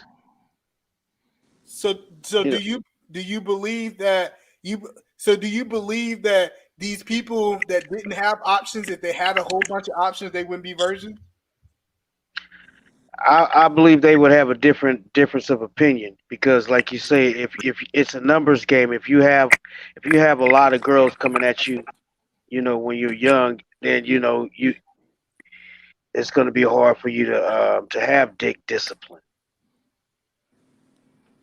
But E-Man, you said that you want your son to have some type of experience. Experience means you have to continually do something over a period of time to get good at it. So that means your son's not going to just stop at one female. He may hit that one, try and hit another one, hit another one, and then he'll have the experience. That's because not necessarily true. That's not necessarily true. He could be in a situation like when I was in high school, I only really messed with a handful of girls who I was dating. Like I wasn't I just wasn't knocking down a whole bunch of random females, even though I had the option to. But your son may be different. But no, so what I'm saying is I just can't grab. I don't encourage my sons to. Yeah, your son may like the taste of the. He might like the taste, for them anyway. And then when he like the taste, you know what you do when you like the taste. He gonna be like, "Damn, I can get this one. I can get that one too, and that one." But that's how you get that experience. I think the best thing I can do for when I have a son, because I believe I am gonna have a son, is I can show him my example of what I'm gonna do with my wife. It's a reason I got married to my wife. It's a reason I had a baby inside of my marriage, and there's a reason we're gonna be together long after he leave our house. Is because I'm gonna show him a foundation of what I think is right. So I know y'all guys are making this statement like, "Oh, you gonna just tell him to go out and be for the street?" No, I'm gonna tell him, "Hey, marriage is the best key for you. Actually, get married younger." I'm not gonna tell him wait, because what y'all telling these dudes is, "Hey, don't have sex. Wait till you 35, 40 years old, and then get married." Like that's crazy that you want your kids to wait that long before they get married. No. We don't want our sons to wait that long, but you don't want your daughter out there like that, though, right? No, I want my daughter to get married as soon as possible. No, I'm saying, but you don't want her for the streets, though. No, I think she's a difference. Like I said, he said it was a double standard. E-Man did say that earlier. Yeah, now read what Sir Hill just said and comment on that. Now here's the thing, E-Man. You and your wife gonna have a little blazing when them Tiger Woods. You know what I'm saying? So it's gonna be hard to keep the women's hands off of the dudes, right? Just make sure he's not that sloppy, okay? Tiger Woods damn near fucked up that. Hold up, Tiger Woods damn near fucked the bag up, okay, with dummy. Now I got a question for everyone on this panel because I asked Nathan, my boy Nathan. Sir Daly Hill, this. how you know it was God? Hold on a second. I got this question to the panel. Okay, who's the bigger embarrassment now? Tiger Woods, How you know it wasn't? or Juicy Smoulier? Who's the bigger embarrassment? Tiger Woods or Juicy Smoulier? Juicy easy. You moved the goalpost big on that one. I mean, at the moment, yeah. I mean, back then, you know. I was thinking the same thing. So, I mean, So Juicy, at the moment, do you agree with Sir Hill's me and Doug over it, yeah, right, Doug? So no, You gotta get the comeback story first. So I want to be completely transparent, right? I personally think two people young getting married both his versions is the best option. Juicy. I'm not saying that that's not the best option. Real juicy for the next 5 months. Hey, so we're addressing Sir Hill's comment. Go ahead, E-Man. So yes, I do believe two versions getting together, 18 to 21, getting married, and that's their only partner is the best option. But I also live in the real world, and I realize that a lot of teens are having sex. So I want to educate my kids on, first of all, who I was, what I did. I'm not going to lie to my kids to try to deceive them that I was something that I wasn't. And I'm going to advise them, hey, I think you should wait for your wife. But I'm going to also give them the advice that, hey, this is how you do these things. This is how you put on a condom, son. This is the things that's important. That's fucking weird, bro. Hold on. If you do these things, that's not weird. The teacher. No, I don't see an issue with that. But that's not what you were saying early on. Right? Yeah. That's I thought what you were saying early on was, if you were going to tell your son, go get it. That's what I'm saying is, weird, if my son is sexually if my son is sexually active before he get married, I'm not looking at it as such a bad thing. Now, I love it if he does it the perfect way, but I understand that kids are not perfect. Vaughn full of cap. I understand. That sounds different from what you were saying before, but I agree with most of what you're saying. I have no issue with that. And also, I want to build a relationship with my son and my daughter. Whatever they're doing, they're able to come to me because I am a safe passion. See, I think we put so much of these hard standards. Even if it's rainbow. Listen, I think we put so much hard standards on. You heard that, man? I heard what you said, but good fucking question, bro. I think we put so much of these hard standards on our kids, and our kids feel like it's a wall there that they can't communicate effectively with us because we're trying to push a certain narrative. So I'm telling you, I think it's people out here who think y'all kids' virgin getting knocked down at school. Y'all just don't know it. Hey, man, no offense, man, but you seem like the kind of father that would be a dick. Like, I mean, like you seem like your parents would be glad. You be the dad where the kids are glad, happy that you leaving for work and shit. You know what I'm saying? I mean, actually, let me ask you this. So, E-Man, Eso had a great question. So, if your son said, "Hey, Dad, I want to, hey, listen, he's an ABC. You taught me how to use these condoms and all this here and whatever, but I'm not going to be a virgin. I'm not a virgin, Dad. But I'm not batting for the other team. I'm batting for the other. I'm with a guy. I'm not batting for your team. Would you support that as well? I think it all comes down to how you raise your kids too. You can raise them perfect, but if they choose that lifestyle. So you mean to tell me you can raise your kids to not be gay? Tell me you can raise a child not to be homosexual. I think so. I really do. Fuck me, I need a break. So hold on. So you saying right now, teens are out here having sex at an alarming rate, but you will not take into consideration that kids are choosing the same sex as well. You didn't even let me answer the question. What Mandrell go? Go ahead, man. I'm sorry. I didn't mean to interrupt you. You made a statement, and then you made two more statements, and you never let me answer what you were saying. Yeah, I'm sorry. I apologize. Go ahead. So first thing I'm saying is I do believe that I think a lot of stuff that can be taught behaviors. Now, I know a lot of people might disagree with that. I don't believe that people just come out the womb and they say, I've been gay from birth. I don't think that's true. I think some of these things are taught. Like if you really start studying the people in these groups, in this special group, they say, I was touched as a child. Something happened to me that swayed me over to these teams.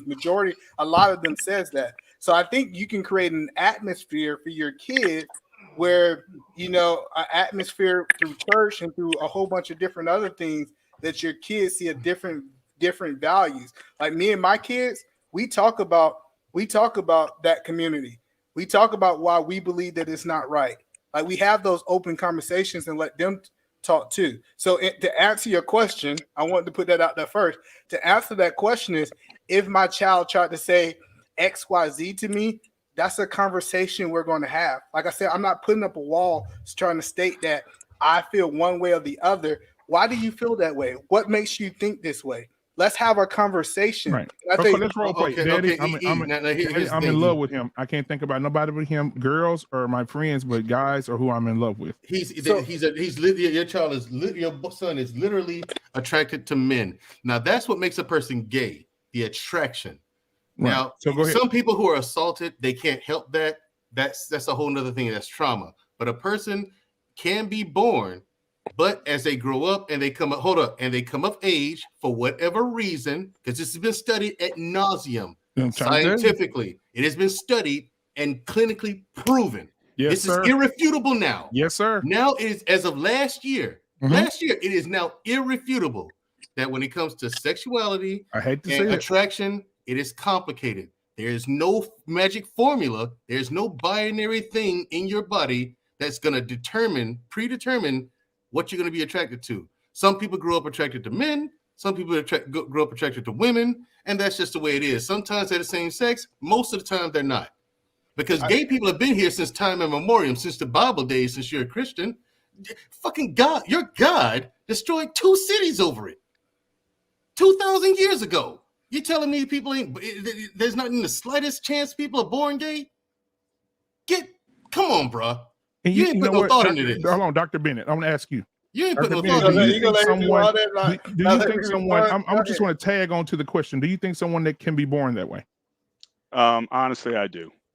I don't think that people come to this decision, even in 2022, people come to this decision haphazardly, despite the acceptance of it. And even if you go back again to biblical times or whatnot, and first of all, I would check as far as God didn't destroy Sodom and Gomorrah because of necessarily the homosexuality, but it was because of their pride and ego. So it was beyond just a homosexual thing. Yeah. But I do think that, for people to take the risk. I mean, it used to be capital, offense, and for people to still take the risk in order to do that, just to express themselves or just to be rebellious, I think there's something deeper than that. And so I'm not of that group that people are trained or because of your influences you choose to go a certain way. I think there's something there in us. If I was going to speak on a spiritual matter, I mean, we all have proclivities or what have you in different ways, just being human beings. And so I do tend to lean towards that. And again, I know a lot of people in Christian community disagree with me on that, but I certainly I am of that ilk. That I think it is something that is much more complicated, as Brother Mandrell had stated. And if it was in my situation, if my one of my daughters came to me and said that was there, we would definitely have a conversation. But regardless, I would still be a father, and I would try to love them the best I can through it. But I wouldn't try to take them to conversion therapies and some of the things that they're pushing, whatnot. I wouldn't go to those routes. But I do think it's definitely something that's much more complex than people just saying, oh well, because you're hanging around a bunch of sissy people or whatever, you're automatically going to become that or what have you. So I do think that there's it's much deeper than a lot of, especially in the Christian community. A lot of us just kind of brush it off as just just how you were raised, and I think it's deeper than that. And I want to tag someone to that before E-Man come in here. Okay. There was this round table at my church before, and I'm with you on this, Dr. Bennett and Mandrell. I agree with you both, because I had a round table and we were talking at the table about, can a person be born that way?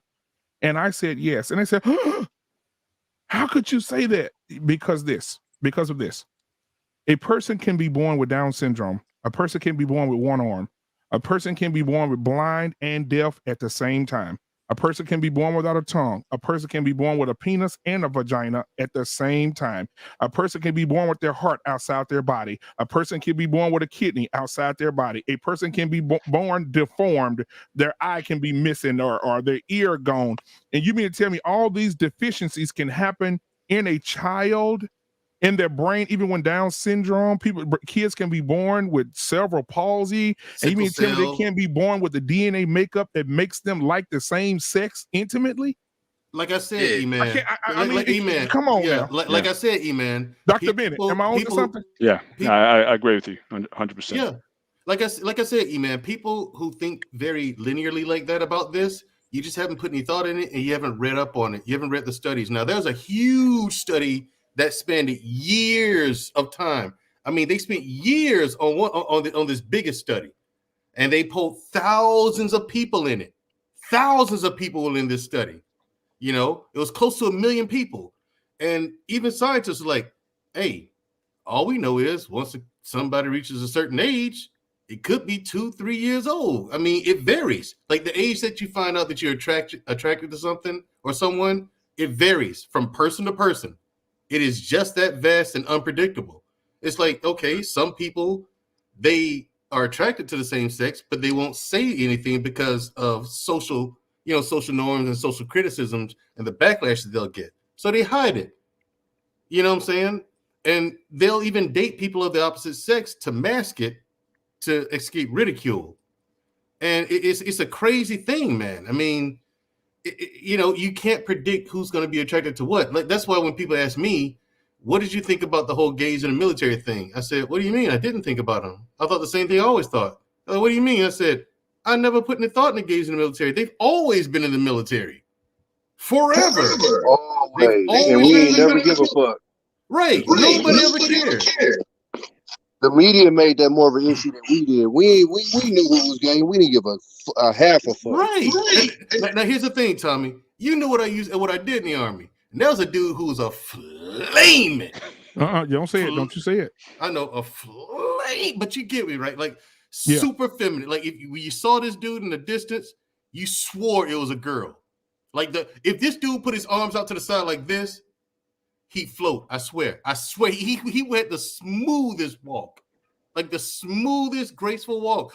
But here's the thing: when shit got thick, he could bang with the best of them. Pause. But this dude had no business. I had no problems going, fighting with this dude on my team. None. So man, let's get E-Man in here because he's on the other side of this. So E-Man, yeah, he didn't hear anything I said though. Everything we just said, E-Man, how do you feel about it? Well, watch this. I think it's definitely a more complex than what we're trying to do. See, the biggest problem. No, what you're trying to do, we're saying it's way more complex than just people can be raised to be gay. All right, buddy, you got it. Go ahead, Blackman. No, go ahead, man. No, because the biggest problem that I have with these type arguments is that usually when people on one side, it doesn't give you the opportunity to have a conversation. It's not a conversation anymore. It's like we got to be mindful of being able to have a conversation to get an understanding. I think the biggest problem with women is when we talk to them, we so big at trying to push our narrative that the reason that it's no common ground and we don't get to it is because we don't allow them to really understand their stance and why they stand where they stand. Right. And so what I want to say is that it is complex, but so it's two different things. We talk about nature and we have nurture, right? I do believe that things can be passed down through generations, right? I believe that you can put certain things in your DNA, in your spirit, that you can pass down to your kids, and your kids can deal with those things if you don't know how to handle those things. But the one thing I was saying when I said that it was nature, I mean, it's something that is nurture, is that we have the power as parents to speak over our kids. Like I believe, I know some people might believe that they don't have the power. I believe we can talk success. We can talk heterosexuality. We can speak wisdom and faith over our kids and change their output, change their destiny. And I do believe the value of words, and some people don't see those values. I don't believe that my child is just going to be what they're going to be, and I don't have any choice of that. So if you're speaking negative things about your child while it's in the womb, yes, that child can come out with anything. I'm not disputing that, but I feel like the environments and my words and my authority that I speak over my kids is going to dictate where they go. That's my opinion. But my So do you question, think? but So so do my you question agree to with you, us on? Do you agree when we say a person can be born that way? I believe that, yeah, I believe things can be passed up through their generation, but I don't think a baby just come out gay unless somebody released those wrong words. For okay, example, my wife was bringing something to my attention. She was like, "Hey, imagine if somebody saying that I want a boy, I want a boy, I want a boy," and you speaking those words of life into that baby, that's a girl, and that boy start moving. I mean, that girl start moving in boyish ways. What are you speaking over those children? Because I do think what you're speaking and what you're letting other people speak on those over those children can dictate how they be. So I think we just discount what I'm saying in so many words. We discount on the nurture side of the environment that we put around the kids to be able to make them think the way that they think. okay. My question to you is like, I happen to believe with all my heart and soul, E-Man, that there is no amount of nurturing and no amount of words that can be spoken to make you gay, nor me, nor anyone else on this panel who is not gay or bi. There's no amount of words that can make that they can make that manifest. Period. So the reason I disagree, if you take somebody, say two gay people adopt a child, right, and that child was supposed to be straight.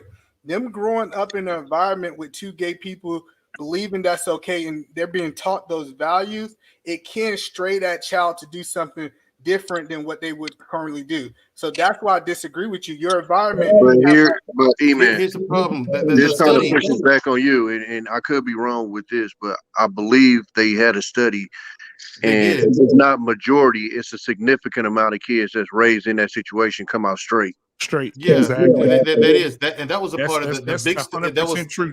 Tommy. That was also a part of the big, huge study with hundreds of thousands of people in it. That was a part of it. Kids who were raised in a two-parent home of the same sex. Some two men, some two women, and the vast majority of those kids came out straight. I think it's the environment. So, say for example, but that was the environment. Hold on, no. Let me go into a little bit detail. So when I say the environment, say if you have two people that's a very toxic relationship, somebody say I don't want that because that's toxic. Compared to two people who have a very healthy relationship, that makes a difference. So I think it's deeper than what we're trying to say. But I do think like if we look at kids that kind of that comes up in negative environments, we see that their outcome is a little different from people who comes up with positive environments. Now, I'm not saying that it's not a variable to the rule, like you can have some straight, but we can't sit here and say that your environment doesn't dictate what you're going to do in the future. Yeah, but what I'm saying is for a lot of people, though, is what I'm saying is this isn't a choice for them. They were born and this is simply what they are. And what I'm saying, and also what I'm saying is like, I mean, there are people who grow up in beautiful two-parent households, taught all the right things, attended church, and they still believe in God, but they go on and get into very toxic relationships with women. They just have unhealthy relationships with women, and because they treat women like trash, and vice versa. You have women who grow up in the same type of very good home, very well schooled, very well taught, well raised, and the women go and get in relationships with men, and these are toxic women.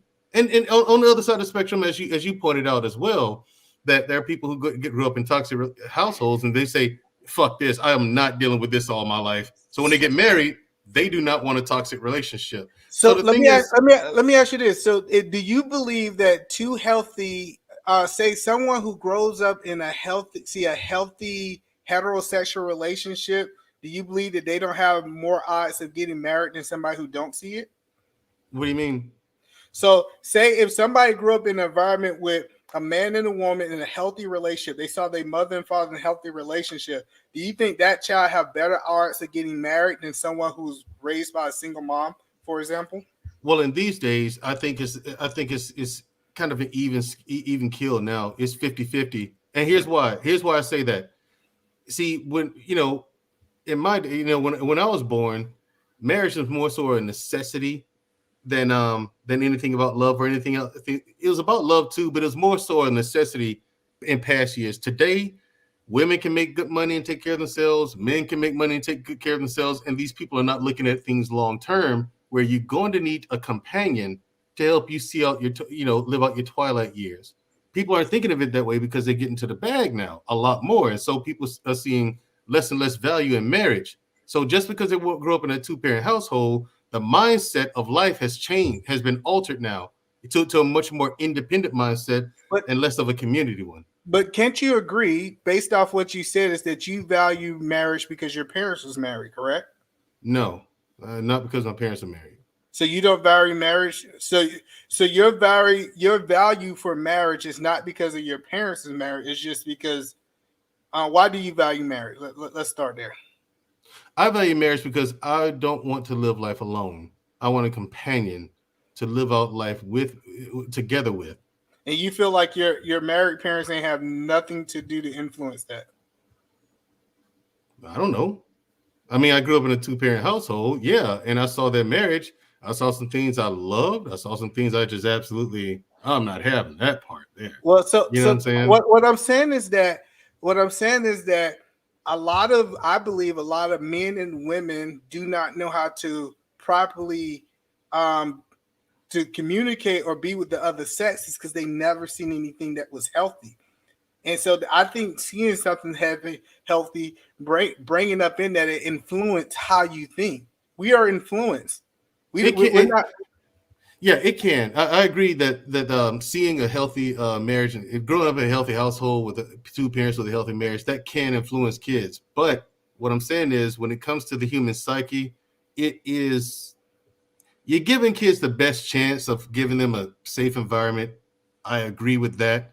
But that's just all it is. It's just a chance. It doesn't mean that they're going to do that, because you have kids, again, who grew up in very beautiful households, taught well, raised well, didn't see any kind of toxicity. My parents never argued in front of my sister and I, ever. You know what I'm saying? And my thing is, I'm not a toxic person. My sister's not a toxic person. That's because we decided we don't want to be assholes. You know what I'm saying? But you have people who grow up in good environments, like I said again, and then they go on, both male and female, and they go out and be toxic, the most toxic people you'll ever meet. They're nightmares to date, and worse, to be married to. So, well, Mandel, I might be wrong, and this is just what I heard about you. I truthfully believe if you wasn't in the military and you did not get deployed and you kind of intertwined in our society through your 20s, I think you'd be married. I think probably so. I think a good portion of your life you was gone. That's why you don't have a wife. It have nothing to do with. I agree. So that's what I'm saying is that yes, our environment. That's what I'm saying. We can't just say, "Hey, Mandel comes from a household that was married and now he's single." No, your environment of the military, of you always being gone, also is really what contribute to you not having a wife. And so that's kind of what I'm saying is that if you was to stay in regular society, majority of people like you, I think, will be in a marriage because you would have seen it was healthy and you would have been around more suitable people and not people from other countries that you was hostile with. Well, I also see marriage still as a healthy thing. You know what I'm saying? But just like security boss says this all the time, and I've heard it all the time from my parents and my grandparents and aunts and uncles. Marriage is what you make it. And it could be toxic if you make it that way. It could be very healthy, nourishing, and very pleasant if you make it that way. But both people have to be willing to work within that marriage to make it healthy and understand that every day is not going to be a good day, and you have to work through that. You know what I'm saying? If I'm living for the purpose of making my wife happy, she's reciprocating that by living to make me happy. I don't see where the problems come. You might have some bumps in the roads here and there, but I don't see where these big issues people complain about with marriage. I'm like, why? Like, why are you having them kind of issues? I think You're it's doing a the right unique thing. panel, though, because how many of y'all parents' marriages lasted? Mine, my parents was My mom and dad have been married for 39 years. Yeah, and my my parents grandmother and my grandfather were married for 63 years until he passed away. My aunt and uncle have been married for 31 years. Nobody in the family has ever divorced, ever. Right, and see, I have a similar background. Like I have a similar family background, like Black Man Unfiltered. That's why my sister and I both we have a healthy outlook on marriage, and that's where I lean towards E-Man when he says that your environment does count. I agree. Your Divorce was environment not does an count. option in our family. Right, Divorce I is agree. not an Only to a option, certain degree. ever. Now, Right, in but my only, case, exactly. Only to the environment counts, but only to a certain degree. It doesn't only to a certain guarantee. degree. It doesn't guarantee a good result. Because Right. again, I've got some cousins, right? Same type of family background and upbringing as me. I wouldn't recommend anybody date. But okay, Mandela, what I'm saying is, it's a difference between two different people. A person like you who's open to get married, and there's another guys that we talked to on YouTube say, I'm not even open from it. My mama was single, her mama was single. We come from single people. I don't even see the value of marriage. And that's what I'm telling you is that it still influenced them in how they think, regardless if that's what they see or they don't. Now that's right. Now what we're gonna do now, E-Man, is we're gonna I'm gonna Hey, come we got in, we got two doctors in the building tonight. Dr. Von Bryant is in the building That's right. tonight. I am here. Thank you. Dr. Bryant, how are you doing tonight? That's right, Black Man.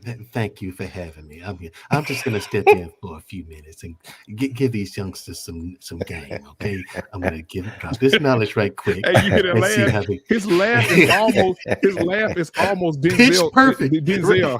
Right. Wow. My nigga. You see, I didn't even get to say one word, and then here we go. We That's just right. started already. Now what we're gonna start? Okay, that's what we're gonna do. We're gonna start. How you doing, Miss Bryant? Dr. Bennett disappeared. Where he go? I am blessed. I am blessed, and I see Mandrell is perfecting it. He's perfecting it. I'm working on it, Vaughn. I'm gonna have it. But you know what? When you get it, me and you gonna have a conversation. It's gonna be Bolo and Vaughn having a conversation. But go ahead, Brother Brian. Mr. Brian, hurt people, and we hurt Mandrell. I hear an echo. Do I hear it now? No, you good. Oh, okay, cool. Yeah. So what are we talking about, gentlemen? I hear this topic. This is a deep one right here. Yeah, and you know what? And Tuesday, this is Very gonna be the deep topic. one. Tuesday. Can you be born that way? Ooh, that's gonna be a deep one because you got it. Interesting topic. Tuesday gonna be on fire. Me personally, I don't believe that you're born that way. I believe that these accounts occur after birth, but that's just my opinion. You know, and like I say, they may, and even scientists say, "Hey, yeah, after birth, I believe that type of thing is acquired after birth." So, hey, Mr. Brian, let Brian finish. Let Brother Brian finish. He just got in. Go ahead, Brother Brian. Go ahead.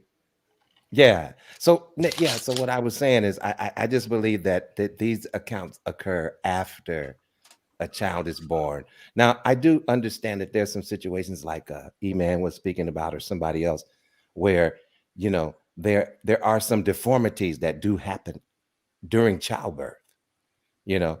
So, you know, we can't account for all of that, you know. But if you are born with a penis and a vagina, but then you don't have ovaries or uterus, you see what I'm saying?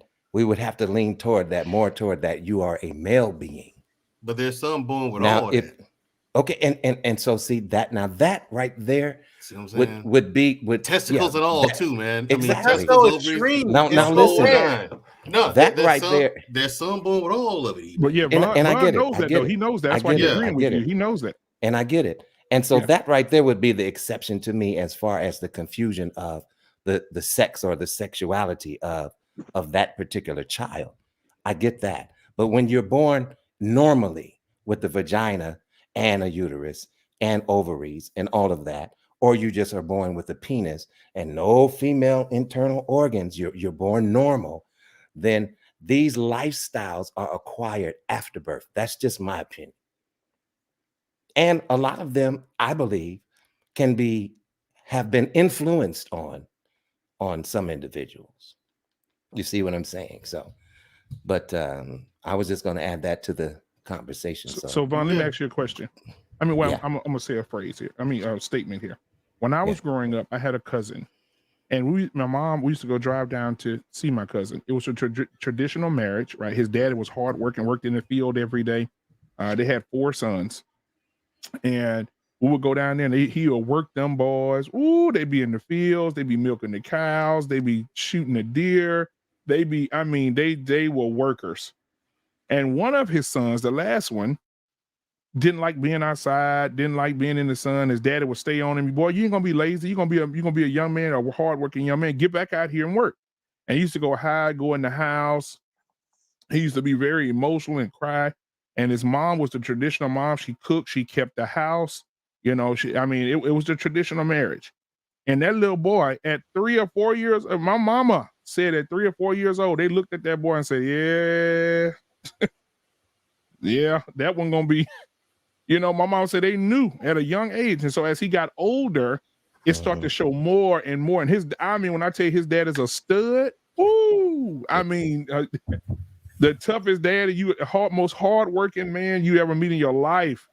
And he tried to teach his son how to drive the tractor, tried to teach him how to milk the cows, how to go hunting, how to kill deer, rabbits, squirrel. You name it, all his boys were being taught the same thing. And that boy turned out to be 100%.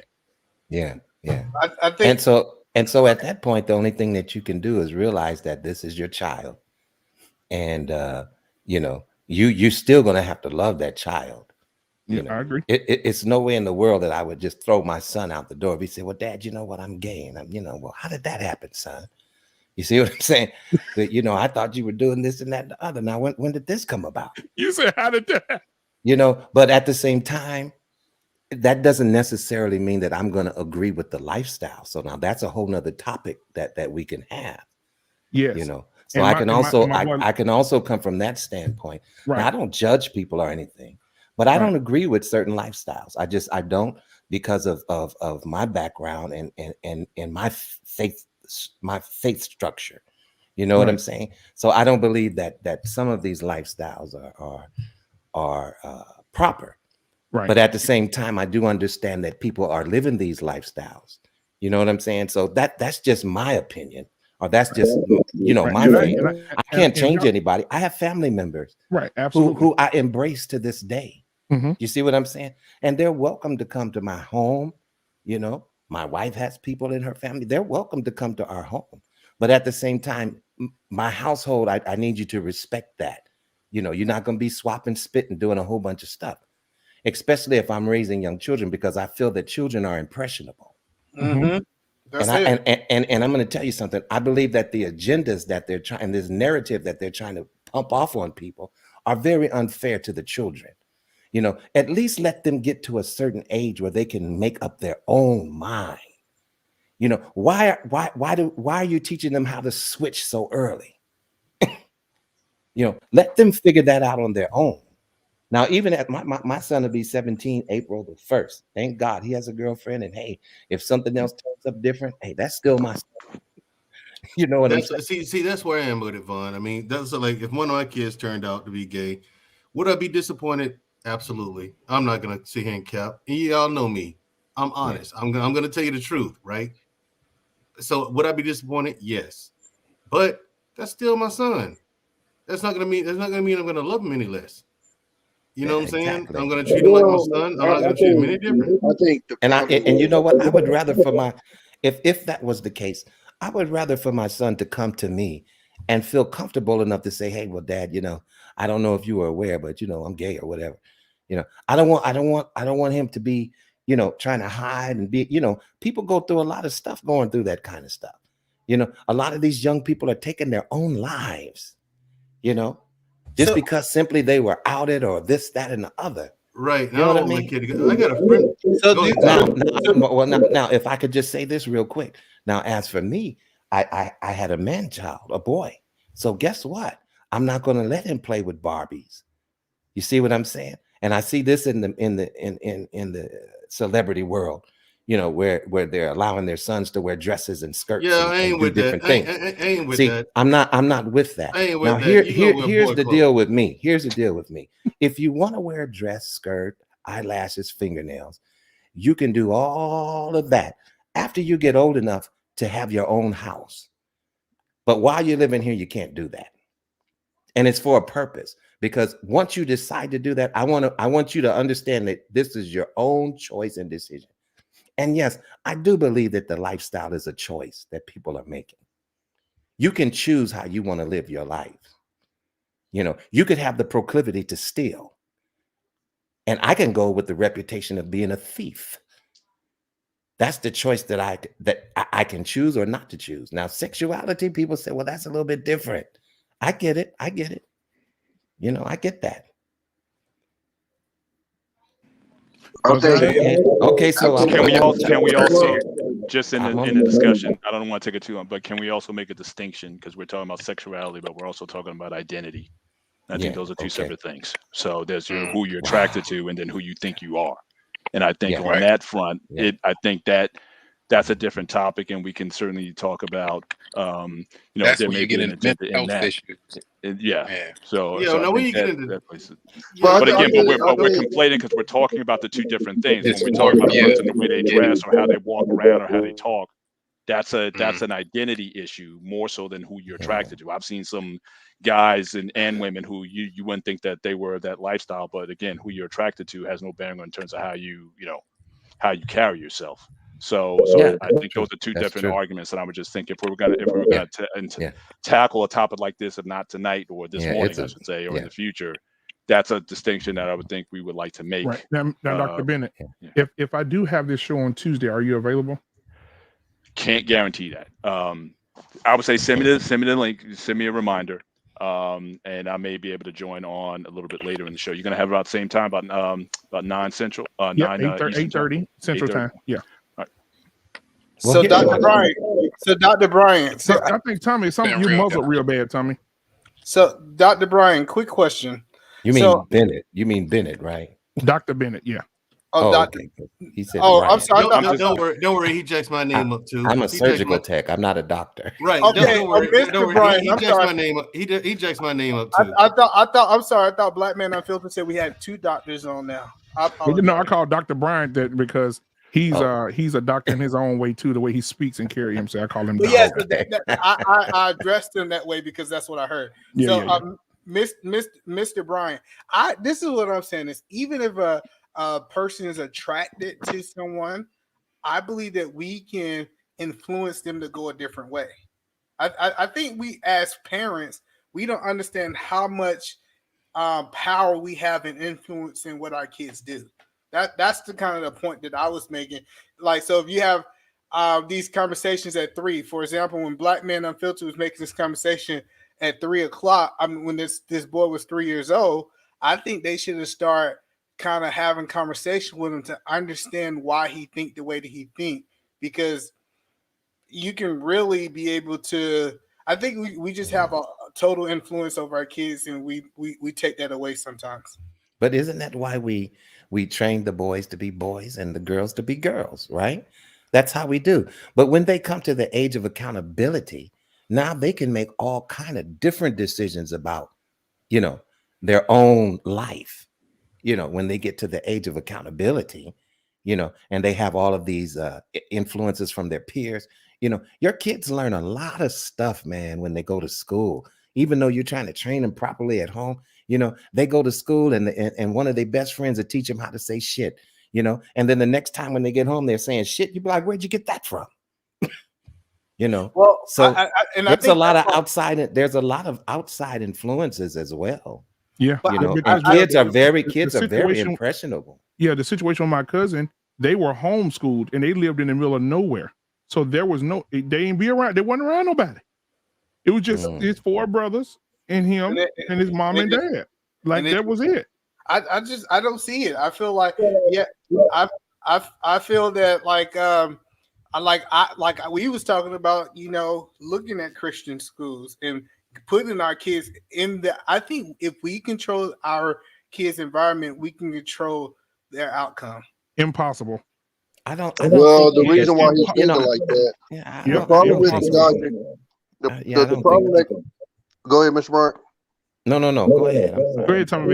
The problem that's with the guys that come from the Christian backgrounds. I grew up in Christianity. I know what you was told, so you're still coming from that base, and you can try to be more progressive now, this, that, and the other. But at the end of the day, you came from that exact same base that I came from. The shit is wrong. It's disgusting. Blah blah blah blah blah. That's where you came from. When you came up in your Christianity, that's what you was taught. Now they done switched the message now because they trying to get a bag, and that's a whole nother discussion. Right. But when we were growing up, it was not allowed. It was disgusting. And even some of the points that you making, E-Man, is what was taught when we was coming up as Christians. You could change them, this, that, and the other. And then that's what led to them sending their kids to those places to, quote unquote, change them. So, again, when you're coming from the background of a Christian, you got to remember that's what you was raised on. So even if you're trying to be more progressive about it and try to be more understanding, at the end of the day, your foundation is this is wrong. I don't agree with it. It's disgusting, etc., etc., etc. When we grew up, Christians did not have anything good to say about gays, ever. It's changed now. But yet it was. But that ain't what we grew up in. But yet it was so prevalent in the very church where they talk about it at. So, True, and that's here's the the point. problem. That's the point, Brother Brian. Yeah, Is here's that you're saying people have been grown up in that, but I don't think, man, personal opinion, I don't think if you want to talk about percentages or the numbers haven't changed since forever. So again, we're talking. You said that you don't think it's more gay people now than then? No, I don't. I think there's more people who recognize or accept it, but as far as have those tendencies and inclinations, no, I don't think so. Like you said, the churches, I mean, we go back into our family histories, go back into the 40s and 50s before there was social media, because everyone wants to say, well, it's social media, it's the schools, it's the liberal agenda, it's whatever. Go back before that. I can go back to my mother's time, my grandmother's time. There was always those members in the family in a time where it was highly unacceptable, in times where you could be literally lynched or murdered for it. And you still had those people there. So I never bought this idea that somehow we're growing a generation of gay people. I think they've all, if it was such a small and minute percentage, I don't even think the Bible would even mention it. Right. So And you know what, Dr. Bennett? That's so true. And you know what? And sometimes we were in denial, because if you go back and look in the day, look at Paul Mooney. Come on now, look at Dolomite. Even now, they're saying Dolomite right now. Dolomite, Dolomite, I bet that, but I don't buy Paul Luther Vandross, Teddy Pendergrass. Man, what are we talking? So Listen, let me give you an example that might help you out with this. Come on now. We talk about the police brutality thing. We knew it ain't more of it going on; it's more of it being taped. Exactly. It's just that simple. Now, hold on. Even when we talk about the violence. Because I've had this argument with a lot of people in my generation. Oh, the violence. When we grew up, the numbers were literally double. But the difference is it's all on tape now. It's all broadcast now. And I think what Mr. Bryan was saying, or I think that was Mr. Bennett, is it's just being shown more. It's being embraced more. Back when we were growing up, you had to hide the shit. Period, point blank. Like Black Man said, we all growing up pointed at somebody and said, oh, I think. And a lot of the times, nowadays they out because they can be. But growing up, you got to remember, a lot of these people had to suppress that stuff. If we can even take this back to even to the marriages, where on a lot of these platforms we talk about marriage, and then we look back on the the 60s and the 70s, and everybody was married. When I grew up, my pops taught me straight the fuck up. It's a lot of niggas that raised a lot of babies that wasn't theirs. That saying, daddy's baby, mama's baby, daddy's maybe, that shit ain't come out of nowhere. But it was a difference because back then divorce wasn't as accessible as it is now. It wasn't as acceptable as it is now. So now, with people with more freedom, we're starting to see people wild out a lot more, when in actuality, it was just done in the dark back in the day. And with the gay thing, it was just done in the dark a lot more back in the day. Right. Yeah, I think it's and even if you look at Dolomite's security guard even said it. He said Dolomite was 100% gay. And remember, y'all, remember, y'all, I'm from the Bay Area, so I literally watched this gay shit growing up. Like, where y'all from, I know it probably was a lot less going on, but we watched these white folks walk around butt-ass naked, holding hands, walking down the street like it wasn't nothing. Like, we actually saw this shit. And so even today, it's not like it's not overwhelmingly more out here than I saw growing up. It's just a lot more out there. Castro District didn't just pop up. That shit was there. Right. And E-Man, understand. E-Man, me in the South, me growing up in the American South, growing up in Montgomery, Alabama, understand, gay kids used to get beat the fuck up. If they thought you was gay, kids would jump them, even in elementary school. So like Tommy said, it ain't like it's just a whole lot of them just start getting born and now they're out here like that and being influenced. No, in the Bible, Sodom and Gomorrah was destroyed. And those are 2 cities full of gays. Yeah, if y'all in the Bible Belt, y'all definitely Right. lied. It was absolutely a no-go down here, bro. Nah. I'm just saying it ain't more of them. It's just now they feel more safe about coming out the closet, and that's it. They're just announcing it now. It's like that movie that Ryder Piper was in. They Live. When you put the sunglasses, you see all the aliens. Oh and yeah, shit. I remember that movie. Right. Wow. You put the sunglasses on. Put the glasses. I remember that. Off, you can't see it. They look human. Yeah, it's like Yeah, that. my nephew. You got to put them weird ass. glasses on. He hard to find. And you had, and the thing is, Mandrell, you mentioned that he had to literally beat a brother down to put those glasses on. We so didn't want to see what was going on. He had to literally beat the brother almost to his life just to put the glasses on. Got a 2x4 and beat him and everything, man. So, hey man, listen. So we'll have that conversation. I'll send you the link, Dr. Bennett. Vaughn, it would be lovely to have you on that panel as well, man, to have that conversation along with Mandrell. I mean, anybody that wants to come up, but definitely have you guys from as I look at you guys as elders to me. And so I would love to have you guys on. But listen, we've been on for 4 hours and 39 minutes. So I'm gonna go ahead and end the show. But we did have a good conversation tonight. We did have a good laugh tonight, man. We laughed. Hey, Dr. Bennett, you got to go back and I'll go check out. Yeah, hey, you brother, got to go back, brother man. Canadian born. Hey, I I got an unexpected Friday night production support call. I'm sure you know what those are like. So I was on for 3 hours, which is why I wasn't on earlier. So I figured you'd understand that. You've had some of those, I'm sure. Absolutely. And so and so I definitely want you guys on Tuesday, and I'll send everybody the link again. But I do want to thank you guys for being here. Dr. Bennett, thank you for being here. Brother Brian, thank you so much for being here. Tommy B, I love you, man. Marcus, thank you for stopping by. Mandrell, Canadian born Nigerian. Hey, listen, guys, he's stripping tomorrow, so make sure y'all go support him. He's going to. I will not be doing that. I think that he's going to be at the nursing home tomorrow. That would be Bob. You're right? referring to Soul Bob. Hell Speak, the headliner. I quit a long Dr. time Bennett, ago. his And you stripper still name haven't is paid my Bob. cut, They call Black him man. I've heard it. Okay, the big oil baby. And your Okay. Black Pim, you haven't paid my 80% cut. Bob. Don't let me sue you for that. So last time he stripped, all he had on was a Kroger's bag, and I'm done. and so he did that last time. And so I think tomorrow he said he's just going to do what do you say? Just a Home Depot bucket or something. But yeah, so that's it. I didn't say that. That was Soul Hell, so don't put it on me. Oh, okay. And I told Sir Hell said when he gets to 1,000 subscribers, he's going to put baby all over his chest and put on a silk shirt with some spandex bottoms and dance for the people. So we've had that conversation. If you guys are going to support Black David tomorrow, please go and be on his page tomorrow. He's going to be doing some tech right tomorrow. Canadian more. Now, here's the thing. We are doing a recording tomorrow. We started to do it live, but he mentioned the one episode that we're going to do a live. Starting from there will be about the tech burnout. That's when we'll start doing live. So we are trying to build a lot of viewers. And I explained to him, which I might have to email both Mandrell and so we can have that conversation with him to let him know it would be better to do it live than to do it recording, because he believed if you get more content, we're able to grow the channel. I said you could do it otherwise and still get more content. Exactly. It's just I been out on the YouTube street far longer than he has. So he having understand the dynamic have really changed. So we're doing it together. And this is my teammate and my partner. You'd have done a lot of contract in the past. So tomorrow at 12, I'm doing a episode 4. He will let me know what the topic is and we'll talk about it. Because the episode 3, it was really dicey.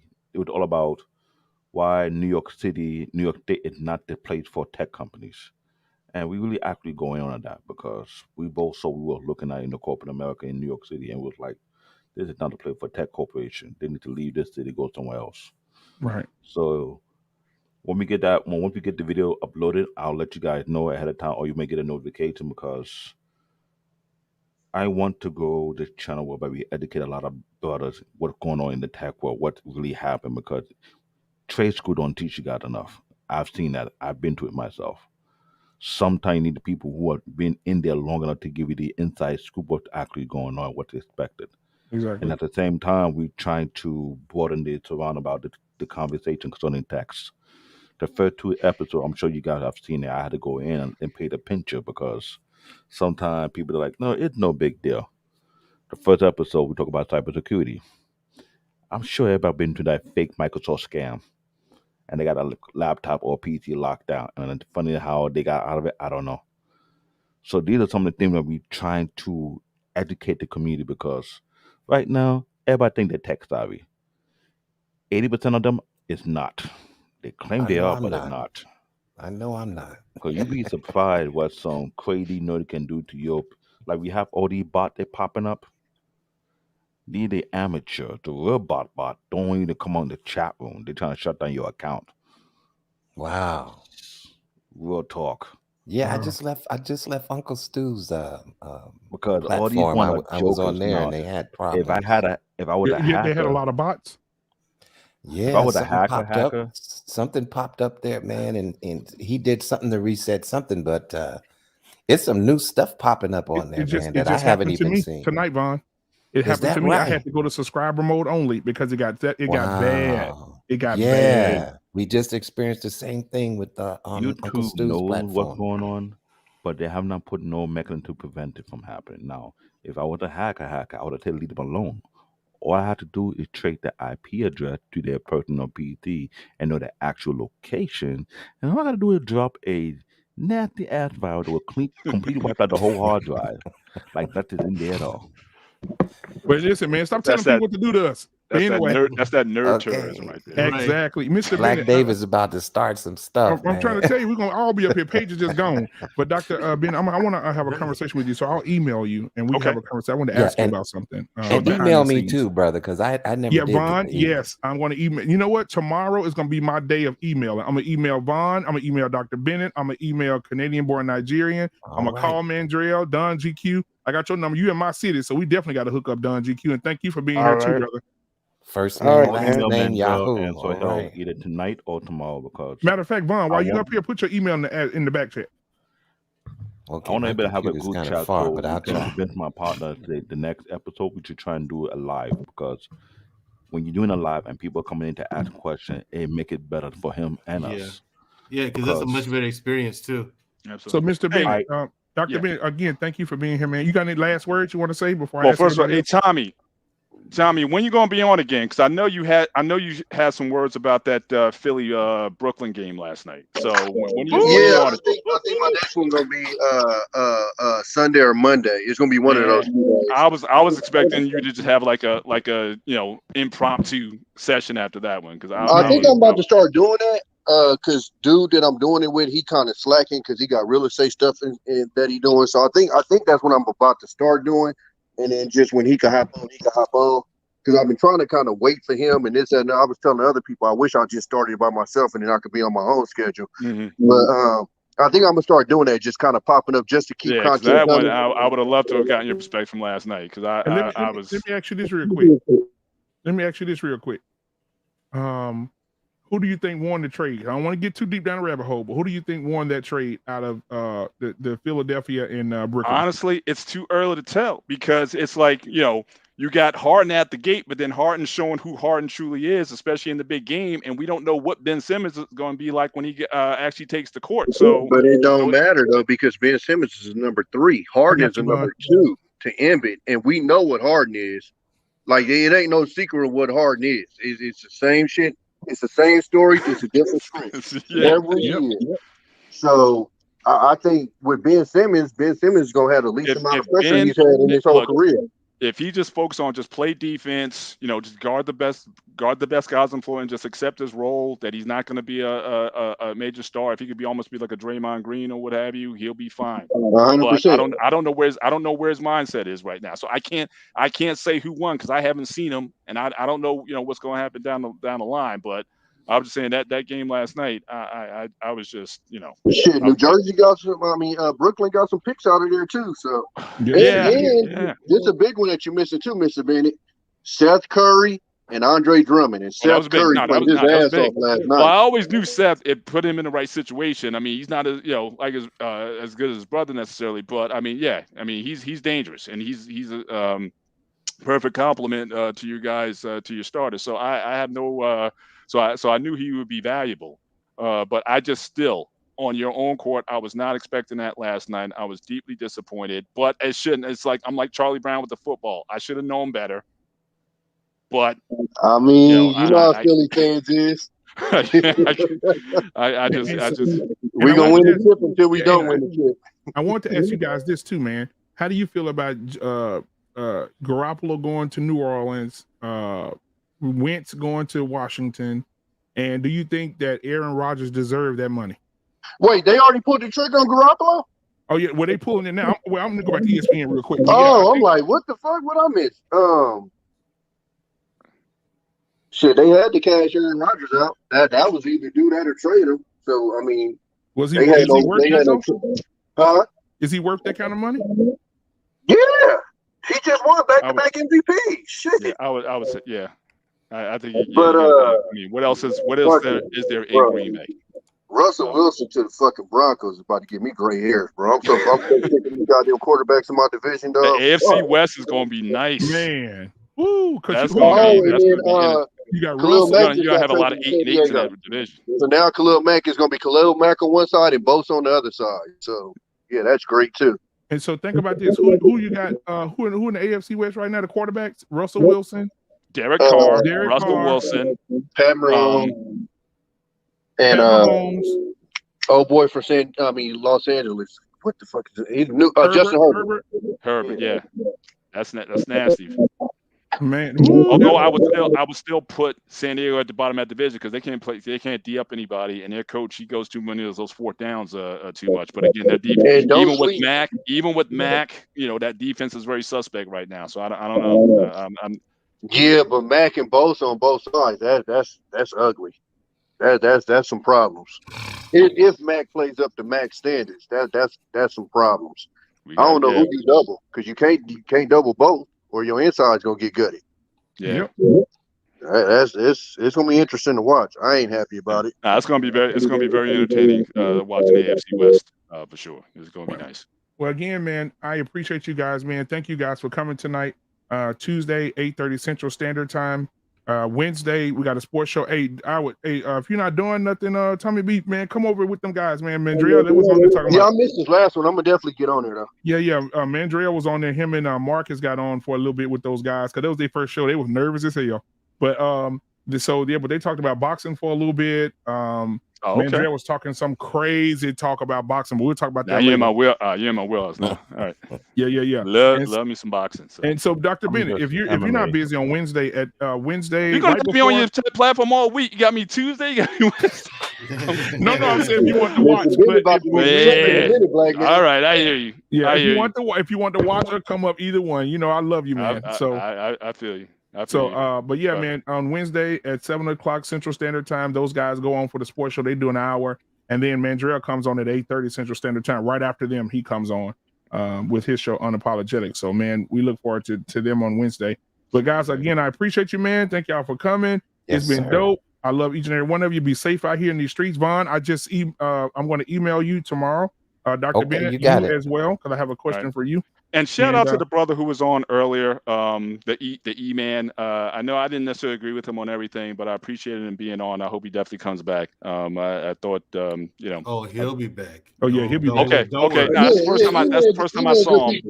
That's the first time I saw him. So good brother. Like I said, we may have which is okay. We're allowed to disagree with each other, but I respect I respect his positions. Absolutely. Mm-hmm. All right. Well, thank you guys. Yeah.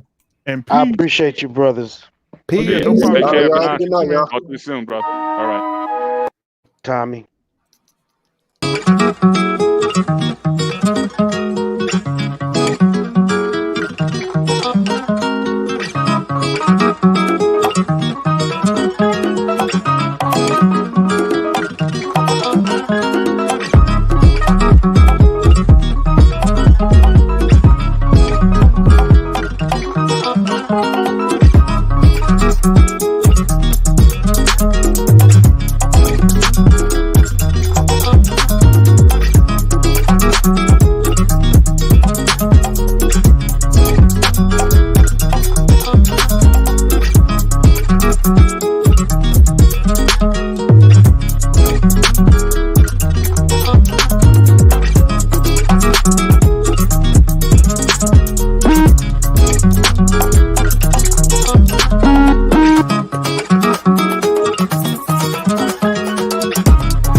Bye.